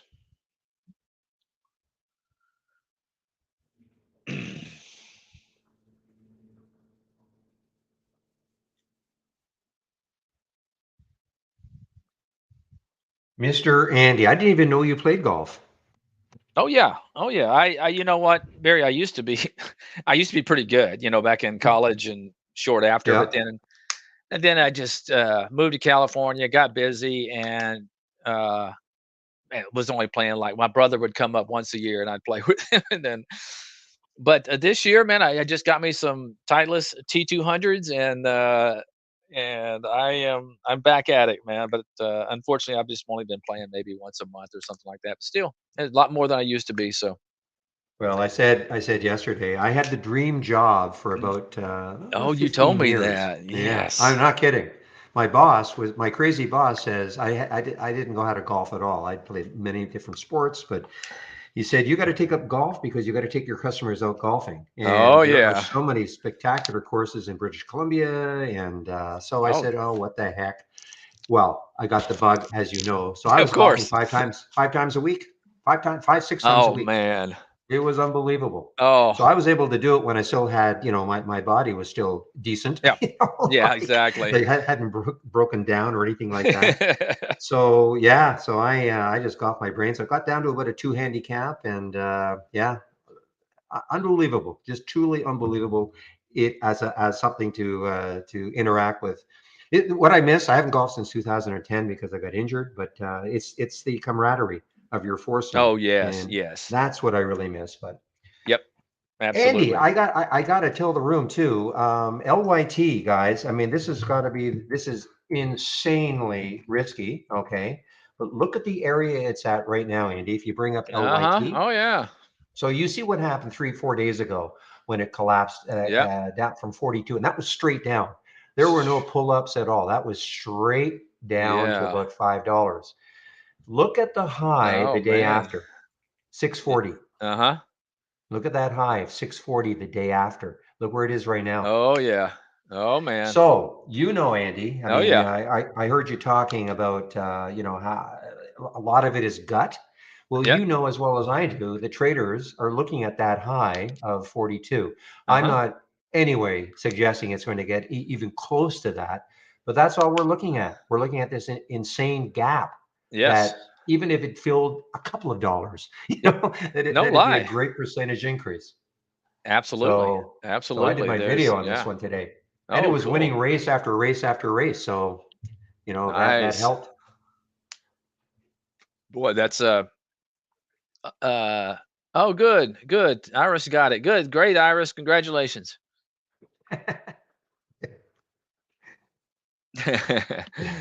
Well, yeah. You got anything planned for Canadian Day, Canada Day? Once I'm out of here, my wife and I will head down to. We live just sort of outside of Vancouver. I mean, it's basically Greater Vancouver. We're gonna get onto our respective bikes, and we have a little dog carrier, Oh, nice. a front one. Right. It's not a carrier. It's called the Buddy Rider, and so it attaches to the front, and we're gonna head down there to the parade and just tour around the village. Oh, nice. Nice. Yeah, Sounds we like don't a go crazy. We're not like you guys with the insane barbecues and mm. the hoopla, but we're low key, as you know, as Canadians, we're a little more lower Lord, key yeah. Oh than you yeah. guys. Oh yeah. Nothing wrong with that, man. Nothing wrong with that. Nothing wrong with But that at all. I Confederation like for low us key. was in. Yeah, you were low key. Like you Yeah. got that Oh yeah. low Oh key yeah. Southern drawl. You know. I'm- oh, but So go so ahead. what about you? What do you got planned for the fourth? Anything Well, like you're yeah, you're doing the barbecue?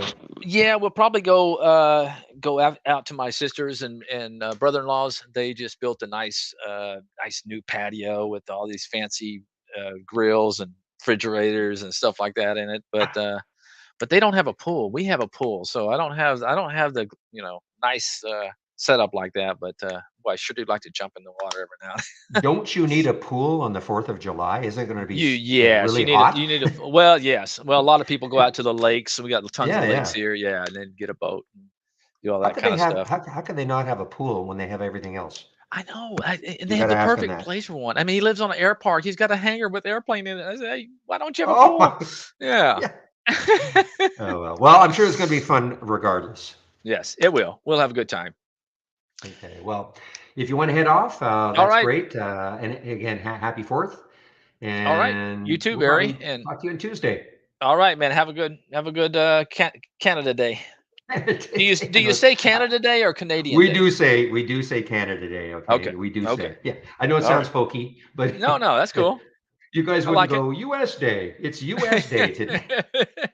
It doesn't sound the same. Oh, all right, Okay, buddy. Andy. Have a We'll good see you one, man. later. Bye bye. Okay, bye. Let me get my screen going, guys. Okay, my screen now I am sharing. Okay, guys, I'm back. I should be back in both rooms. I was just talking to Andy in our YouTube room. One last thing, get my music going. Okay, no, I haven't told my Fort Lauderdale story. RFP guys, I put in the room that I was short this one. This one was from Zach Scan.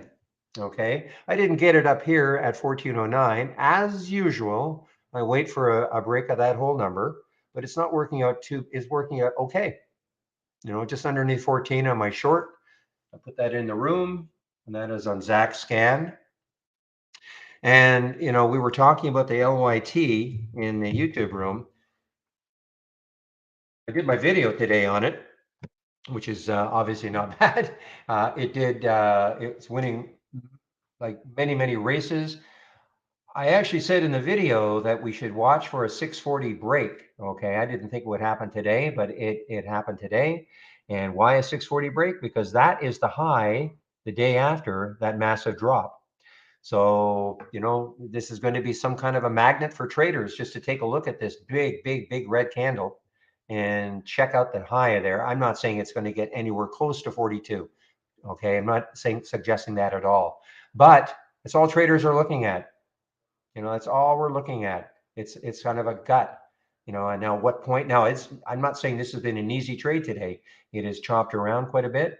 And I kept saying over and over in the room, be careful, be careful, be careful. But it's just hard to take your eyes off something like this, in my opinion, anyway.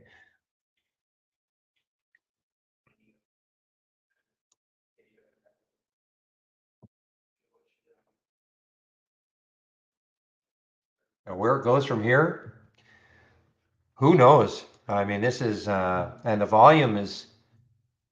I mean, actually, this is the amazing thing, guys. Look at the volume. Look at the volume on the day it collapsed. I mean, this is just how much is that? That was 20 million. So we are at 48 million now. 48 million. So the day it collapsed, it was on 20 million. Understanding that there's no reason it should have done this. This was one of those low float. Where are they out of? Mumbai. Interesting. One of these low float IPOs. I can't remember what the actual number was. It was probably 455. Somebody be able to tell me. I could probably go back and look. And not very many shares were probably issued. And it took its time, though. I mean, it was this day here that really got it rocking, and then just unbelievable. So where it goes, I don't know.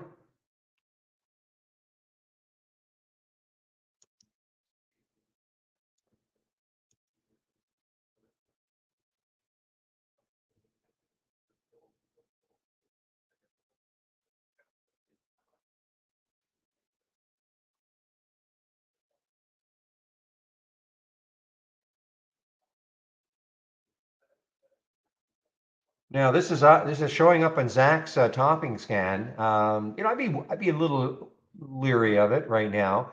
The interesting thing is that this is the first day, I think anyway, that Interactive Brokers has had shares available to short, and this could be a lot higher. I think if there were, because if Interactive Brokers has them, I'm sure other brokerage firms have them also. And even at Center Point, when I think Zach said it was really hard to find them. So it's interesting that it's having this great move, even though now a lot of brokerage firms have got shorts available. Because this would probably be a lot higher if people weren't able to short it.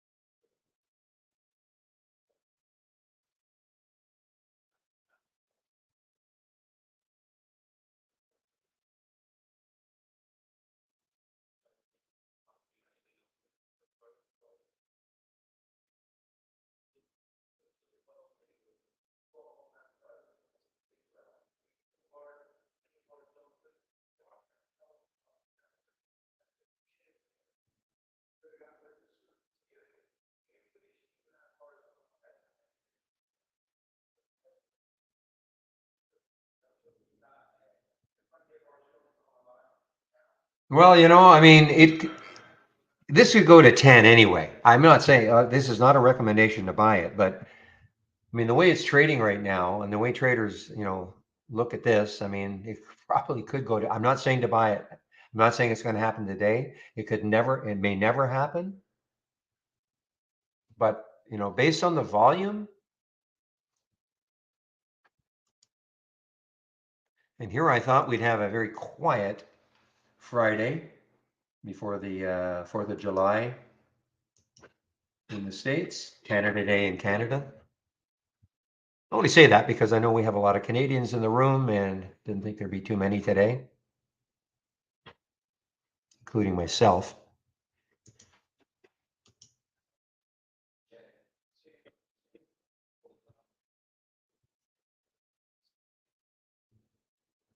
Okay, guys, HTGM may be starting to try to do its thing again. Low float, 7.5 million in the float. The high 2 days ago was $1.33. It's putting on a bit of a run. You can see the increasing volume on the 15-minute chart. You can see a little bit of volume on the 2.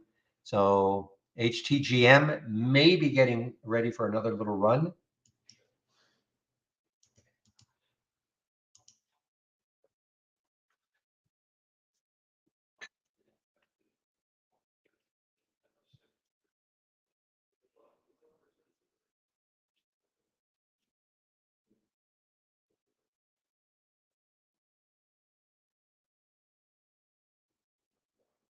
Probably about 250, 250, 260, Jamie.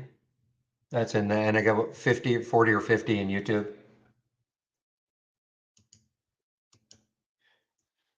And it's a changing number. Well, it's a changing participant level too. It's not the same people all the time, of course.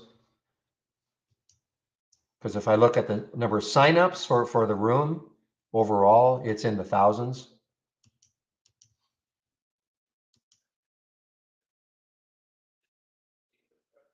All right, guys, be prepared. LYT.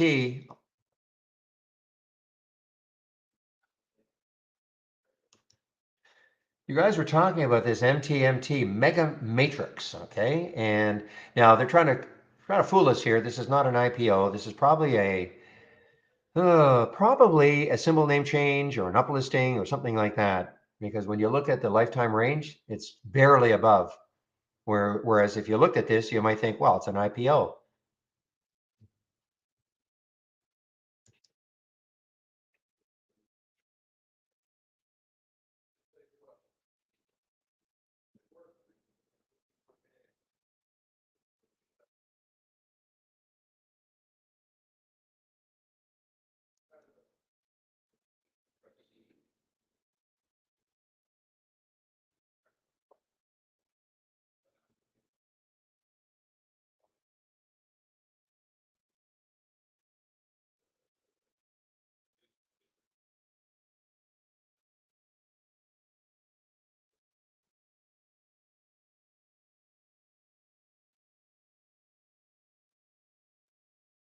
All right, guys, let's see, LYT. So LYT on his topping scan, I mean, it's tempting. It certainly is tempting.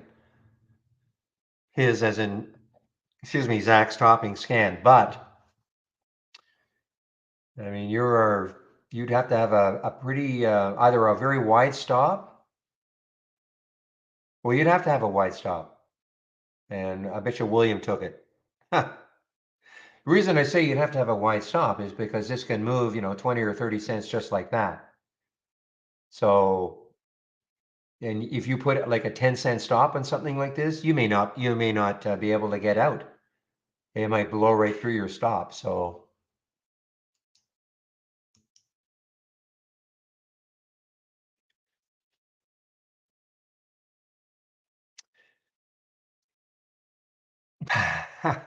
you too, Dak. I don't know if you're still here and you can hear me. Finish the day studying LYT blunder. Blunder as in you didn't like it ever, you never took it. Is that what you mean? Thank you, Casa. Okay, so it was old ACY. Okay.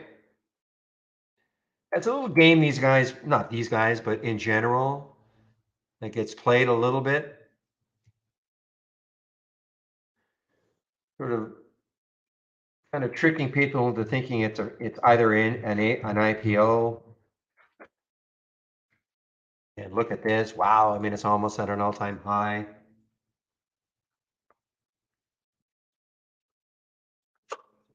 So they change symbols. They say, you know what, we're going to change our symbols to better reflect our new scope in business or something like that. They'll make up something.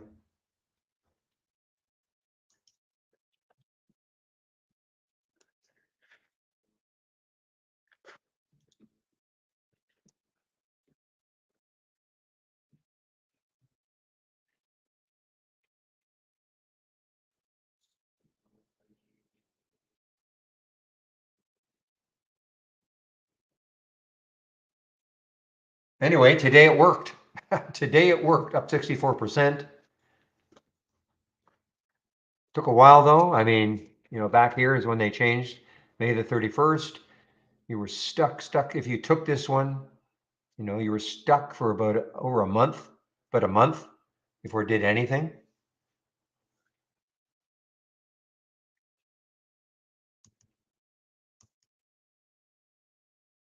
Oh yeah, I mean it's not easy, and that's why you can't have to have a wider stop for something like an LYT.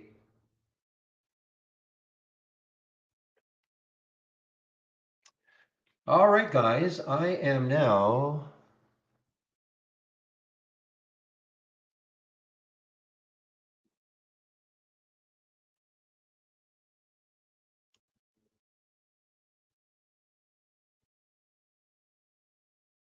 All right, what is CCXI doing? I'm not sure I saw this one at all. CCXY?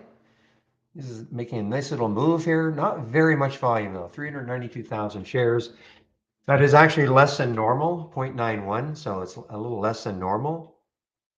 But it's got a little bit of room. 2783 is the 200-day moving average, so it's got that. It's got a little bit of room.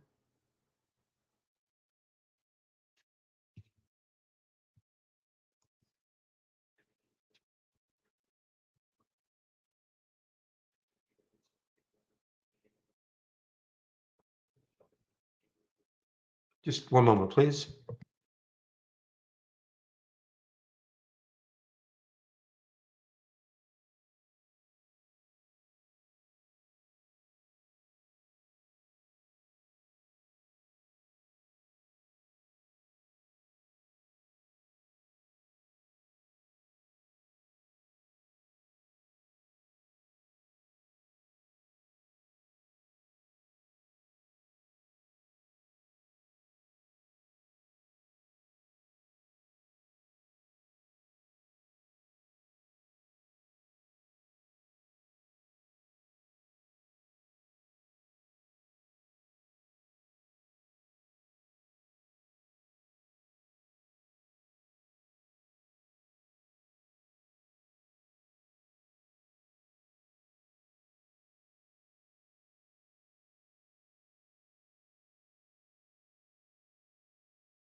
All right, guys.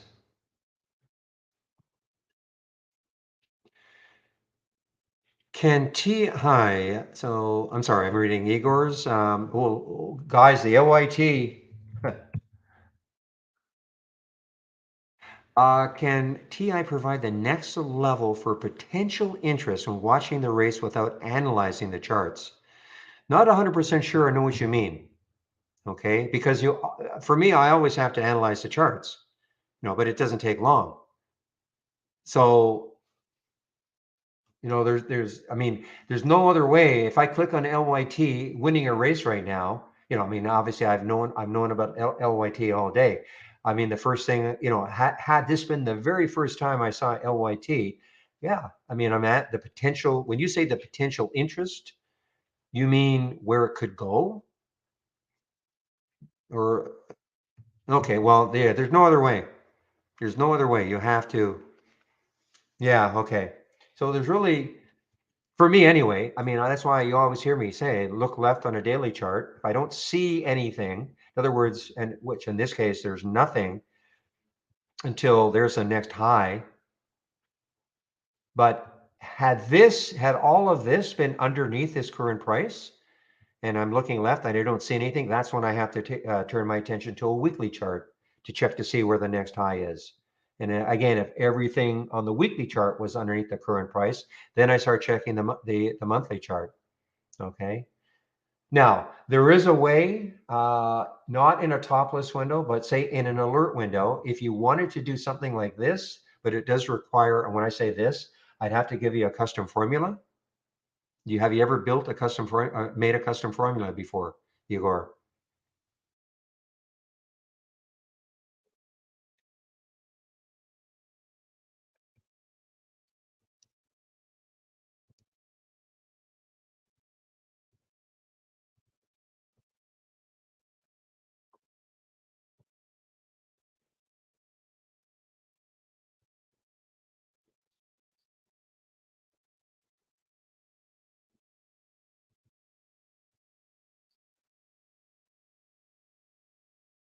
Oh man, guys.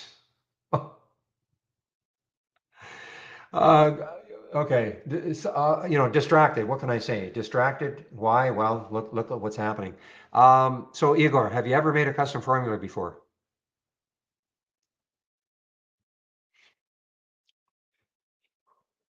Now, the only problem is it would have nothing to do with the races. Okay, if you've made one before, I can give you, let's see, do I still have this?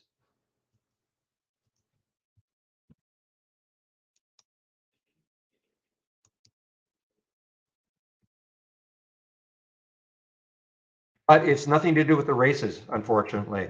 But okay, distance to the next high or low. Okay. Now, where is it? Right here. Now, the problem. Now, if you, I'm going to give you this, but you have to add the custom formula yourself. Just a minute. Don't thank me yet. Don't thank me yet. Because if you look at this, there is a custom formula in here. So what I'm going to do is I'm going to get rid of it because it won't make any sense. I'll give you this now. This is a template. Actually, I'm wrong because you can create your own template, okay? You know, you may have a different price range you want. You may have a different minimum volume that you want. I've got up and down 2% from the previous close, etc. Okay, so you can create your own alert window as you see fit, and then this is the custom formula that you can use. And I'll explain what it means.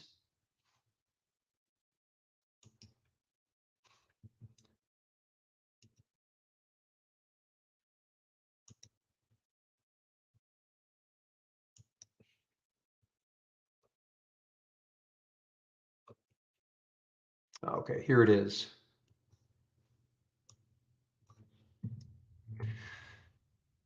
Okay, here is the formula. So you say you know how to create one. Okay, so there is the formula to use. Okay, when you create your custom formula and you've got the box, make sure you type it, you can copy and paste it. It has to be, as you know, has to be exact. So what this is telling you, if you create your alert window and with the price range and the minimum volume, et cetera, that you want, and then you add that custom formula to it, and say you put 1 in the min, what that would mean is when you got your, and if you have to use a new high as your alert, okay, it has to be a new high. What that will tell you is that when you got the new high, there was still $1 when you look left to on a daily chart, okay, to the next new high. Does that make sense? So for instance, if this were a real-time alert, for instance, at 7:41, and I had that custom formula in there, and I put 1, I mean, obviously to the next high, it's $40, well, not quite, $35. Okay, so obviously then you would see this one. Does that make sense? If you put 2, it's got to be $2 to the next high, always on a daily chart. So in other words, it's good at finding gaps. So you get a new high trigger, and it's good. It'll only show you stocks that have whatever that minimum is that you're going to put in. Excuse me. Obviously, it depends on the price range. I mean, if you're used to trading Apple and you put 1 to the next high, that's not such a big deal. But if you're looking at this one or something, a cheaper stock, and you put 1 or 2, that's a bigger deal. And it's also on the way down. That's why the ABS is there. It's the absolute. So it's the absolute. This means this little equal P is looking at the next high or low minus the current price, okay, and taking the absolute value. So it'll also work for stocks on the way down. So if you wanted to have, you'd have to have another one then, if you're looking to short things maybe, and you want to short something, but it's still got room to move underneath, your trigger then would be the new low of the day. Does that all make sense? If it doesn't, I'll explain it again.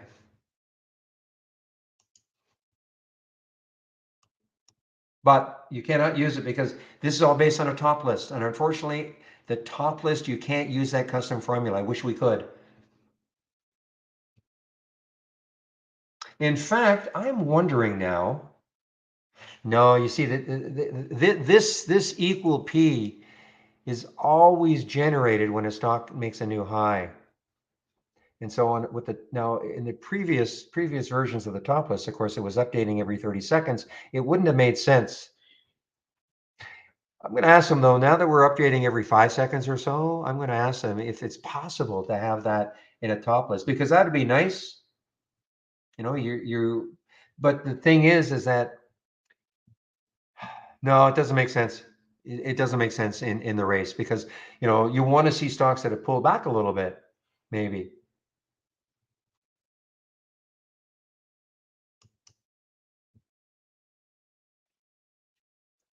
So it doesn't make sense using it in a top list.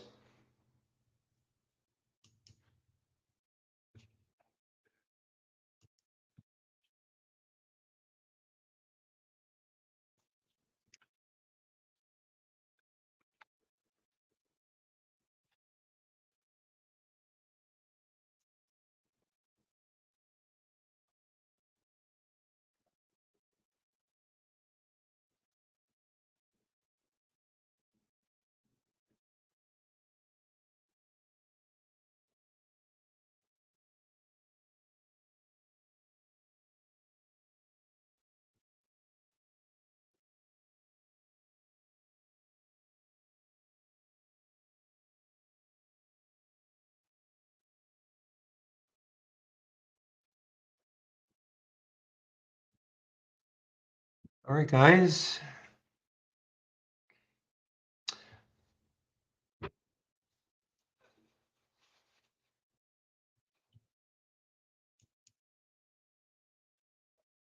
YSG, this one, boy, what a run this has been on. I mean, seriously, 67 cents. This is what, maybe 3 weeks ago, maybe 4 weeks ago, 67 cents, $1.67 now, and steadily. China stock. You know, if you're in Andy's, listening to Andy between 12 and 1, you know, he's kind of loaded with the China stocks.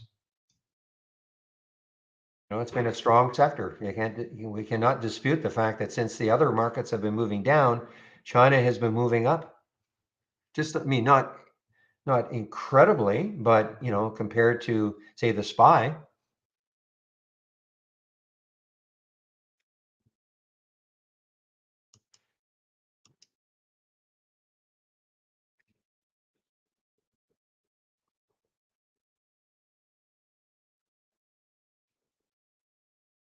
there's another one, guys. UTZ, 1423, 1420, 1422. Those are kind of and 1429. Those are the highs looking left on this UTZ. Yeah, it looks like there's too much on the weekly chart though. You know, you start looking left and you start to see a lot of action not that far away. So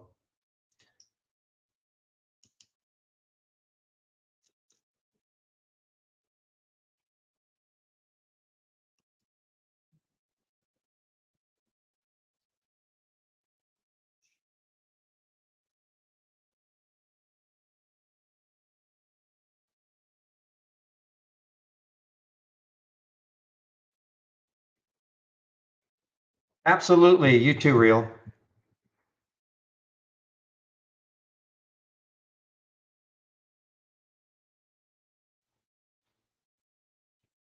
Thanks for all the help, obviously, as usual.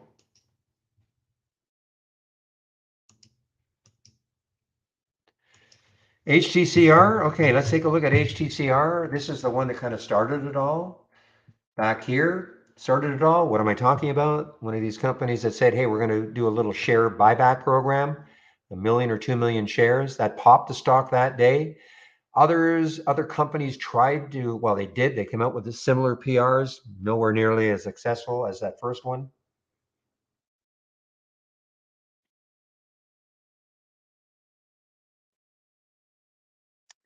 You know, I do have Larry, I do have AERC still thumbnailed for some reason, and you're right, this is starting to move.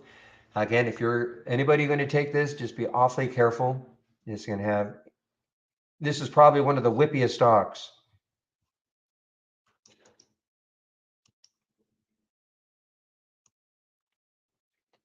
And if you don't believe me,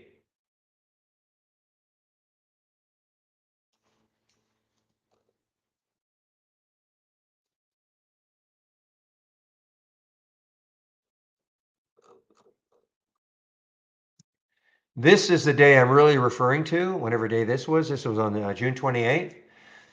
You know, I mean, it was this stock with it's always whippy. It's always whippy. You always have topping tails and bottoming tails, you know, but look at this move here.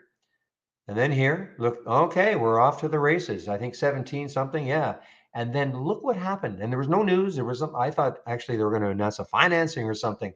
I mean, look at this horrible 1725 on that one candle, 1725 down to 1463, and then continues down to 1427. Okay. So this can be insanely whippy. So if you're going to take this one, you know, just be awfully careful. I mean, look at this one.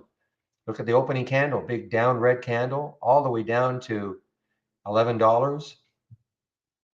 So be careful on that one.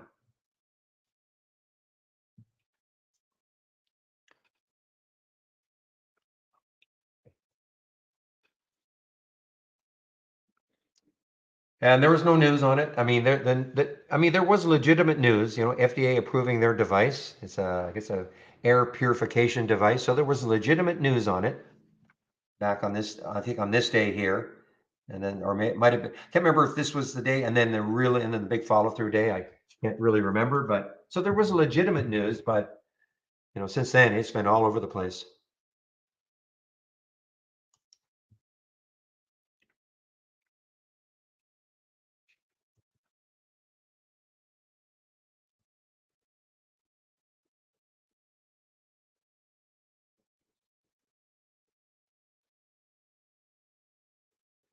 It's like real as in high school again,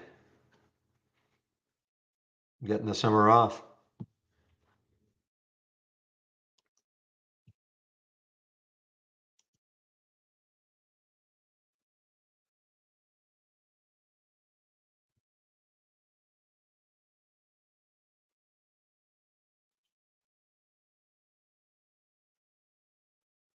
Okay, for those of you in a pullback mode, there's CYN. So CYN, what did it hit? It hit $1.52, and now it pulled back quite a bit. Big percentage drop, but now it's starting to move again. But as always, is it doing it on volume? I don't see a lot of volume coming into CYN. And we may, I mean, listen, and there's the ERC.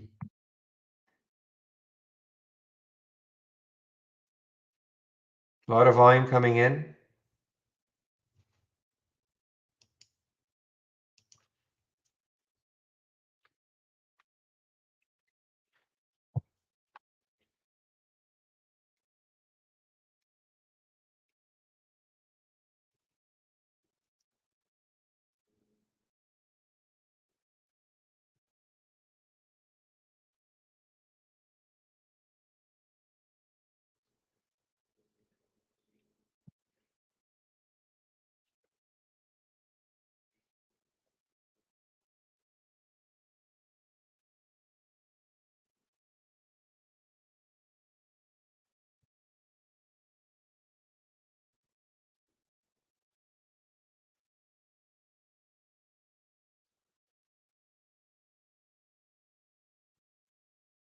All right, guys, I'm out of the RFP. I mean, it was okay. It wasn't, I was hoping for a bigger drop, but it was okay. Got down to that 1360 mark, covered it in here. So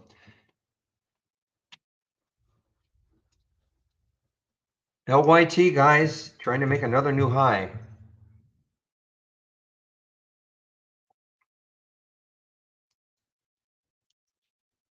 The only scary thing is the fact that there are shorts available now. It's the only scary thing.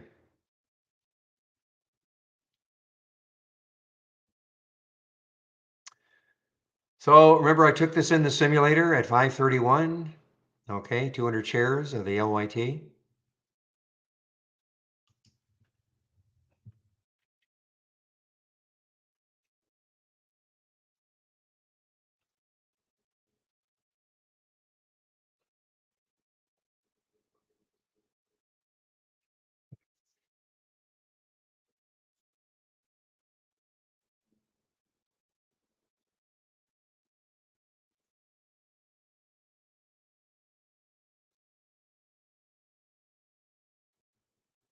I have done the same, Poe. I've sort of traded around I'm going to call it a, I hate to call it a core position, but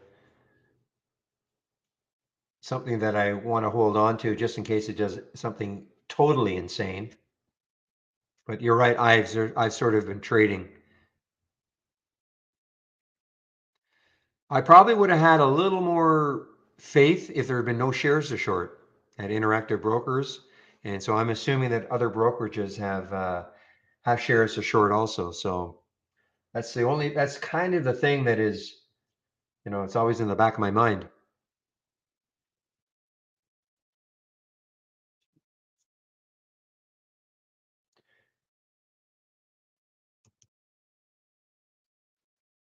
International Money Express just made another new high, guys. IMXI. This is almost an all-time high. So I guess the all-time high for IMXI is 2138. So it's not that far from an all-time high. Showing up in the 10-day daily breakout. And you can see the MTMT 10-day daily breakout at 202. What did it do? It got up to 235. That's awesome. I didn't take it, but that was right during my break. But 202 to 235, I'm not saying you could have got in right at the 202 or exited right at the top, but I always like to say, give me the middle 2/3 any day.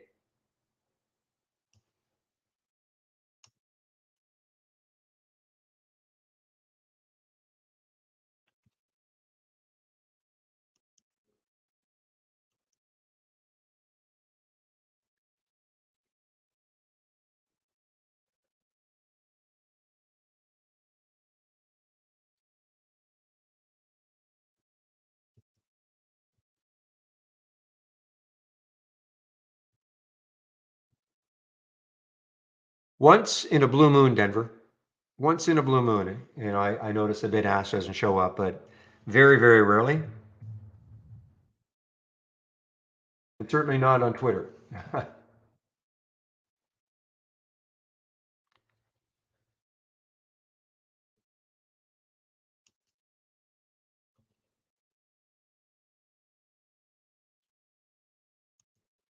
Yeah, I mean, because I click on so many alerts all day long, I've noticed it every now and then, but I may have not seen anything like that for a month.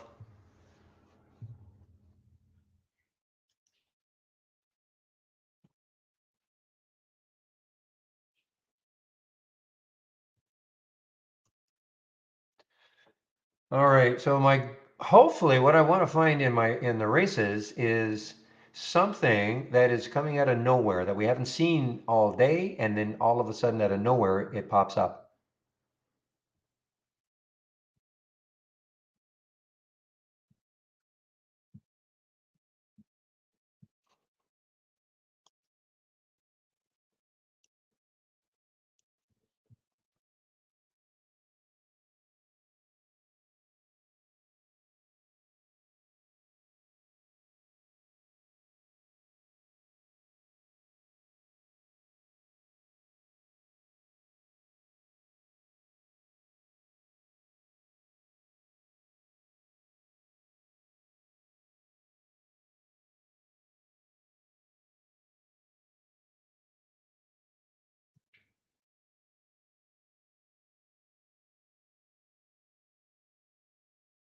Give me a moment, please. I'm just asking a question about the races.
Ah, there it is. AERC doing its thing again. A big topping tail. It's all the way up to 14 and drops down to 1290. So, I mean, that's what I'm talking about.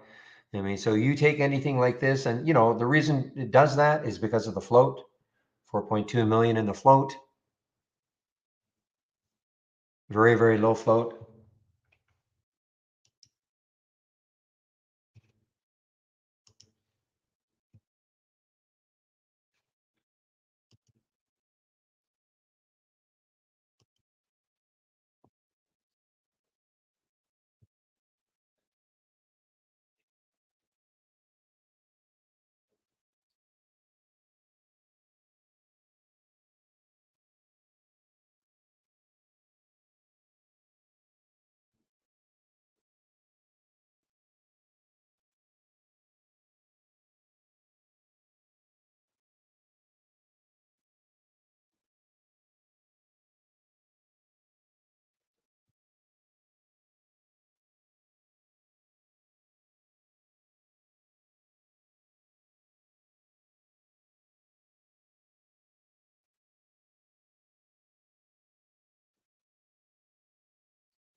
Boy, this IMXI guys, it's not, it's no LYT,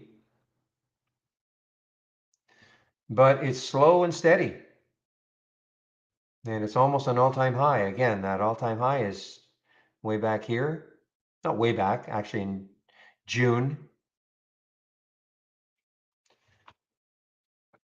Haven't even looked at the market. So yeah, NAS is still down a little, Dow is up a little, and SPY is up a little.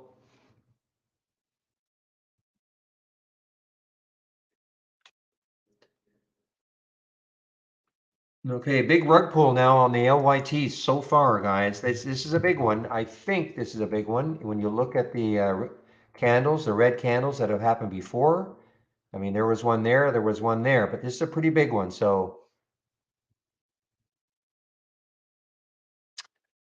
Alcoa, yeah, we're getting closer to earnings season.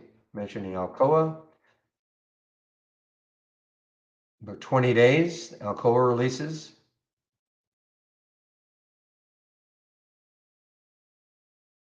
Yeah, that actually was a great bounce play, wasn't it? I didn't, I didn't, unfortunately, I didn't take it, but KSS, great bounce play.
Wow, what a move on now at KSS.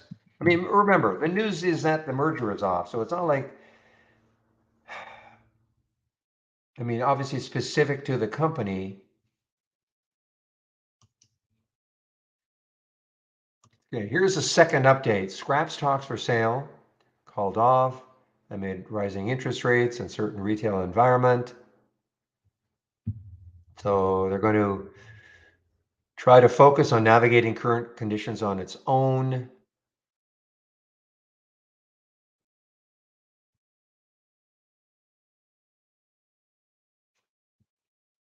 So trying to unlock value for shareholders, maybe by selling some real estate or share buybacks.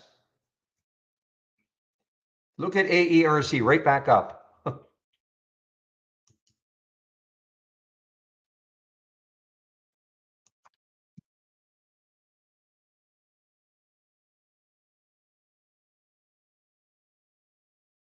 Oh, I mean, look at the choppiness on that 5 minute chart for ACCD. I mean, it's been, up, moving up, but look at the choppiness.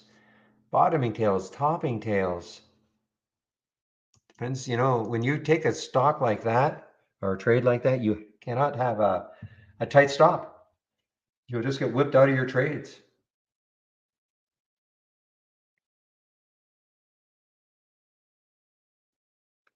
Yeah, William, it may work for a day or two, companies announcing share buybacks, but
okay, guys, so what I'm going to do right now is I'm going to do a reload so I can kind of freshen this up a little bit as the day progresses. This gets really jumbled. I've been told that I might have a new development build by the end of the day. So hopefully by Tuesday, I won't have this issue. So what I'm going to do is just save my layout, of course, first. And then I'm going to exit. I'll be right back. When I say exit, just the program. And then I'll do a restart. I don't like to do it because then I lose all my racing winners, but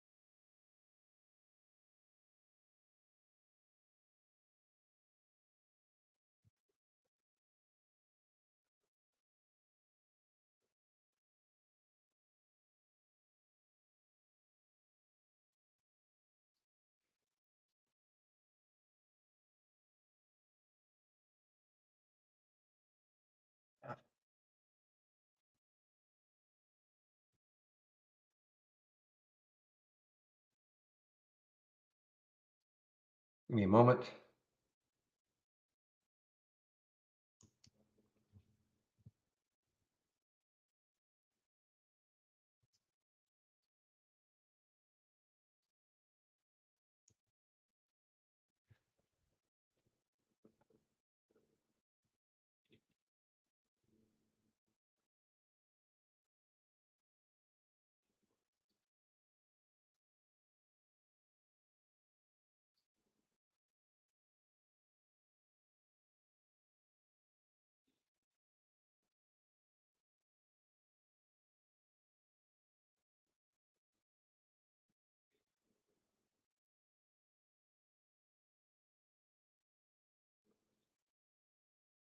Oh, here's one that is I didn't see this one before. FLL, not a lifetime low, but is showing up on the 10-day daily breakdown. I'm not sure if it showed up earlier. Remember, I see it here at 146, but it might have been earlier. Um,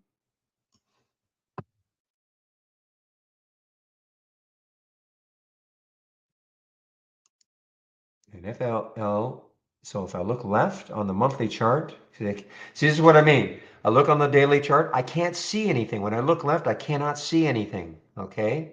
So yes, could I expand the daily chart? But why do that? Why not look at the weekly chart first? So when I look at the weekly chart, I do see a little tail down here, 527. So I mean, that could, in theory, on the week, in theory, that could hold it up, in theory. You see what I now, had that tail not been there, then I've got to turn my attention to the monthly chart. And it's, it's a quick process, quick look, quick look, quick look. But I may not have to look at the weekly or the monthly if I do see something on the daily.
I'm probably going to keep saying this all day. Well, not all day, but for the next hour. IMXI just keeps making its way up. I'm not in it.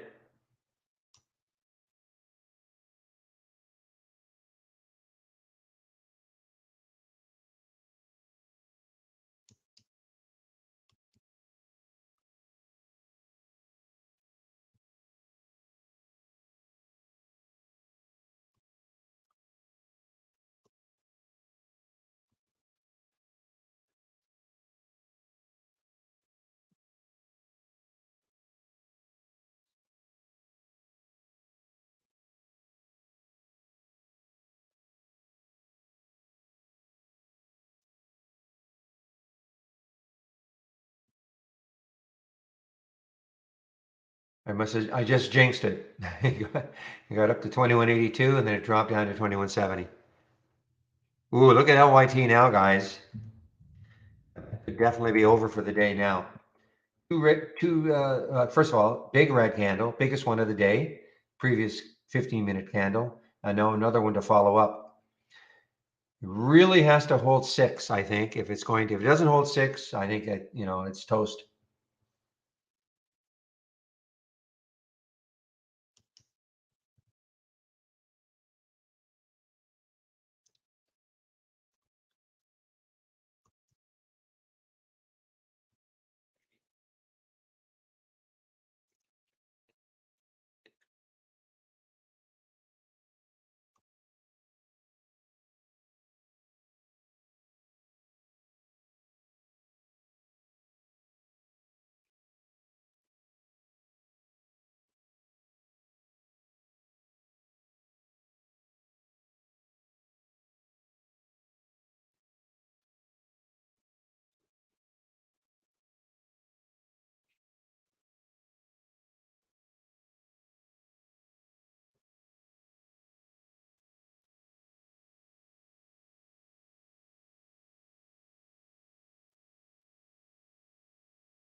All right, guys, sorry, I'm just sizing some windows up. My other monitor.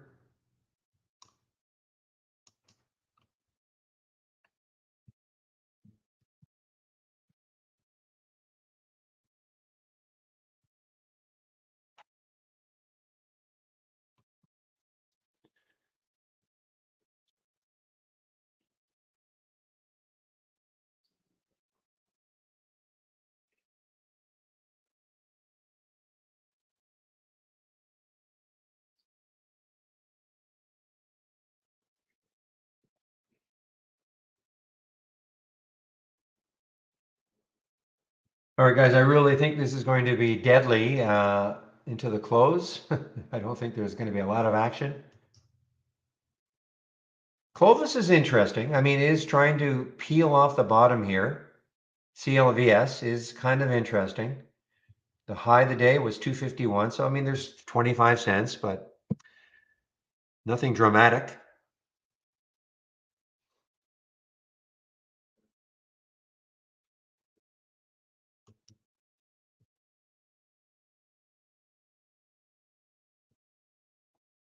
I mean, this was a heck of a, it's funny because now there are 71,000 shares at Interactive Brokers for LYT. That means at least 25,000 have covered because the last time I looked, there were about 50,000 shares available. Now there are 73,000. So again, about 20, a little over 20,000 have covered.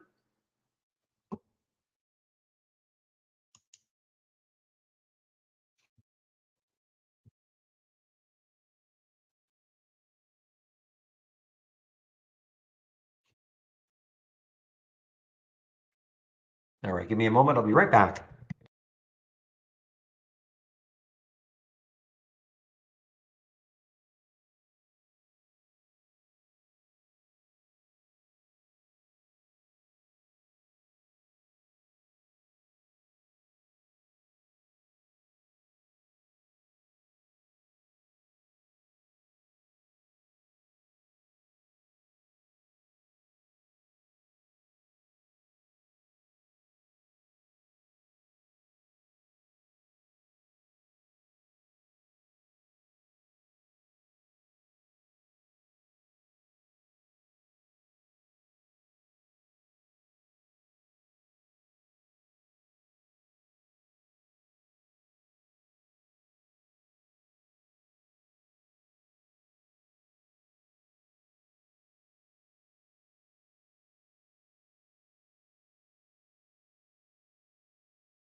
All right, guys. Well, as we're kind of winding into, or I have another couple of hours left. For me, only an hour and a half. Chris will take over at 3:30 in the other room, in the YouTube room.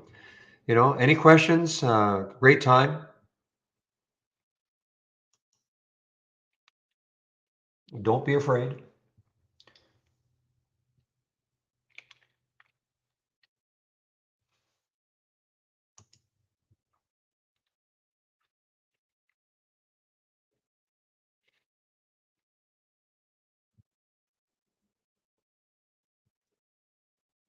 This FLL looks like a great short. I just wish that weren't down here, that tail, that bottoming tail at 527.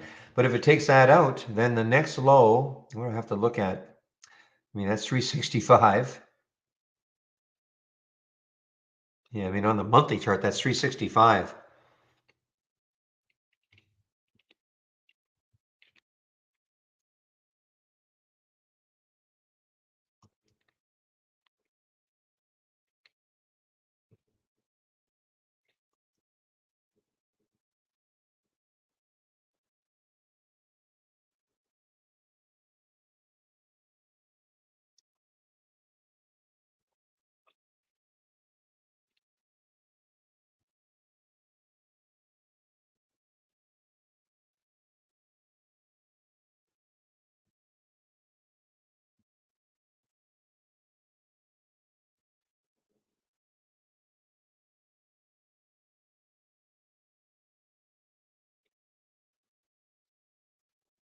Yeah, I think I mentioned this one before, the KLR, it's got about 25 cents until the next high. So just not interested, but for some, maybe.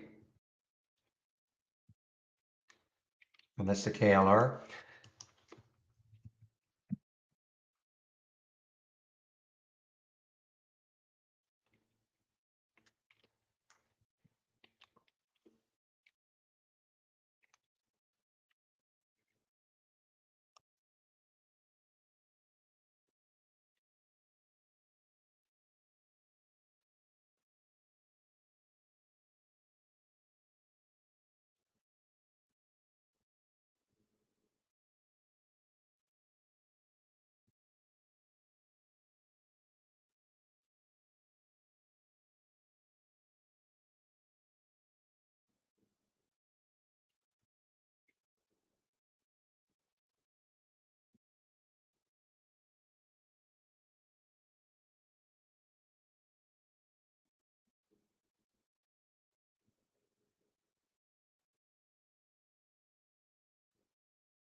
Hmm. All right, the IMXI is right back up after that little pullback. I really have to resist shorting this FLL. Okay, well, we're right at that bottoming tail now, 527.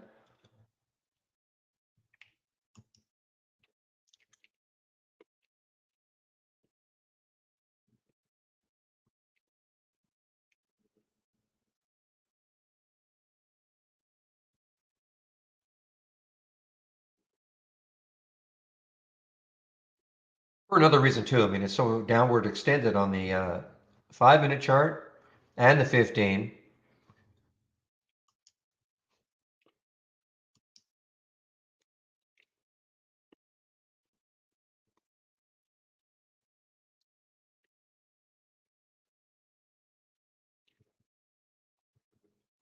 Oh, I see ACCD is actually an earnings play too. ACCD is an earnings play.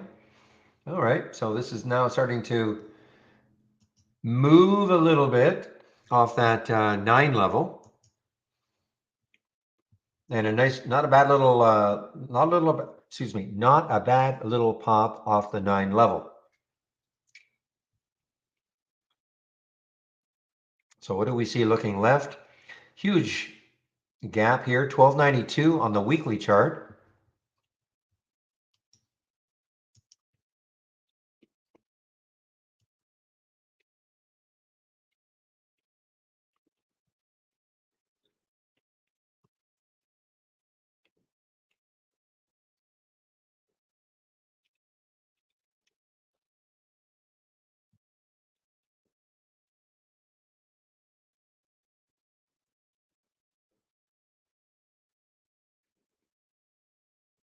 You know, I mean, the longer this holds over 9, this ACCD, what's the volume like? Well, great volume, 4.5 times normal, which is to be expected when it's earnings. That's when a company typically has a little bit of activity, especially when a company doesn't normally have that much activity.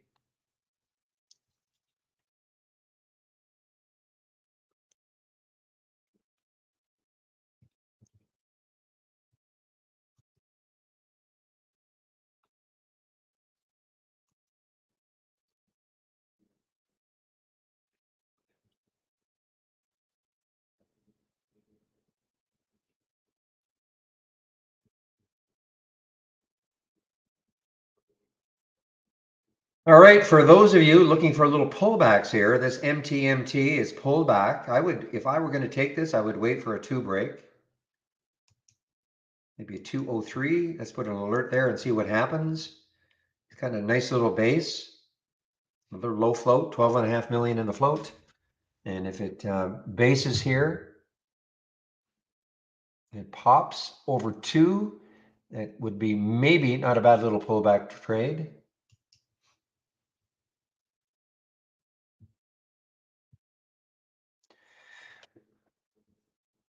But, you know, again, with only 2 hours left in this market and long weekend coming up, I don't anticipate too much.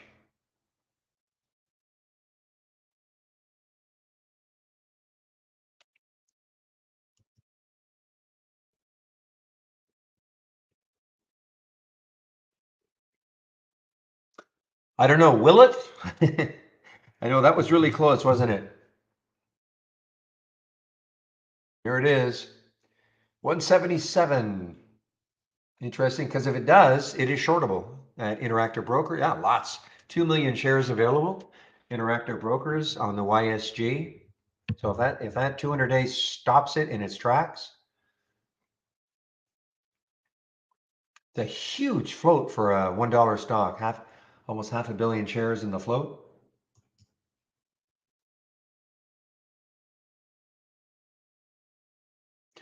Are you talking about the biggest losers from the open, Darren? The flip of the biggest gainers? Is that what you're talking about, Darren? Oh, are you talking about the 10-day daily breakdown?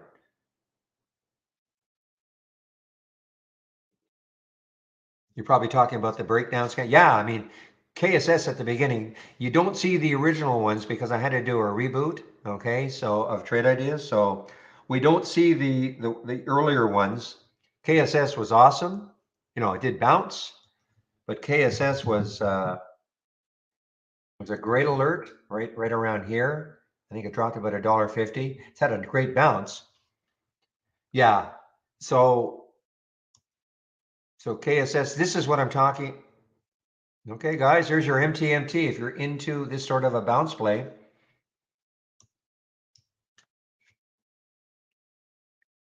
yeah, so you don't see the original ones, okay? Because I had to do a reboot of Trade Ideas.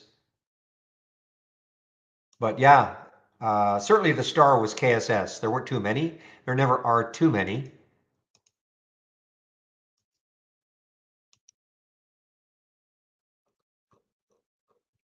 Just do a quick history. You can see KSS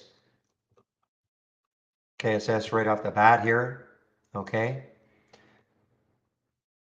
I'm just doing a history. I mean, that was the obvious one. TALS, I didn't like it because it was too close to 2, and I don't think it's really broken down through 2. And there's KSS. And then the FLL, I mean, I like it, except I don't like that tail, that bottoming tail that's at 527. So only 3 today, but KSS obviously was the great one.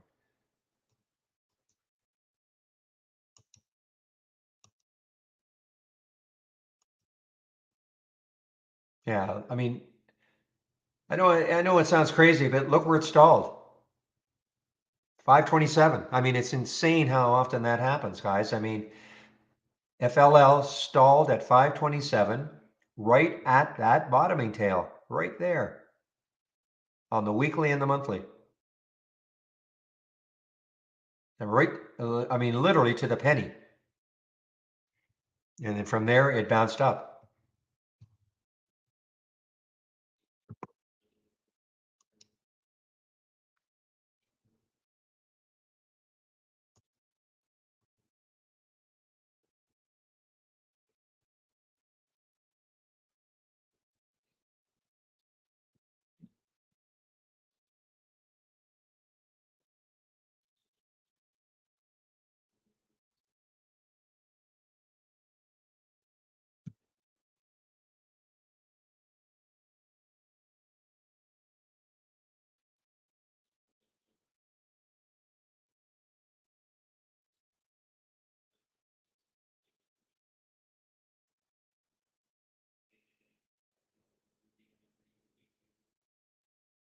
All right, guys. So ACCD is trying to hold 9. I think it got right a little bit below it, trying to hold. And let's see if it holds this. I may take this if it gets back up to the 909 level because it's got that huge amount of room.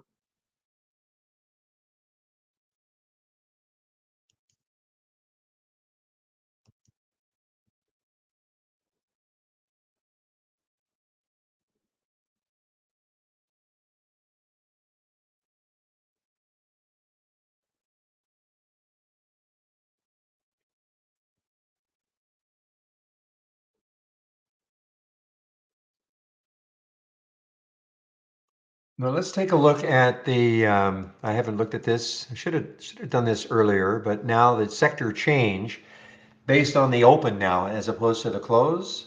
And we'll probably see a dramatic difference. Yeah, in fact, look at the difference, guys. So if you were here in the pre-market, what we do is we take a look at the major sectors and we look at them obviously from the change from the close. The market hasn't opened yet, so we can't do a change from the open. So we look at a change from the close, and that'll tell us what stock, like what's happening. For instance, with XLE, when we looked at this, the change from the close, this is about 10 minutes before the market opened, 100% of the stocks were above yesterday's close, okay? And I think only 10% of the technology stocks, maybe only 10% of communication stocks, etc. Look what's happened. So since the day opened, the opening meaning 9:30 Eastern time, look what's happened in energy. 80% of them now are below the day's open. Okay. And technology, while it hasn't, had a tremendous recovery, 40% of them are above the open. When we, again, 10 minutes before the actual open, only 10% were above yesterday's close.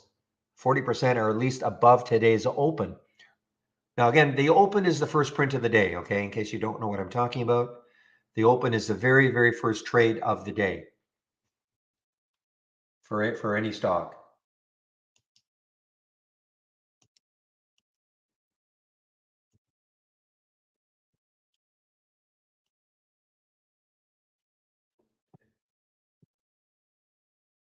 Yeah, ACCD is having a tough time holding 9 now.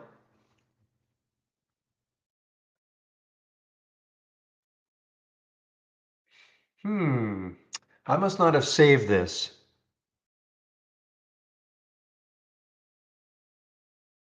Let me do something here because I had to replace this real estate with retail. So let me do something here. I'm going to open up another channel. Sector status. So that's the sector status channel. So this is telling you, again, from the close of yesterday. Okay, so here's retail. So what I want to do is duplicate it into a free floating window.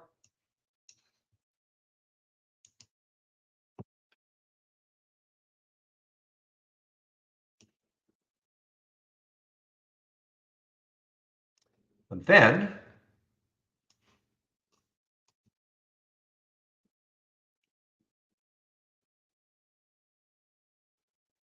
I want to get rid of real estate. And you see this, what I'll do is I'll duplicate now the XRT, the retail, into the sector status change from the open. So it moved up here, I guess.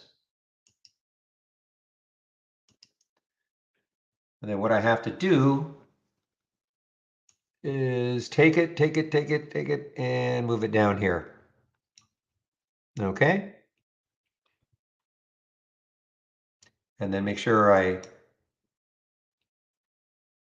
sort on the change from the open. Now I have to save it. I must not have saved it or something when I. Just give me one moment.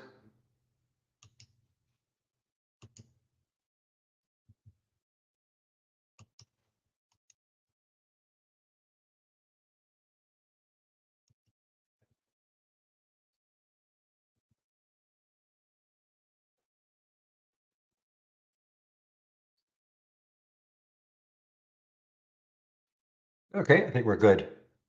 I just save it.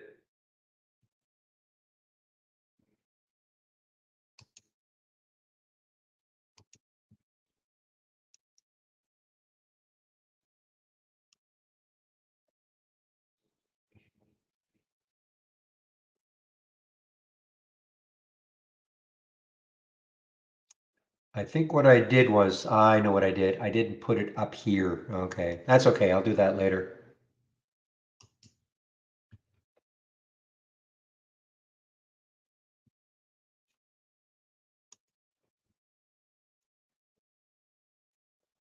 Is MTMT an OTC? I don't think so. I don't think so, but let's take a look. Doesn't say it. No, it's Amex. Doesn't say it's an OTC, Raz. That was the question. Is MTMT? And the answer is no.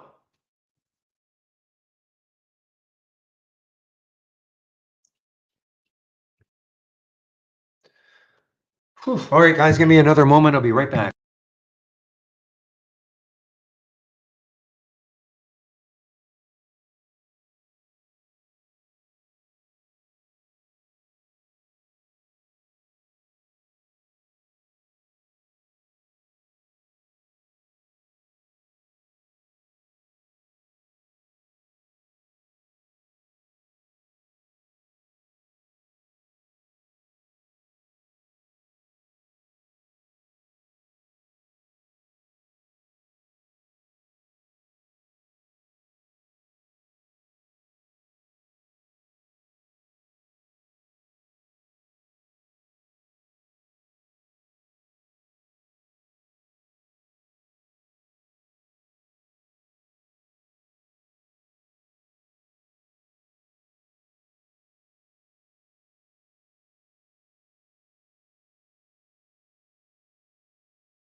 thank you, thank you, thank you, Pepe. I don't know how long I've been muted.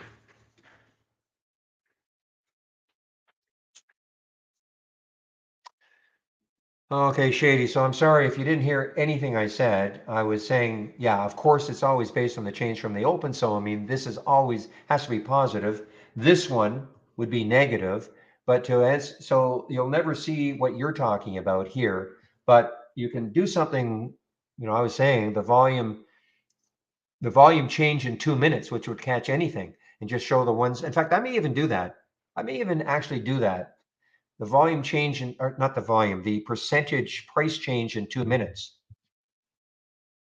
Okay, I may even do that and set up a race like that and just do a little comparison. So just using this, because that'll catch anything that's moving, regardless of whether it's above or below the open or the close. So I do a search.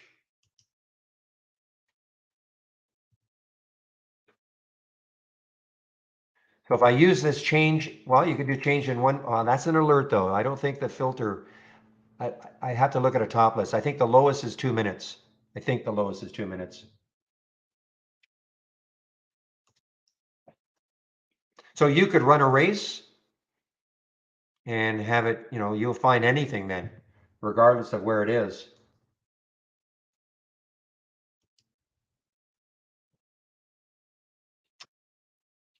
Okay, so guys, David and Marissa will be coming into the trading room, and what they're looking for is your stories. Like, why are you trading?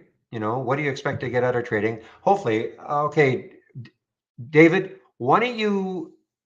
I saw you had well, points 1 to 4. Why don't you just post that, and then people can, and I can explain what we're looking for. If you just kind of post that. This is David Afariat from Trade Ideas.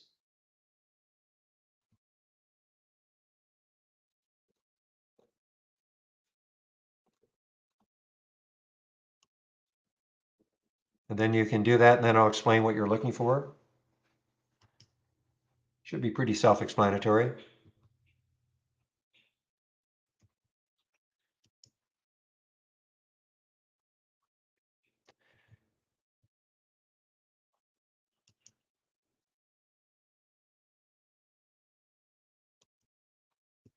I think Chris runs I think he runs a race on the percent change in 2 minutes.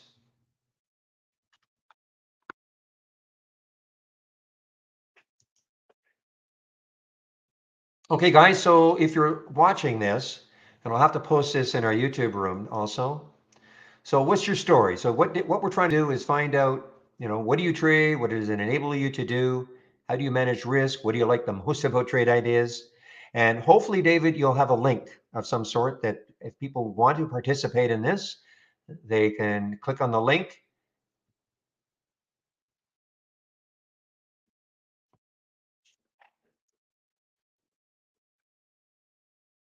And there's Marissa also, a fun campaign. Okay, so Marissa's given you guys, her email address. Okay, so if you guys have any questions, just fire away. I'll try to answer them, but I think it's pretty self-explanatory.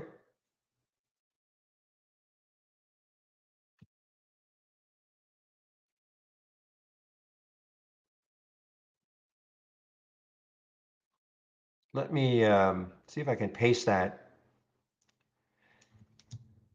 into YouTube. I don't know if I can. It might be too jumbled. Yeah, it's too jumbled. I hate YouTube.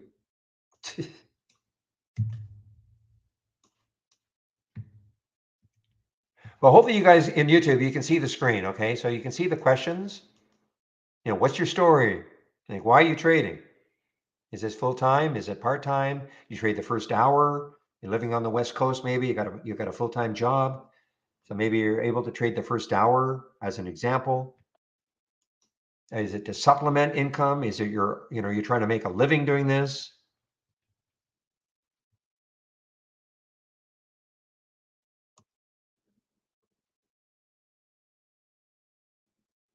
So you guys in YouTube, you can see this. And if you can see the questions, I'm going to put in Marissa's email address.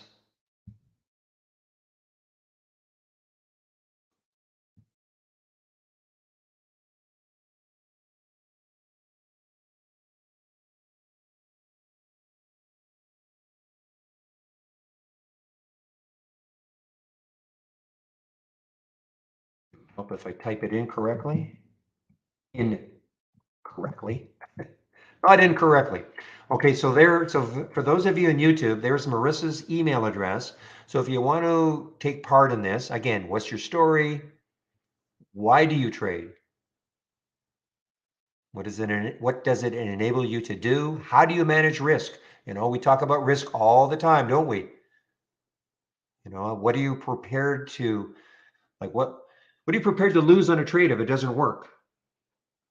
You know, we talk about it all the time. You've got a $5,000 account, you probably shouldn't be risking $1,000 a trade. So depending on your account size, I know in the simulator, we always talk about risking $100 a trade just to make the math easy. But you know, your account size will dictate your risk. So what are you risking? Do you even consider risk?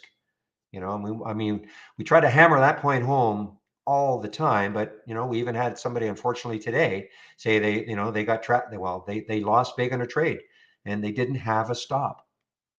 You know, and I hate to see that. You know, not certainly not dumping on that person, but I'm just talking in general. Hate to see that.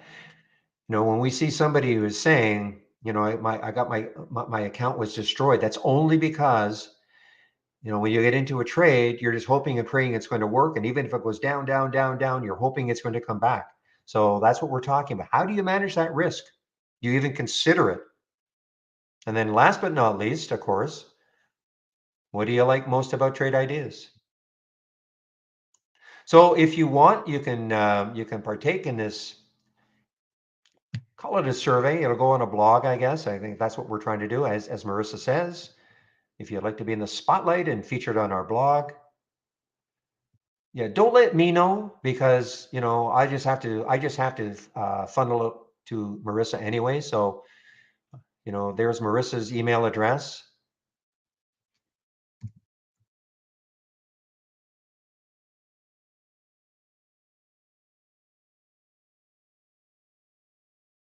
Okay.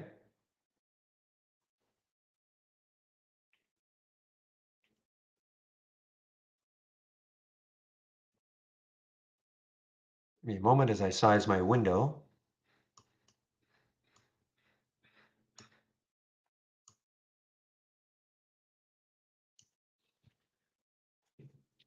All right, guys, I'm still in the ACCD. It's trying to get a little bit more out of it though.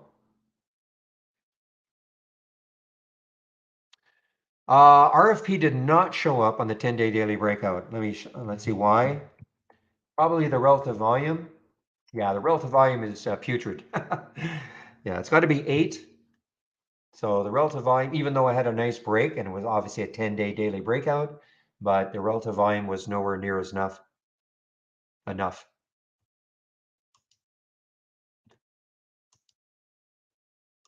So guys, any questions about what David and Marissa posted?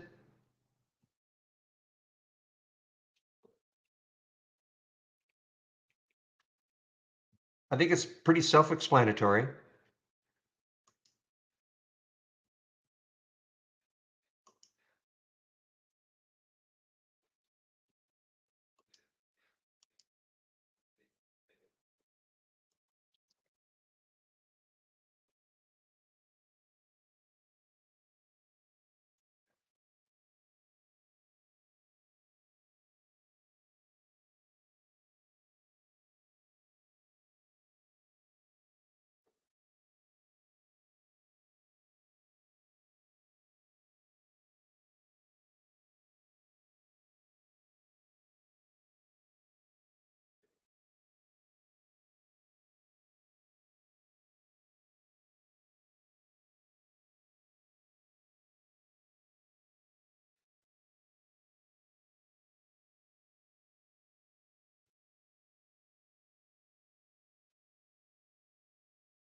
All right, guys.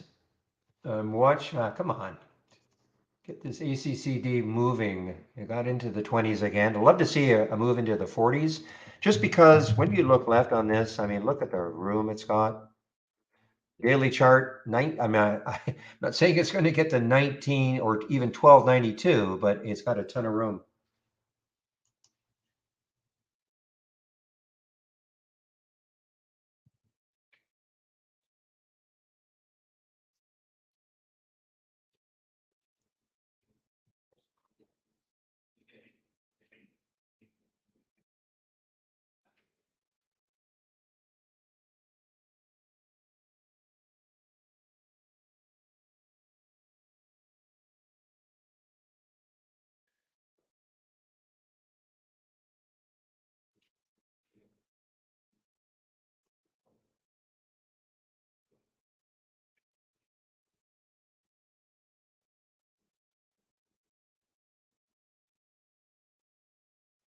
Yeah, it's not easy, Poe. So are you talking, you've been doing this, so you were laid off in 1998 after 22 years? Is that what you're saying? And so you've been doing this since 1998?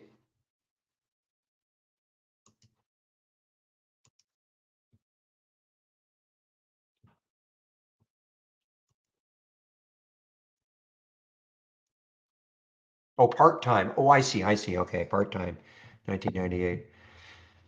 Yeah, I've been trading full-time since 1997, I believe. As I say, that's the last time I had a real job, though believe me, this job I've got here is the hardest I've ever worked in my life, but the most fulfilling.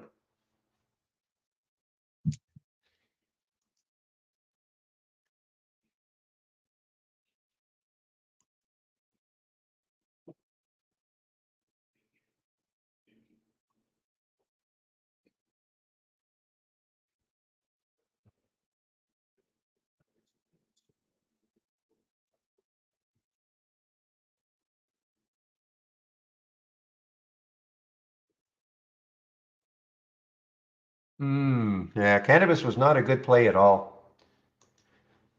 I know when that in 2018 when it became legal, in October of 2018 when it became legal in Canada. I'm sure that was everybody thought that was it. And wow, I mean, just look at this cannabis index, MJ. Disaster, absolute disaster.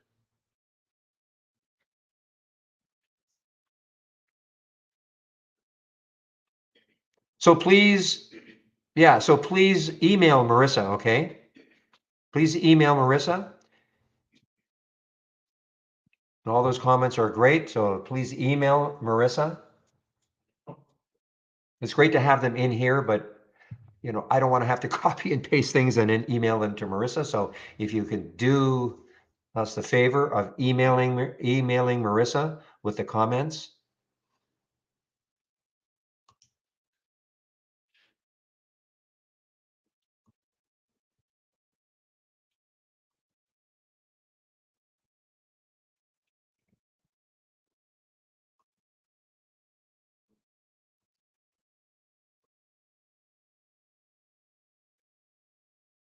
I think it's over, guys. I think LYT is over. The chance of the bounce was right about here. Okay, that's 658. The chance of the bounce, I was looking at this also, tried a couple of times. I thought if it could break this, maybe it'll have another run. But look at these topping tails. The seller said, no way. And they hammered it down. And now they are in control, at least for a while, but it doesn't look good. So hopefully nobody is trapped in this. This was a great little trading vehicle for the day. I'm out of it completely. I know I said, I sort of had a core position, but I'm out of it. I'm out of it completely.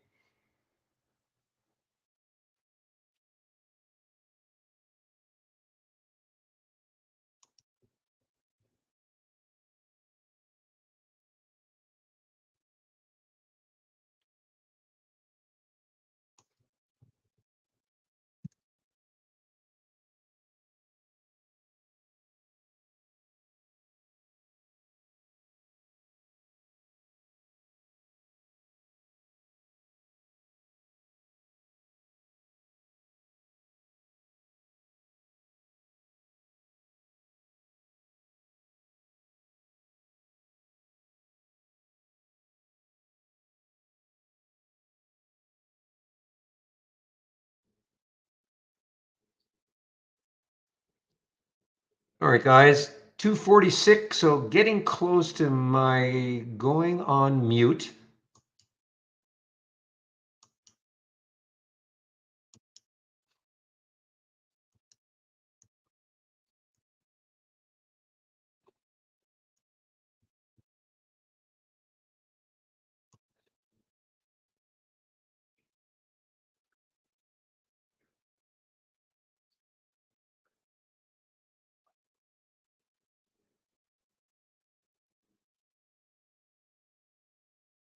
So this is your uranium play. Quadruple U is a uranium play. I know somebody was talking about CCJ earlier, a big find or something. Not a find, but a find.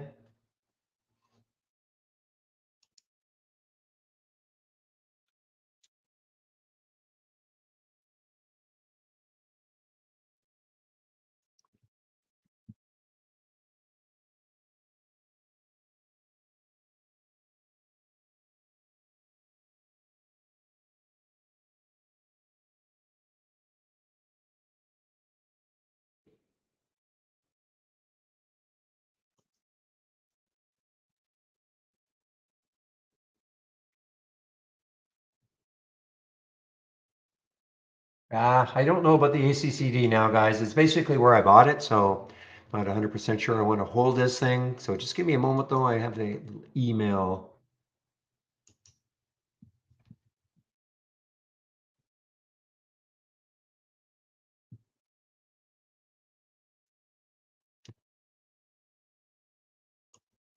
Give me a moment.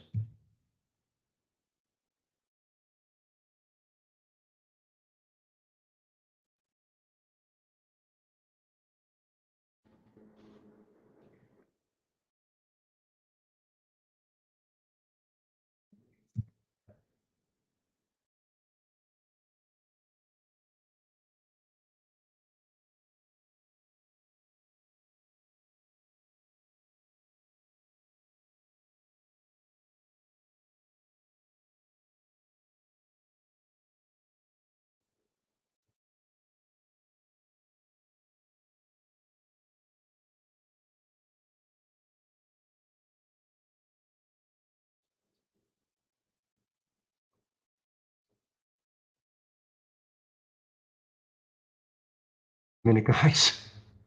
Having a tough time typing here. Just give me a moment.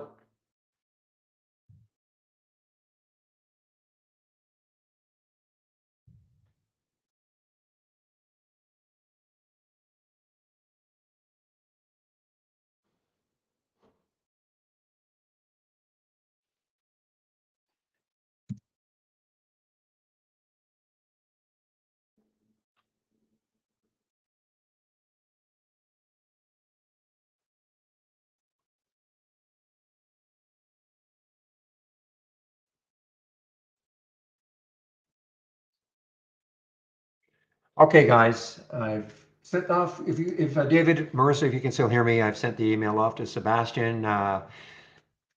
So he'll probably get back to me sometime today or on the weekend. So hopefully we can get that set up. Handing the mic off, I'm not 100% sure because I know Michael tried. Michael Noss tried. He was on an Apple and we couldn't a Mac and we couldn't do it for some reason. Chris, Chris, Chris might be able to help us there because he's able to come into the room with the mic.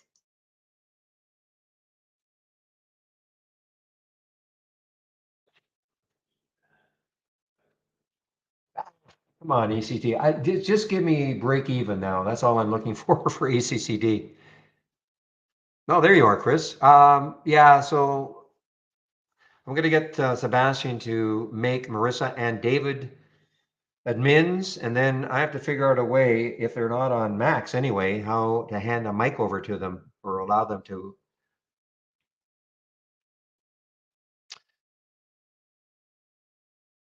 You have a symbol old. I'm not sure I know what you mean. You mean an old symbol, Igor, or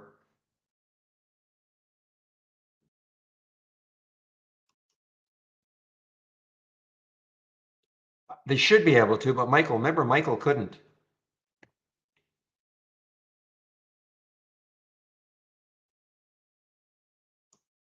But that was because I think he was on a Mac.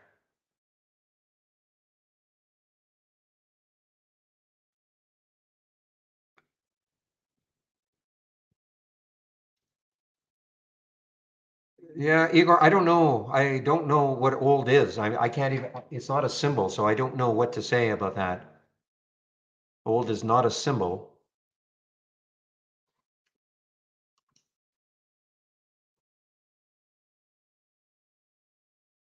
I have no idea how you did it then because old, I'm typing old in and that's beyond me.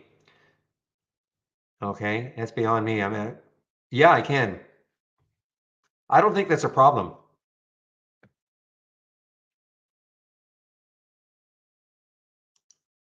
Okay.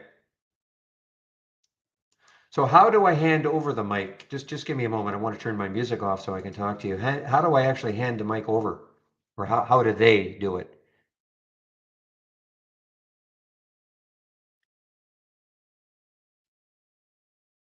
Oh, that's it? Oh, okay. Like literally this mic button right here? No, that's the mute button. Or that button right there? Oh, really? Okay, that's it. That's simple. All right.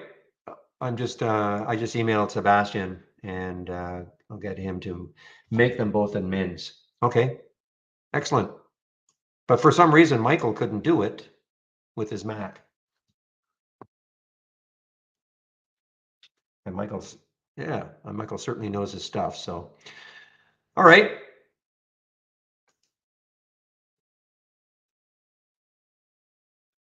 Yeah. Well, you want to take over now? So I can, I know you got to pick up Alana. You got to pick her up. Okay. Okay. Appreciate. Okay. Thanks, Chris.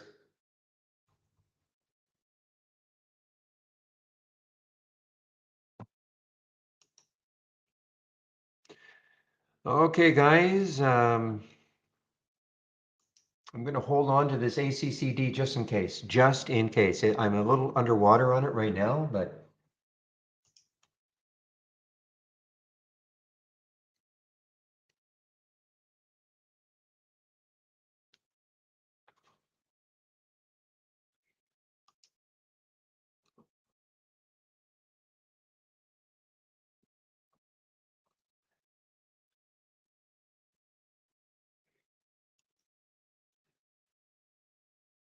ooh, there is a new build. I wonder if that's the build that's going to help this issue here.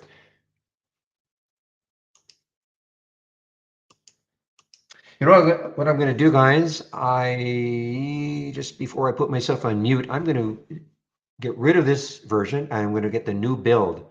And I want to see how this works with the new build.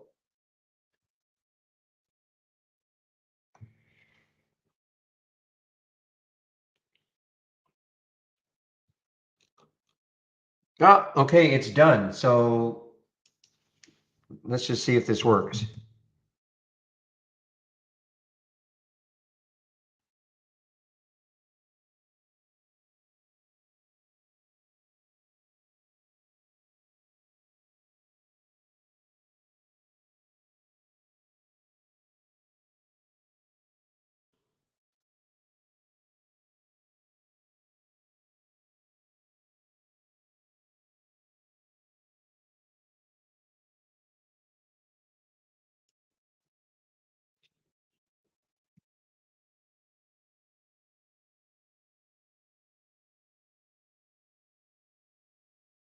All right, I'm going to see if David and Marissa can come into the room, grab the mic, and talk to you. They'll do a better job than I do in terms of explaining exactly what they're wanting, as I'm trying to keep trading a little bit.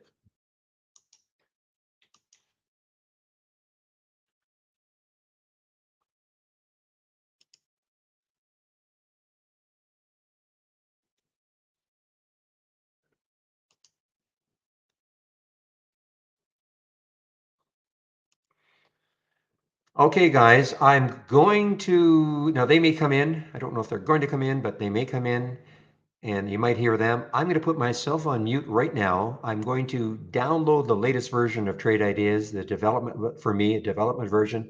They claim that it's going to maybe fix this little jumbling. I do want to see how it looks. So I'm just going to put myself on mute.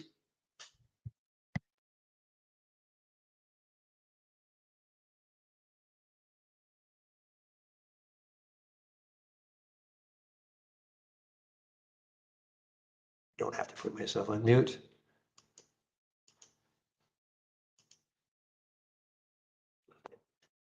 Okay, now I want to download the latest and greatest.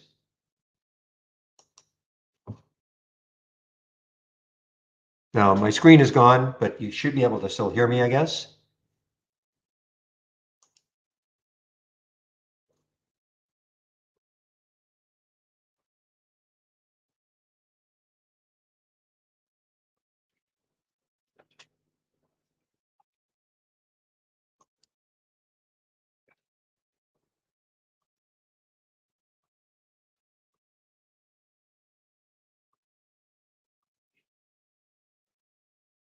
Okay, very close to the install.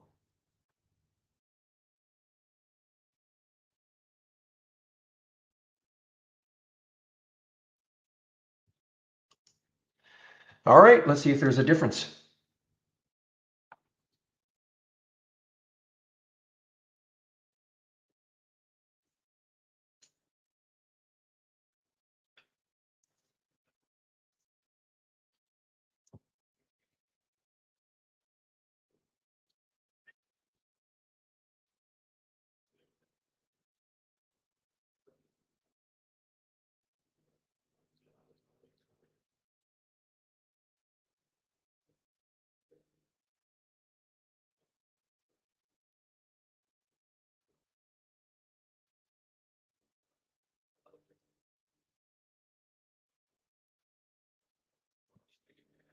Okay, let me start running these races.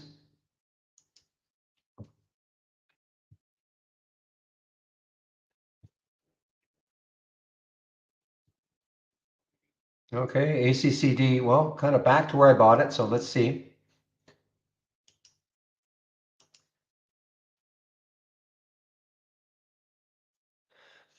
Okay, David, are you in the room? First of all, guys, can you see my screen again? It looks like the screen display is still working. Just need a yes or a no. Yes? Okay, and you can hear me. All right, David. Well, you're not in as an administrator. The reason I can tell is because you're not on this side. If you can see my screen, you're not on this side. So you should have entered as David, like your trade ideas email address. Can you try again?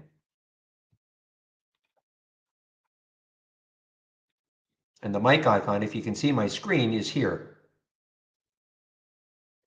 right beside the window.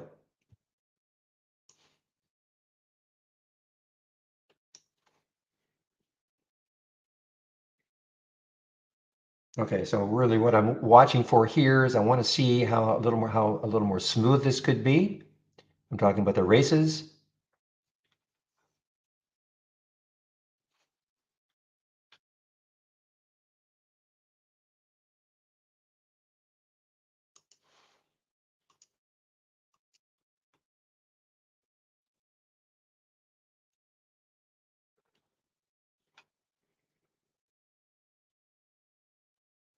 Okay, ACCD. I'm glad I had a little bit of patience on it. Let's see if it can have a late day run. ACCD. Hmm.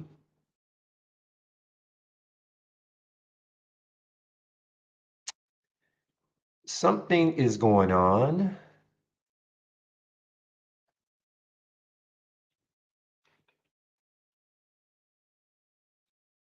Now I'm on this new build and I'm getting hung up.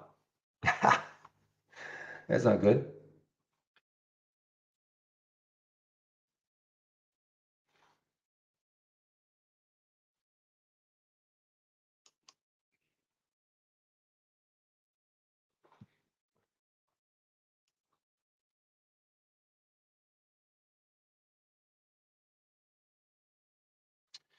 Okay, guys, I'm obviously having an issue with this new build because it is not, it is hanging me up.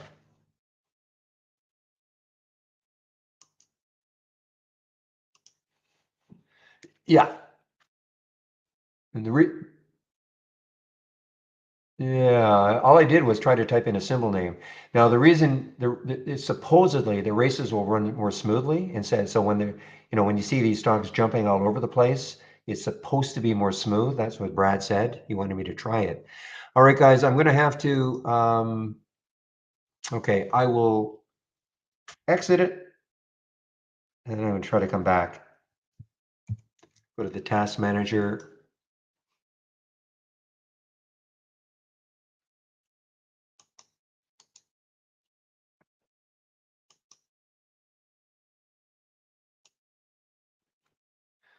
Okay, try it again.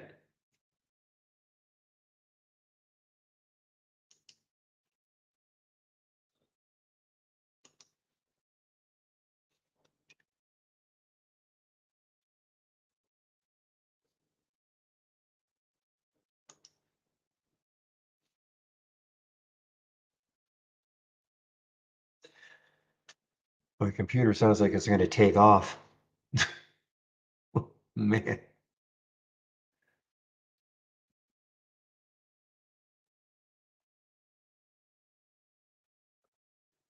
Well, it's good to try this anyway in the last half hour. I mean, there's nothing really happening.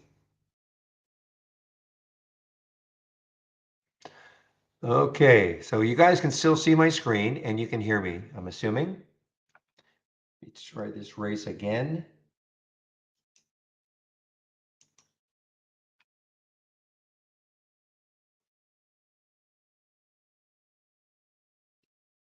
Okay, why David though? Why? Okay, I'll do it, but I'm just trying to figure out why. Why can't you just use your other one? Okay, gotta copy this.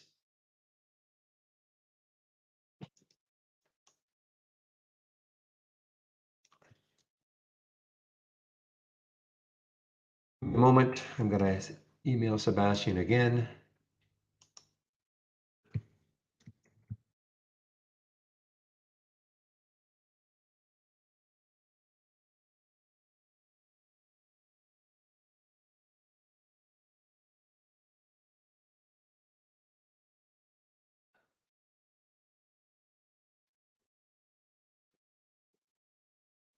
Okay, guys, let me see if this is gonna happen again. Yeah, I just did, David. I just did. Okay, so he was pretty rapid. I think he's in Florida. Okay, so let me see if I can make the change again. ACCD, change. Nope. There is a massive bug here.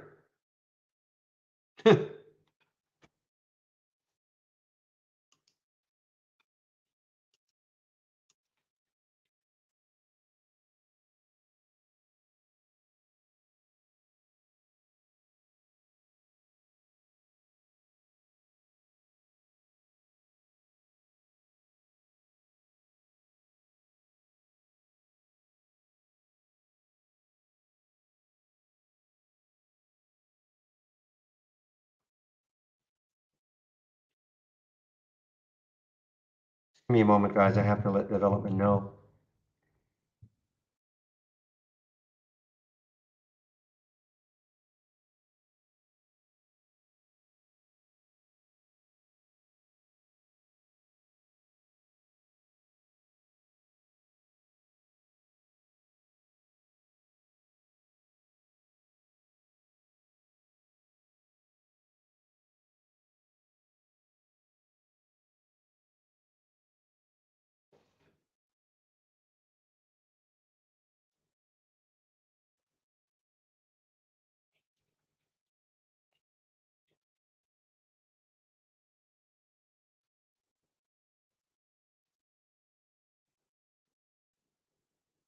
Okay, guys, I'm going to do it one more time. I'm going to have to do the task manager. I want to see if it's a bug.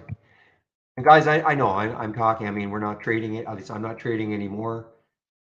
I just want to see if there's something else that's happening.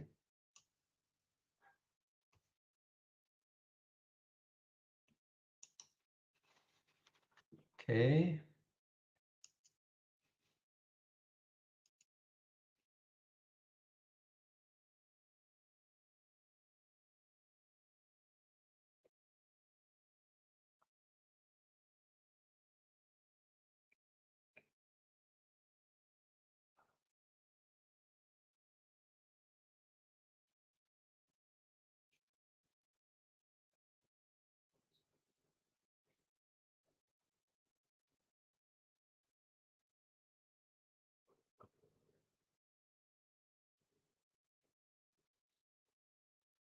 Now, the next step is to see if it happens even if I just click on an alert.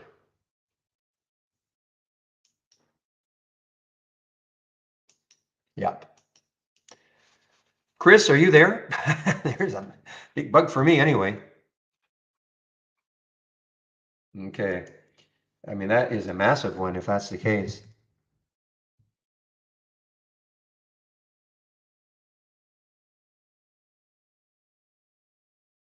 Well, if you try to change a chart just by, typing in a new symbol, it hangs up. I tried that twice and it hung up. And the other, so then I tried to just click on a symbol to see if the charts would change, and it's hung up. I mean, you can see it's just hung up. So that's a big one. No, I don't. I'm a,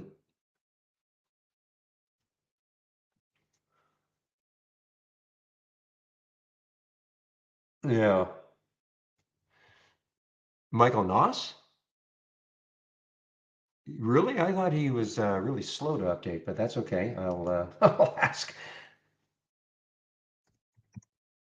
But I certainly can't do anything, so I'm going to have to go back to the previous version. But we're winding it down anyway. I'm sure you're going to take over for me anytime now, right? Anytime. Okay. Click on an alert.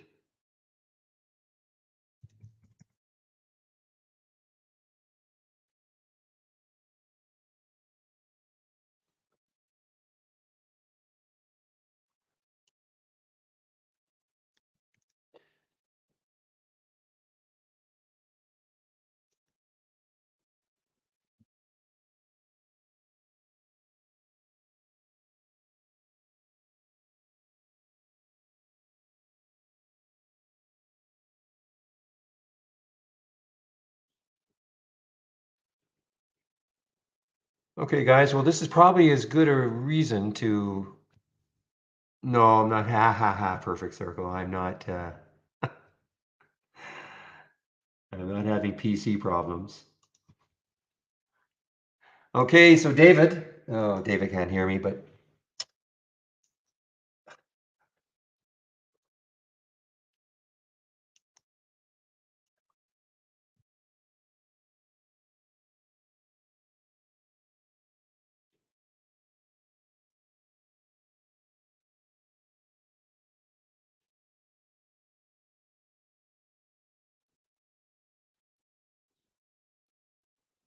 no. What I want to do though is I want to go back to previous version and make sure that that's working. That I know for sure that it is this version.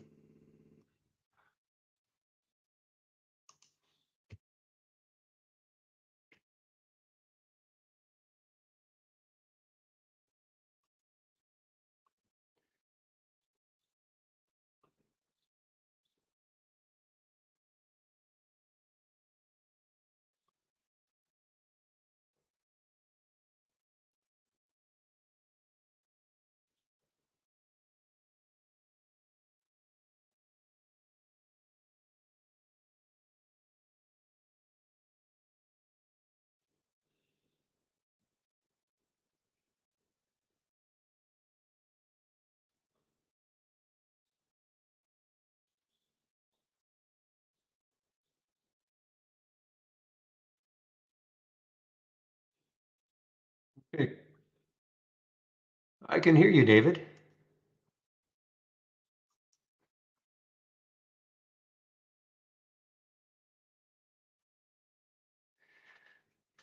Hi, David. I don't know if you can hear me. I'm just having problems with the new build, so I'm having to go back to another version. That's why you don't. That's why you don't see anything on here. And I gotta hope that the old version works.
Well, David.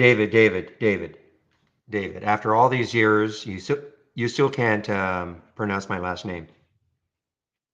There you go. There you go.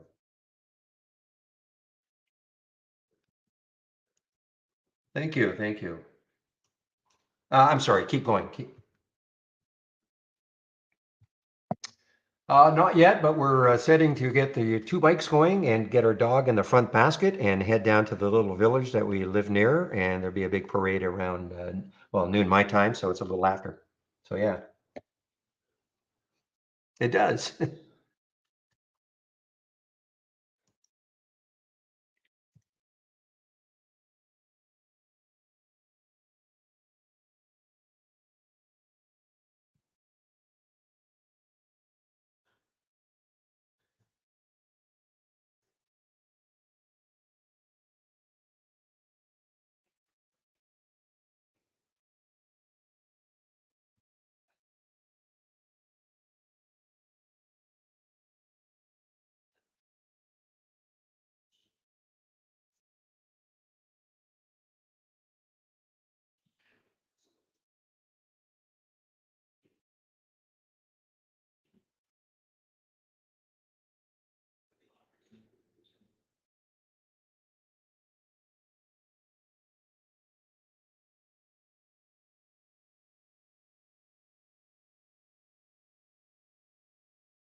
Merci beaucoup, David.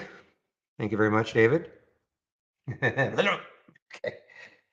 All right, guys. I am ready to actually hand this over to Chris. I think Chris is getting set to take over YouTube. So I'm going to shut this main room down. Okay. Usually keep it open till 3:30, but my wife is chomping at the bit, wanting to go. So I am leaving. So first of all, before I do that, let me put the YouTube link in. If you do want to head over to YouTube and listen to Chris, he's not there quite yet, but he will be. Okay. So here's the YouTube link.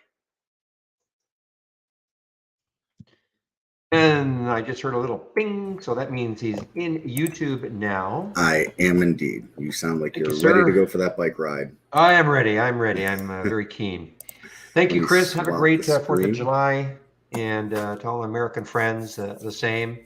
So Thank you, and happy Canada Day to you, and whatever you happen to end up doing with that and the rest of the evening here. Or, well, afternoon for you still, really. Exactly. It's only 12:22. Okay, Chris, thanks. I'm going to take off now. All right, sounds good. Take care, Barry. Have a great one. All right, everybody, get us started here a few minutes early. If it's dead, I won't lie. I will end a few minutes late. A few minutes early as well. With that said, happy Friday. This will be the last long weekend we have, as far as markets go, until Labor Day. So there's that. We've got a nice long run through the summer here, and I know everybody selling may go away and blah blah blah blah blah. But I think anybody that's a subscriber of Trade Ideas and has really began to find their way with the software knows there's always action to be had with the software. So with that said, anybody with questions, please fire away for me. As you full well know, I have nothing specifically prepared.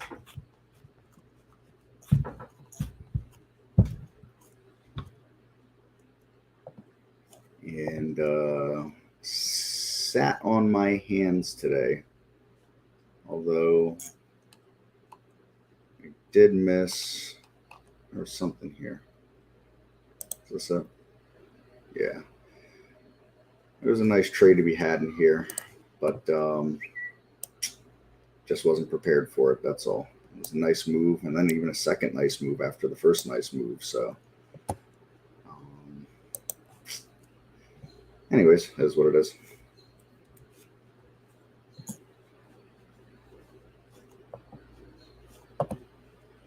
So again, fire some questions for me.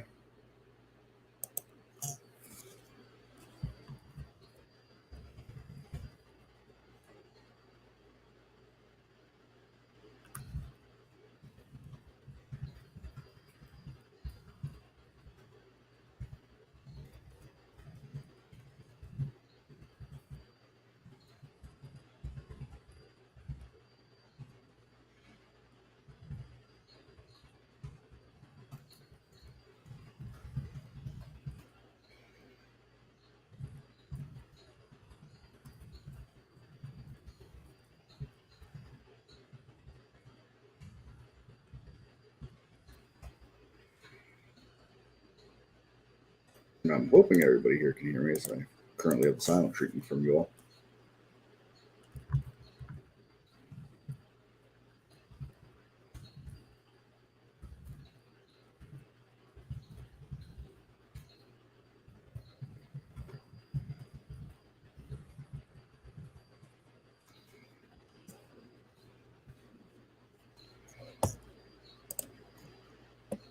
All right, perfect. Just making sure here. So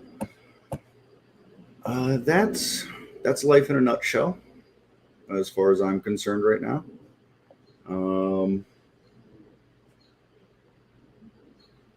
Was over in the other room for a few moments listening on David there, and I always I still consider myself very young in the world of trading, like very young, even several years in now.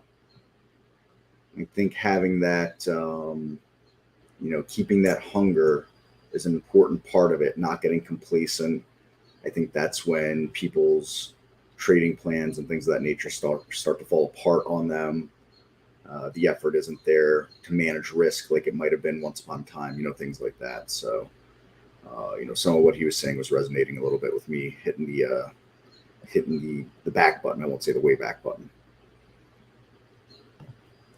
With that said, China, lots more China. The reason I'm saying that is you got this Yum C here. Nice move on that today. A lot of strength in China. I didn't check out the K-Web today. What does it look like? All right, so it's holding its own right now. FXI holding its own as well. So we'll see. One of those things that I like for trend changes and momentum is these stairs on this position in 20-day range. Are we making stairs going up? Are the stairs squiggly? Can't decide where they want to go, or the stairs moving down on us. It's just a really simple way to look at longer term trends and how we can play off of those. And that's why I happen to like that indicator so much. So, anywho, the less we complicate things, the better, in my humble opinion.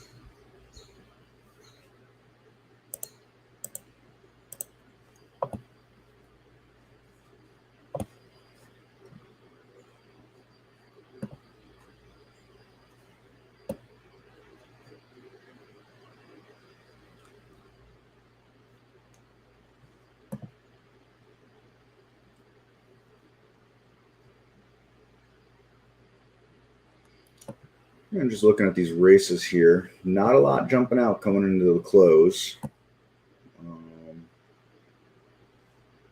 SPY volume's pretty anemic. And the compare counts have gone kind of dead for a while now. Bring over the compare counts. And you just see, the market's just up a hair. And we kind of see that playing out here. The same thing, no real action as we're coming into the close here. So, let's see. We got a few minutes before the last half hour technically starts. We'll see how that all relates into the close here. Here, some more China, BIPS. So a nice move here. Again, we start to see, these stairs moving up, reflecting trend changes. We'll see, are they longer term or are they not longer term? RCM, what are you doing? See this here, no discernible trend, We started to make the stairs up, we came down. We're making the stairs up, we come down. It's whatever the visual tools are that you have at your disposal and really want to look at. That's what we have to do as traders. No magic. There's nothing magic. It's just some things speak better to us than others.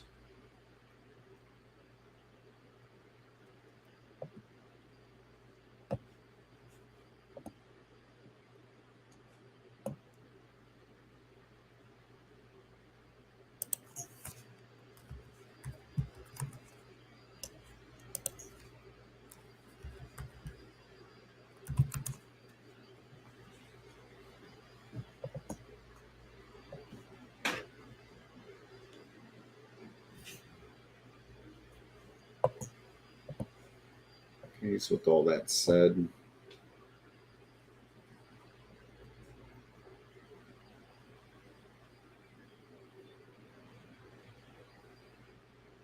yeah, I don't blame you on that perfect circle. It's, like I said, bull markets are a lot more fun, at least in my opinion. Just taking a look here at the strength alerts here, and I mean, been following this since this window became available, and I've never seen the scores so low on the top ranked ones at all. Usually there's at least a few that are in the 90s, and I mean, just absolutely nothing. Absolutely nothing.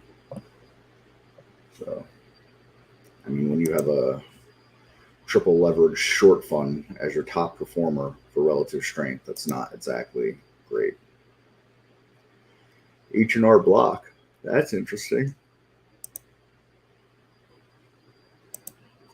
CERN, TOR, it's buyout, the dollar index or dollar fund here. Again, interesting stuff here, what it's telling us here.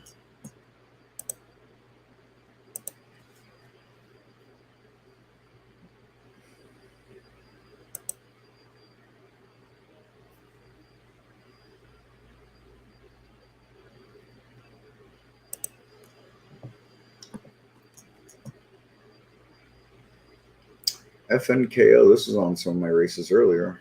Not now currently, but gap down and go. A big reverse. Look at that bottoming shadow to the almost a gap fill there, actually.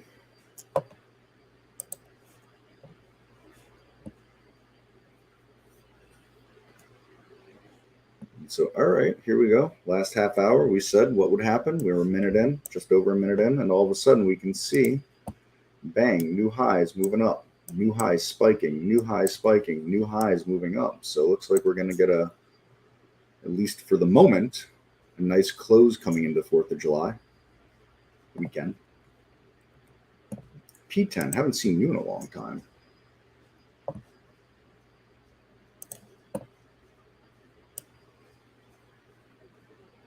Are the trend still intact, or we're just getting some sympathy here at the end? We look at oil and gas, and so far, playing out according to script. The XOP, XLE. I said here, the government's doing an awful lot of talking. I don't like that. And we really broke down here so far. So we'll see. And I said, don't be surprised to see the price of energy go up while energy stocks do a lot of this. We'll see. We'll see. We'll see. We'll see. As the saying goes, hard telling, not knowing. I mean, if I'm going to pay high energy prices, I might as well see the stocks go up too, right? kind of insulting to have a divergence in the price of energy and the price of the stocks of energy. Give me something to the upside to trade.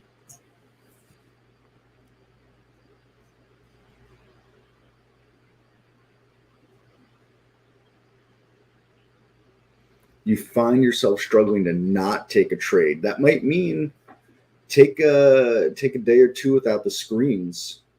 Or if you're really itching that bad, maybe swap to the simulator for a couple of days and let it play out in the simulator. To me, it's a little tricky doing that. I do it once in a while, to be honest. And what makes it tricky is, hard to fake yourself out in the regard that it's not real. You can't just turn that real factor on for risking money. But detaching yourself maybe for a day or two might not be a bad idea.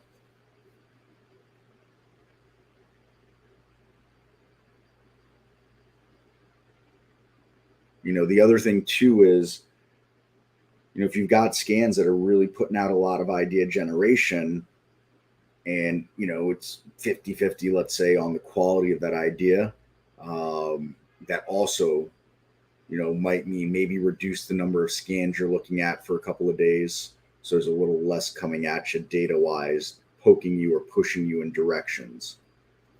I would say those are a couple of things to help with something like that. One of the other things for me is, generally speaking, not trading that first half an hour a lot of times, but definitely first 20-25 minutes.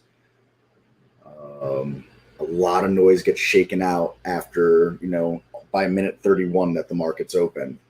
I know it sounds kind of silly, but it just kind of helps me stay out of some of those troublesome trades, those early troublesome trades. And yes, there's always going to be ones that keep going, but there are more head fakes than trades that keep going during that period of time.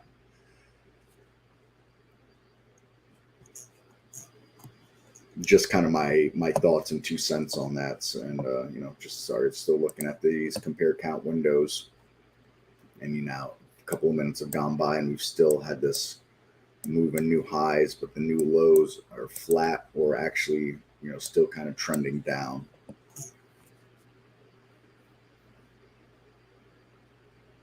Oh, you're struggling to get into a trade. Sorry, I misinterpreted what you're saying. I had that backwards on what you were actually saying. I'm sorry.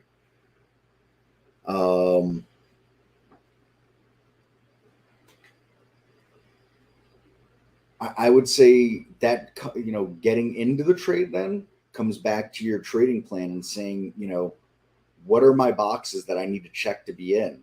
And if I'm checking those boxes, and I've got good risk management, I need to just have faith in that. Not to have faith in it. That's no prayers, but I think you know what I mean. You need to let that plan work and execute it. And after several trades, if that is not working, you need to review what was not working in it and why it needs to be tweaked in that regard. Then, and that's what I would say about that. But if you're not rushing into trades, if it's 10-15 and you've got something and it's making the moves that you're looking for, and you know what your downside risk is on it, you know what your possible upside reward is on it, you have the share size that you want based on that risk, you got to just pull that trigger. That is part of it. You've got to believe in the plan that you've put forth. If you believe it is sound, let's say you take 5 trades, 4 don't work out. Review why they didn't work out. Did they not work out because the overall market just came and got you? Did they not work out because perhaps you were rushing an entry, or perhaps when you look back, it was a chase, or perhaps it was a pullback that wasn't to a support level, but it was a pullback that was really a breakdown and not a pullback? Then once you have a series of trades that, if you have a series of trades that don't work, you look at it like that. If you have a series of trades that work, you need to do the exact same thing. Why did this work?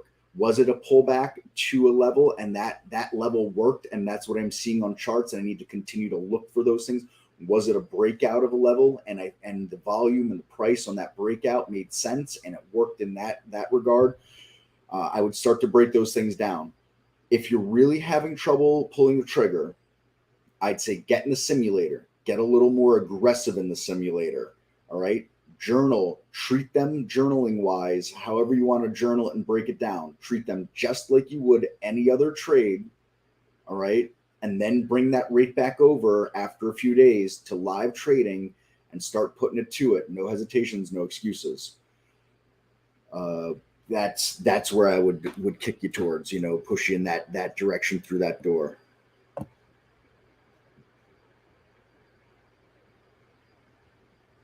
If you share, I mean, you could send over a scan and we could take a look at it. We're not going to optimize it for you, but you're welcome to send it over and just say, can you give me your 2 cents on it? So send to.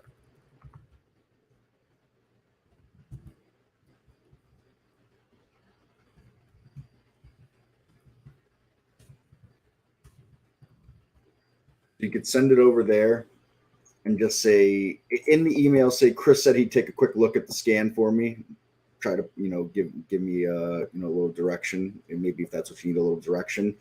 I'm not gonna run like 30 back tests and optimize in that regard, but I'll run a couple of back tests and point you towards some areas that I think you might want to really focus on. I will say this: areas to focus on, I think, are the time of day you're starting the entry of it, your price range on it. All right.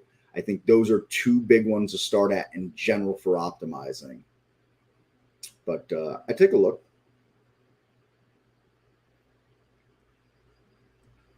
The thing that we run into, there's only a number of us that are actually traders involved in support here. And with thousands of users, if all of a sudden we have everybody, oh, can you optimize my scan? I mean, we run down a lot of rabbit holes.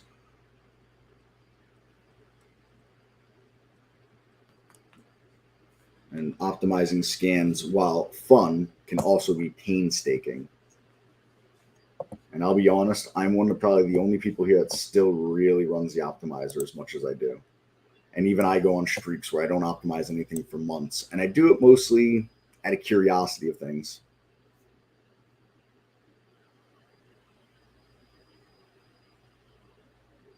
That's a good call, terribly. Absolutely. Yeah.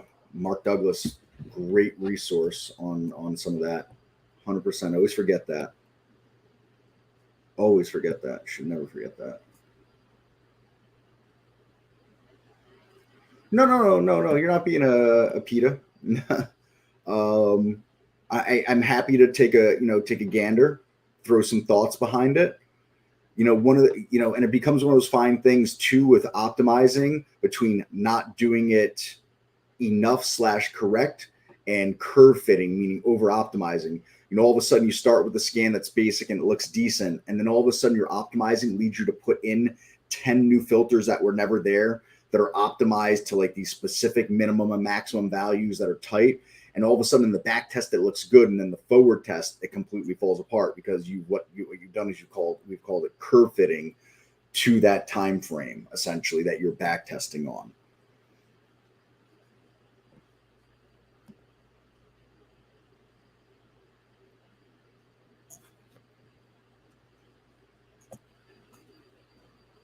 So I'll bring that back again. And we still see here a bit of a move on the upside for the new highs. New lows have stayed kind of flat or down.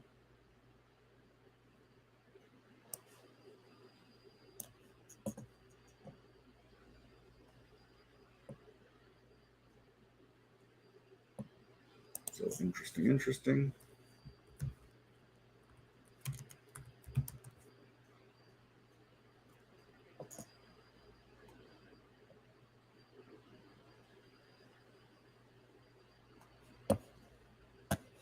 XAIR, this was an up and down one yesterday. Look on this 15-minute chart here, zoom back out a little bit. So you can see yesterday, early on, 4 15-minute bars up in a row before giving it up, and then trying to get jiggy with it again at the end of the day. Tough trader today, not a lot of volume in it, all things considered. So, but interesting, we're up above that level. Earnings are behind it. So, might be something worth watching. Might be something worth watching moving forward if it can hold some liquidity. We've seen in the past, though, makes a move up here on volume and then kind of gives it up afterwards. So we'll see these big volume days here, what they translate moving forward.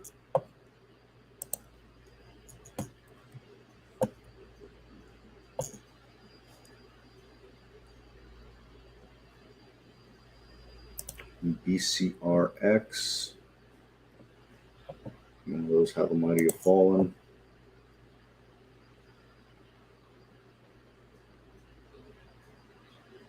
This has been kind to me in the past. And get through this level here. You start to look at some upper levels, but pharmaceutical, you just got to be so careful. I mean, look. Imagine being the person that bought on this day for a swing trade, all right? And you're like, yeah, we're breaking out. Look at this thing go. And then you woke up the next day and that happened to you. Could you imagine? I'd rather not. I mean, it can happen to anybody, but that's just pretty awful. And that's, it could happen with any stock, yes, but it happens much more with pharmaceuticals and bios and things like that. So, it is what it is.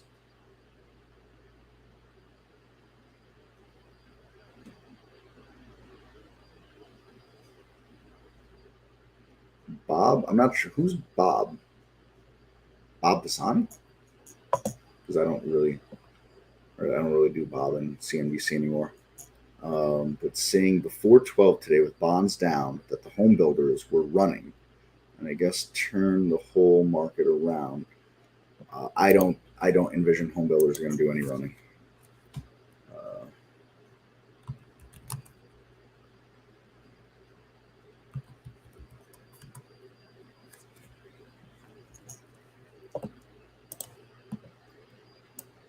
And that is a downtrend for now. One could argue that's a bear flag right here happening for the next breakdown. Going to need to take this out and build on that to get a trend change here and have home builders make a comeback.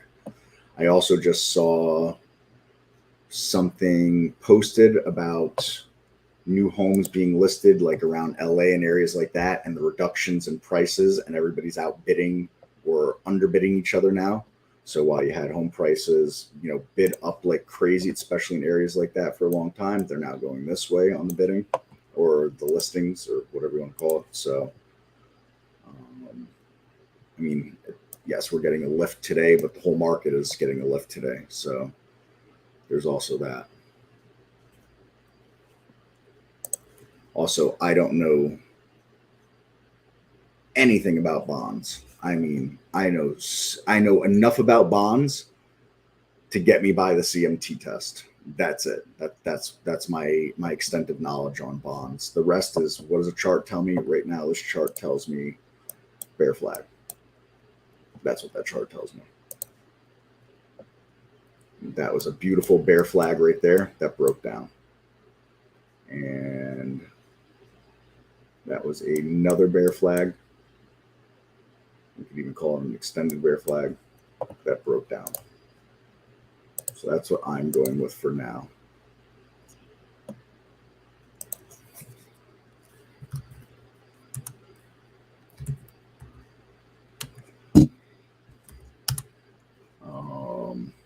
You got a lift in the whole market right now. So, and every one of these recently has been met with a good amount of selling. Gonna test that again. I don't see how we do not test that again.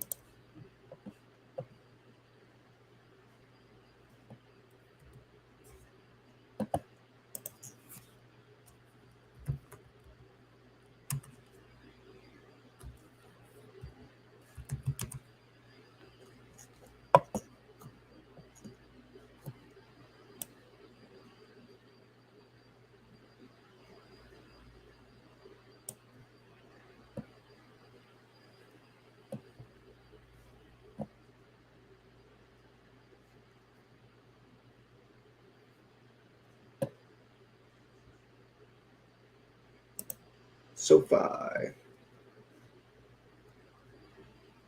continuing to break down.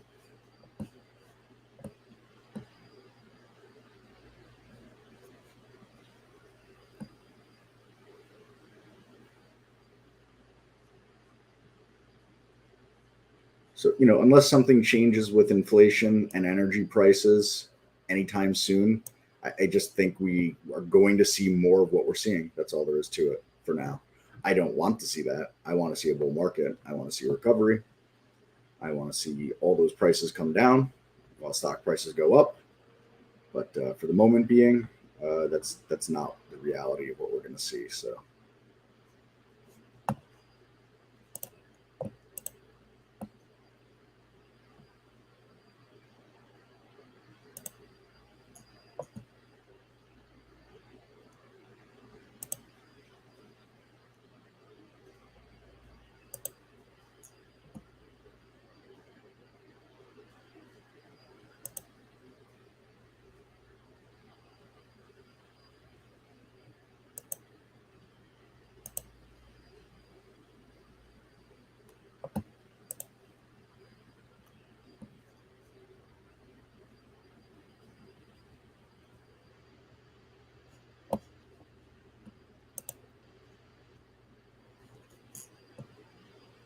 You're starting to get some real movement here in the coming into the close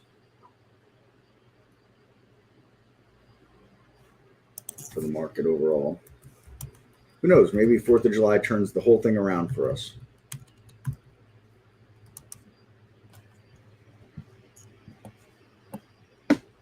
You never know, as the saying goes.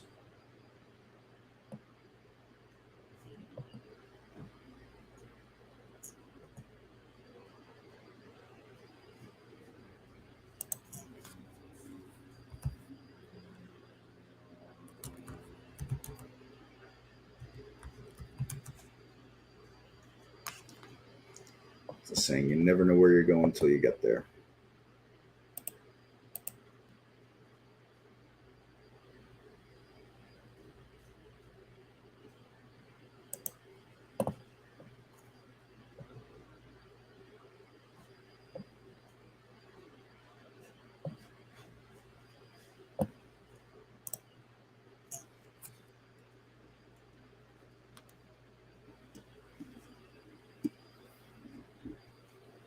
There's a gentleman who actually doesn't live far from me. I met at the CMT Symposium, Stock Traders Almanac. And he put out some stats yesterday on Twitter about how the stock market is, I think over the last 21 years, has been up like 71% of the time going into the 4th of July.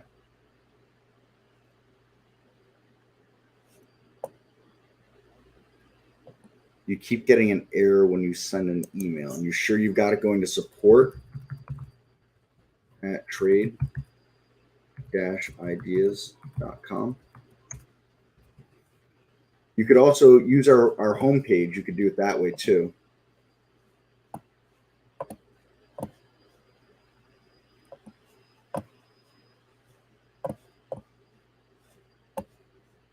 You can do this here. Let me find duplicate. You can come here to the page, go to questions and answer, go to ask, go to email, and then do that and put the scan in here. Put a cloud link to the scan in there. Another way to get us via email.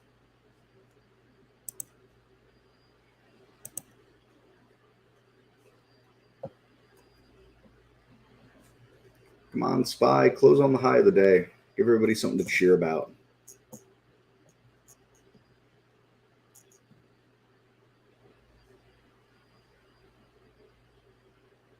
Wow, are we even going to take out the volume from this candle here on this 15-minute? 7 minutes to go. I don't know that we're even going to do that. That would be really something.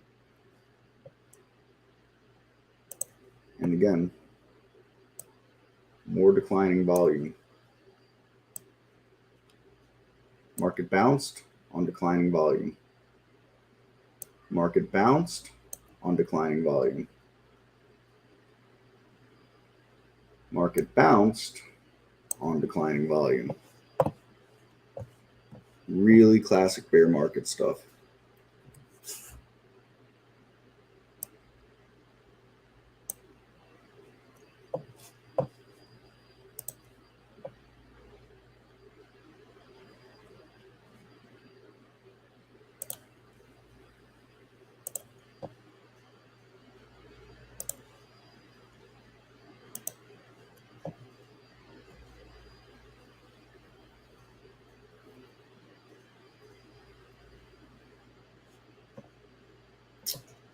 CSX. Wicked downtrend.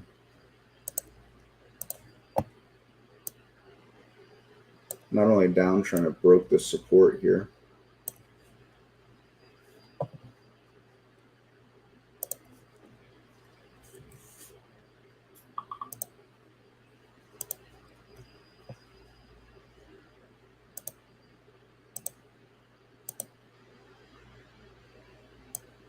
Look at that. On a weekly chart, you got this area that was a big fight.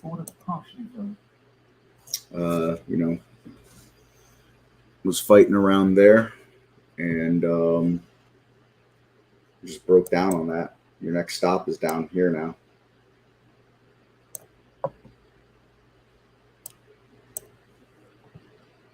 Dow theory. Dow, when you start to have a divergence, when markets were moving up and transports were moving down, issued the possible end of a trend change. Well, right now, the markets are in a downtrend, transports are in a downtrend, confirming the downtrend. That's how Dow theory works. So, it's really playing its role perfectly, actually.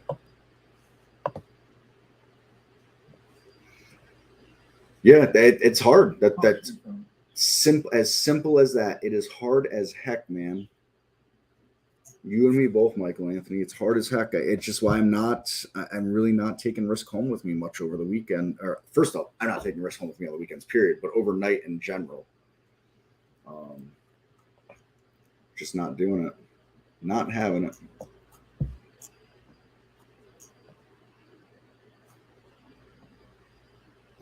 Not fun. Not fun waking up and things are gapping down the way they are. So, here's another big thing here. Look at these big topping shadows. All through here, it's fighting.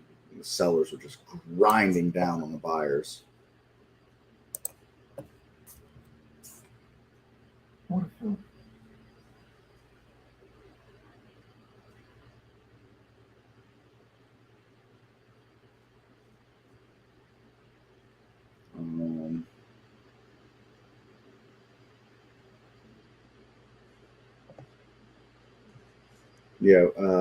I saw there's a whole bunch of talk about MU. I haven't even looked at it whatsoever. Oh yeah, man, dang, what a double top that was, huh? And this is now broken down off of this level. Look how huge that level was, and we're breaking it down now.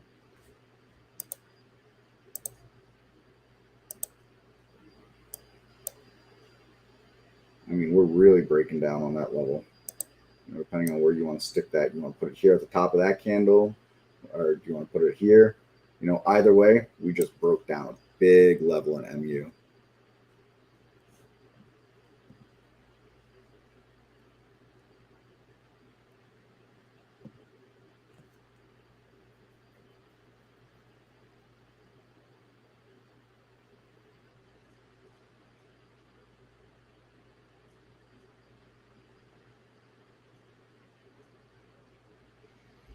Peter, I would say it's as simple as draw a line on the charts.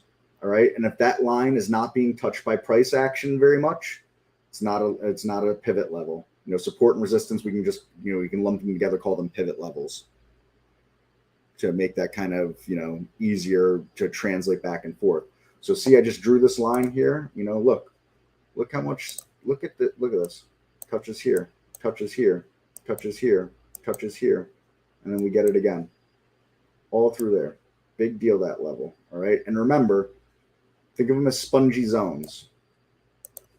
I think that's really important to think of them as spongy zones.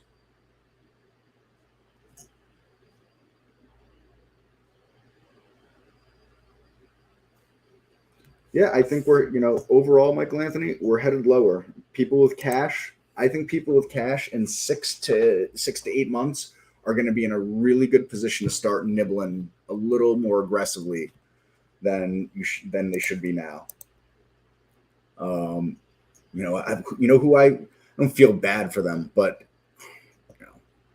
fund managers right now that have to put client money to work. Like, where do you put it right now? Where are you going to put that money to work? You going to put it in gold miners? I don't think so. We going to put it in uranium? That don't look very good to me.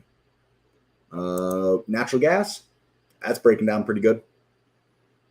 How about the airlines? I don't think so.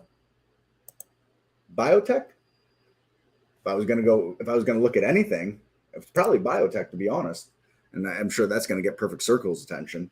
But I mean, look at biotech compared to everything else I just showed.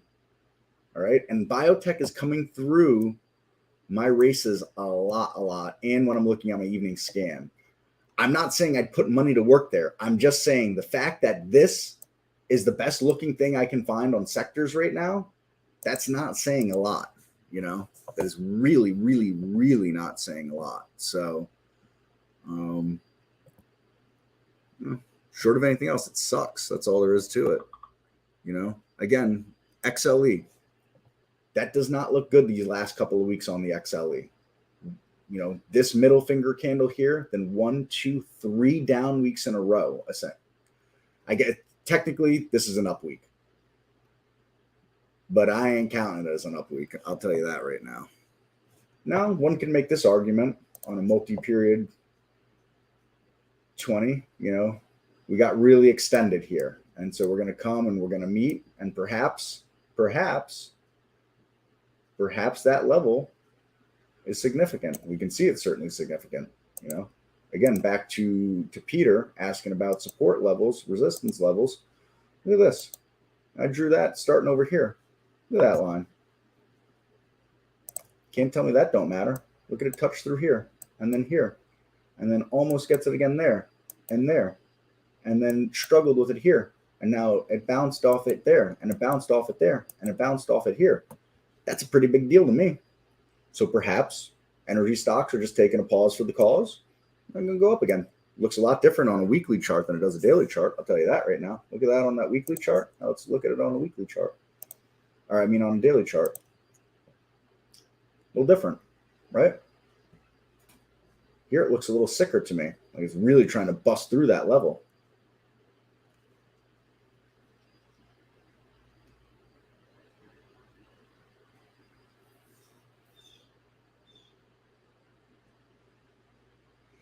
What does it tell you? It tells you below this level, look out. Above this level, look in.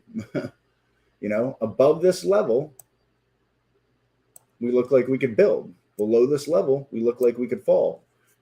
Where's the next level to come to? If we break down, for me, what do I see as the next level on the XLE? I'm seeing down here somewhere as that next level. That's what I'm seeing. One could make an argument for this level here. We can make an argument for that. All right. Why could I make that argument? Here's why. Here and here, right? We have price action all through there on that level where we created that range. But if we start really breaking down, where are we heading? We're heading down here, $60 or so on the XLE. And to me, this level here is more significant than this level here. Just my 2 cents, though. Doesn't make me right. Doesn't make me right. It's just what I'm seeing. And that's why I say, just draw some lines on the charts. You get what you get.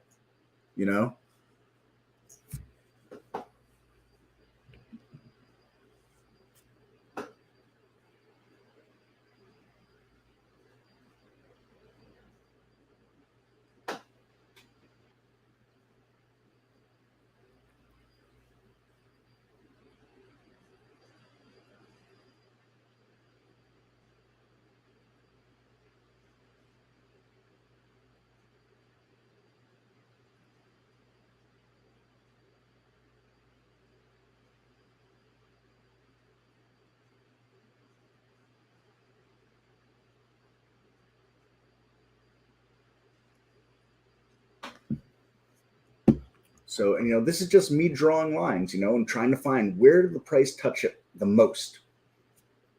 What does that mean? Again, above here, we're looking good. Below here, we ain't looking so good unless we're short. Then below there, we're looking great if we're short. Those are the kind of things to point to. Omer short. Sorry, I missed that before. What did Omer look like? I hope you didn't short Omer into the close. That was pretty significant, that close on Omer there.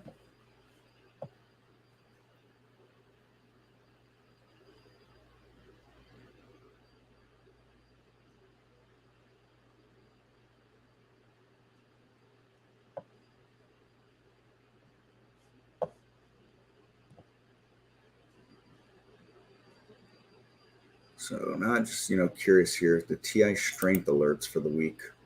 Another really choppy, sloppy week here. Bring this over. Duplicate into free floating window. Bring you over. So STKL.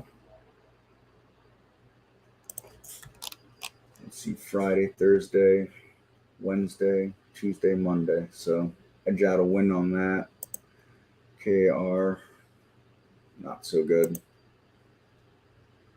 Thursday, Wednesday, Tuesday, Monday. So we edge out a win here. Not so hot.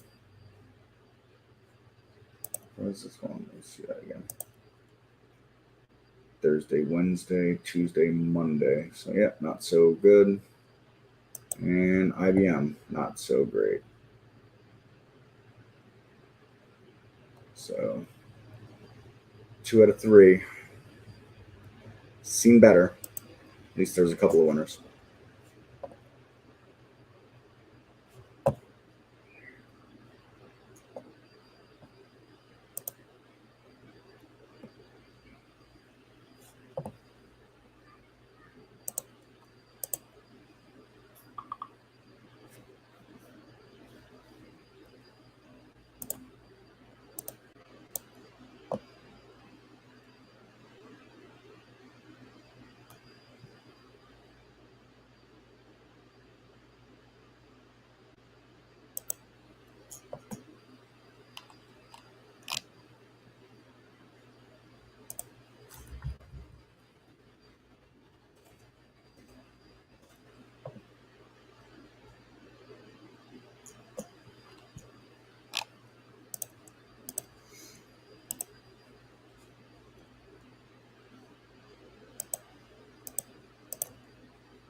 All right, sorry, just typing a message back here.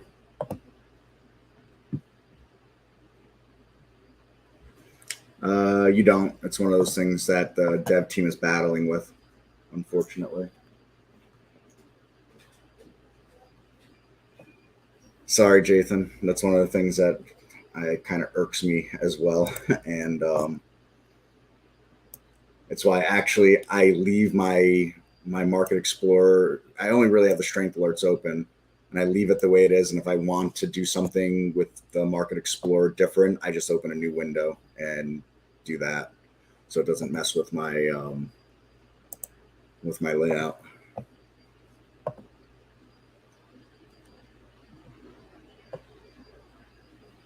ATRA, what did you end up doing today? Oh, wow. So I took, we discussed this, what was it, yesterday? I took a small one on this. Was it the day before? I can't remember now. This is a continued nice little uptrend here a few days in a row. We'll see what that means moving forward. Again, biological product and manufacturing. We'll see. We'll see. We'll see. No. That was a level to get through. Now here's another one to get through. And then we start looking at $10. You know, if these things can happen. That's why, in the words of Barry, look left, look left, never stop looking left.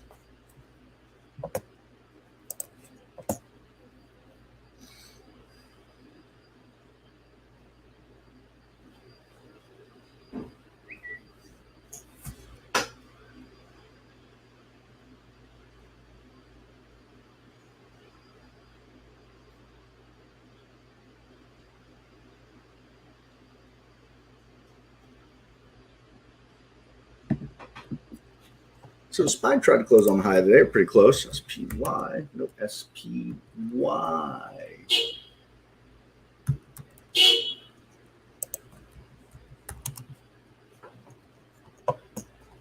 Who's beeping outside?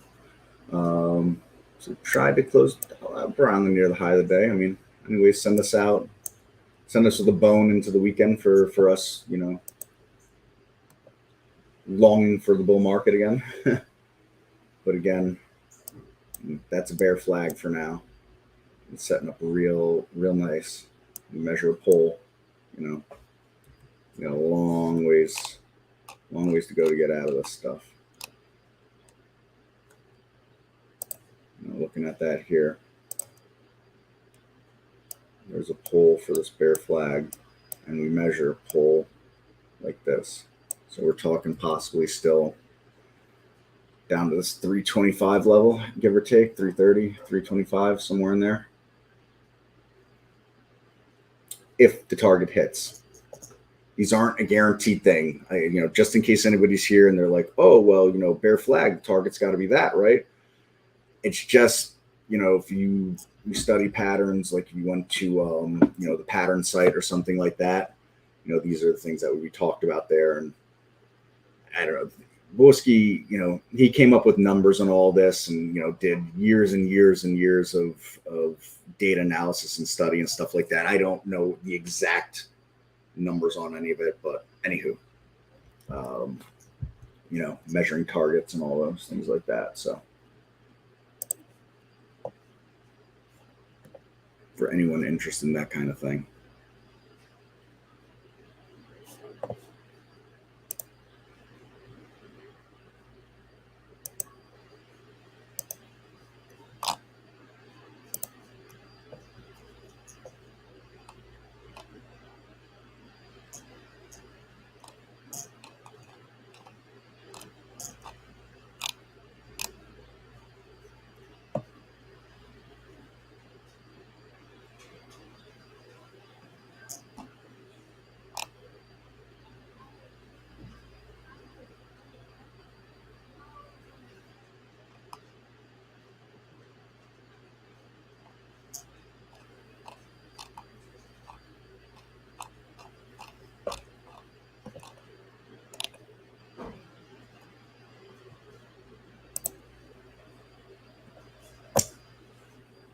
All right, well, that's life in a nutshell here. Take a look from the evening scan. Was there anything interesting that closed for us today?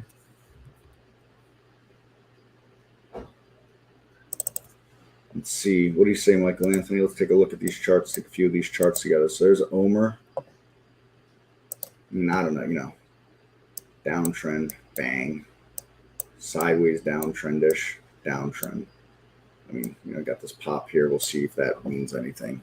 Day trading vehicle might be great for some day trading, but I wouldn't be looking at anything long there, long term.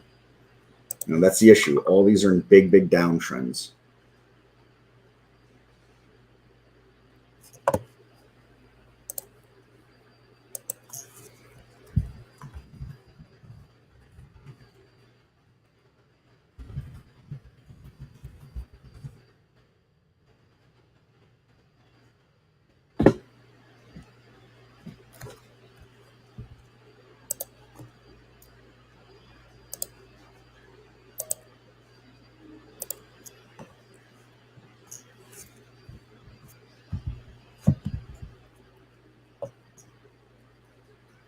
Well, okay, good. That was something we built as an exercise the other day, and there's a lot of good stuff coming through it. Again, this downtrend here. Downtrend, but is it going to try to? Is it found the bottom? I don't know. Hard to say. So far off its highs. I don't think anybody's looking to invest in Apron. China, here we go. Look at that. Can't ignore this. You cannot ignore that. Look at all that. You cannot ignore that. That's a big deal. Let's say, to Michael Anthony or anybody else that's really looking, it's risky, but it's a risky market right now. But China stocks, the issue is, what I always reference, luck and coffee. You do not want to get luck and coffeed.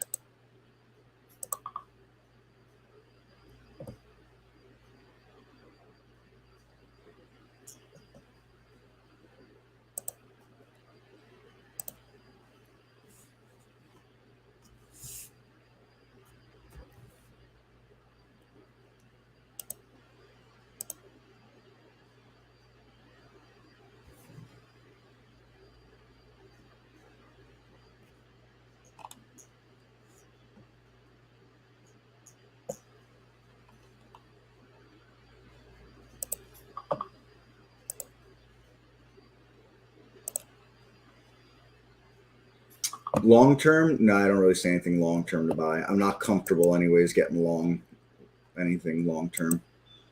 I mean, I'm trying to look at all this stuff that's coming in here. And again, How do you buy a company like this? All right, let's just say, what if this bottom and it's in a trend change now? And I've talked about bios before. Okay, but what's to stop it from doing from this here, but from 9 to 5 or something like that, or from almost $10 to $5 or $4 or $3? Look at what it did here. Went from 40 to under 20. Boom, overnight. No, no thanks.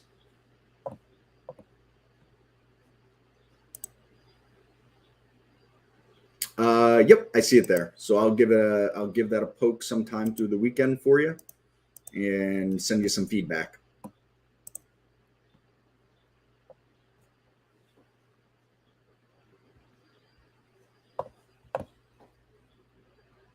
Right, but here's the thing, Michael Anthony,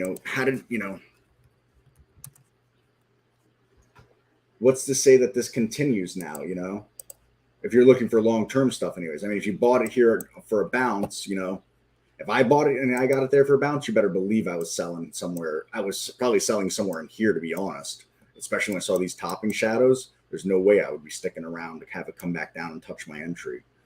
But, that's the market we're in. We're not in a hold it market.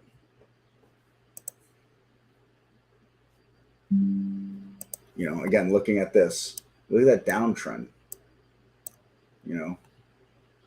Sure, are there bounces? But I'm not, it's just not who I am to time the bounce. Now, some people are, and some people like to play that, and they do it well. Just, not in my wheelhouse, that's all. Another one, in this downtrend this whole time, it finally bounces down here. Why didn't it bounce there? Why didn't it bounce here? I don't know. Why did it bounce here? Again, I don't know. It becomes, lottery ticket-ish to me.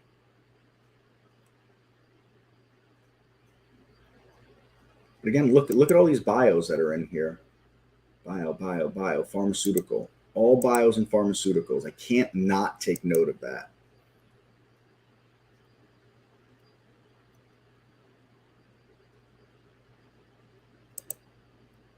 I mean, look, STKL looks about as good as anything we've looked at. Look at that. Building up from here. Not a massive float. You got to be concerned. Shorts are moving back in, it looks like. Well, it doesn't have a big short float. They're moving in. That's about as good as anything that we've looked at this point. So that is that, folks. I think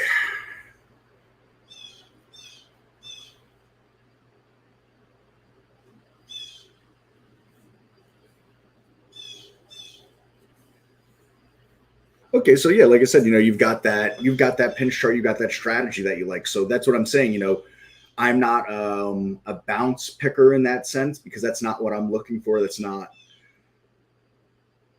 what I'm setting up for on charts. But you've got that set up, and that's the kind of look that you like. So I would say this, you saw something like that, it looked good on it. Have some conviction in it, and just keep this in mind.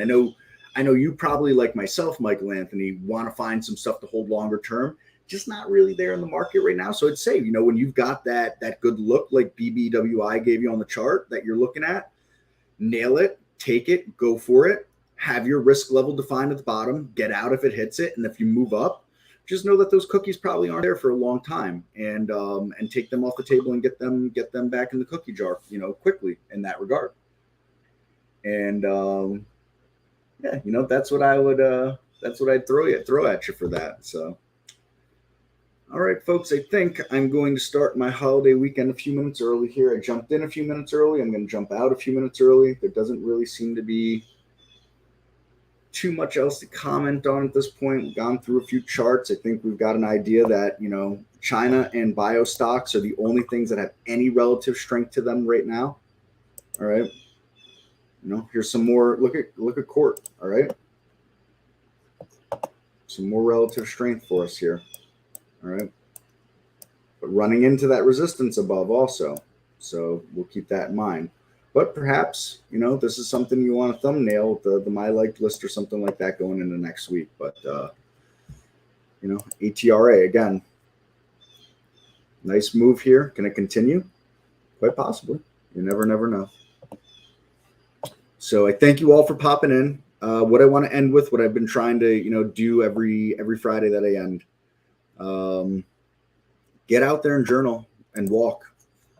Audio journal, type it out, write it out, get away from the screens. I know maybe this weekend a little harder. Who knows what kind of plans everybody's got going on, where you are in the world. If 4th of July means something to you, doesn't mean something to you, but if you can find a few minutes for yourself, I think it's important, even if it's, just sneak out on the back patio, sneak out just a slight walk down the street away from the apartment, whatever it is.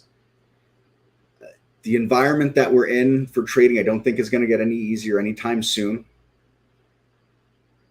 And so we have to keep that in mind. We have to be realistic and have those expectations tempered for now while we're in it. Again, it won't last forever. And those that can have some patience, stick this out, grind it out, come out on the other side with some cash, you're the ones who are going to be in the best position. All right.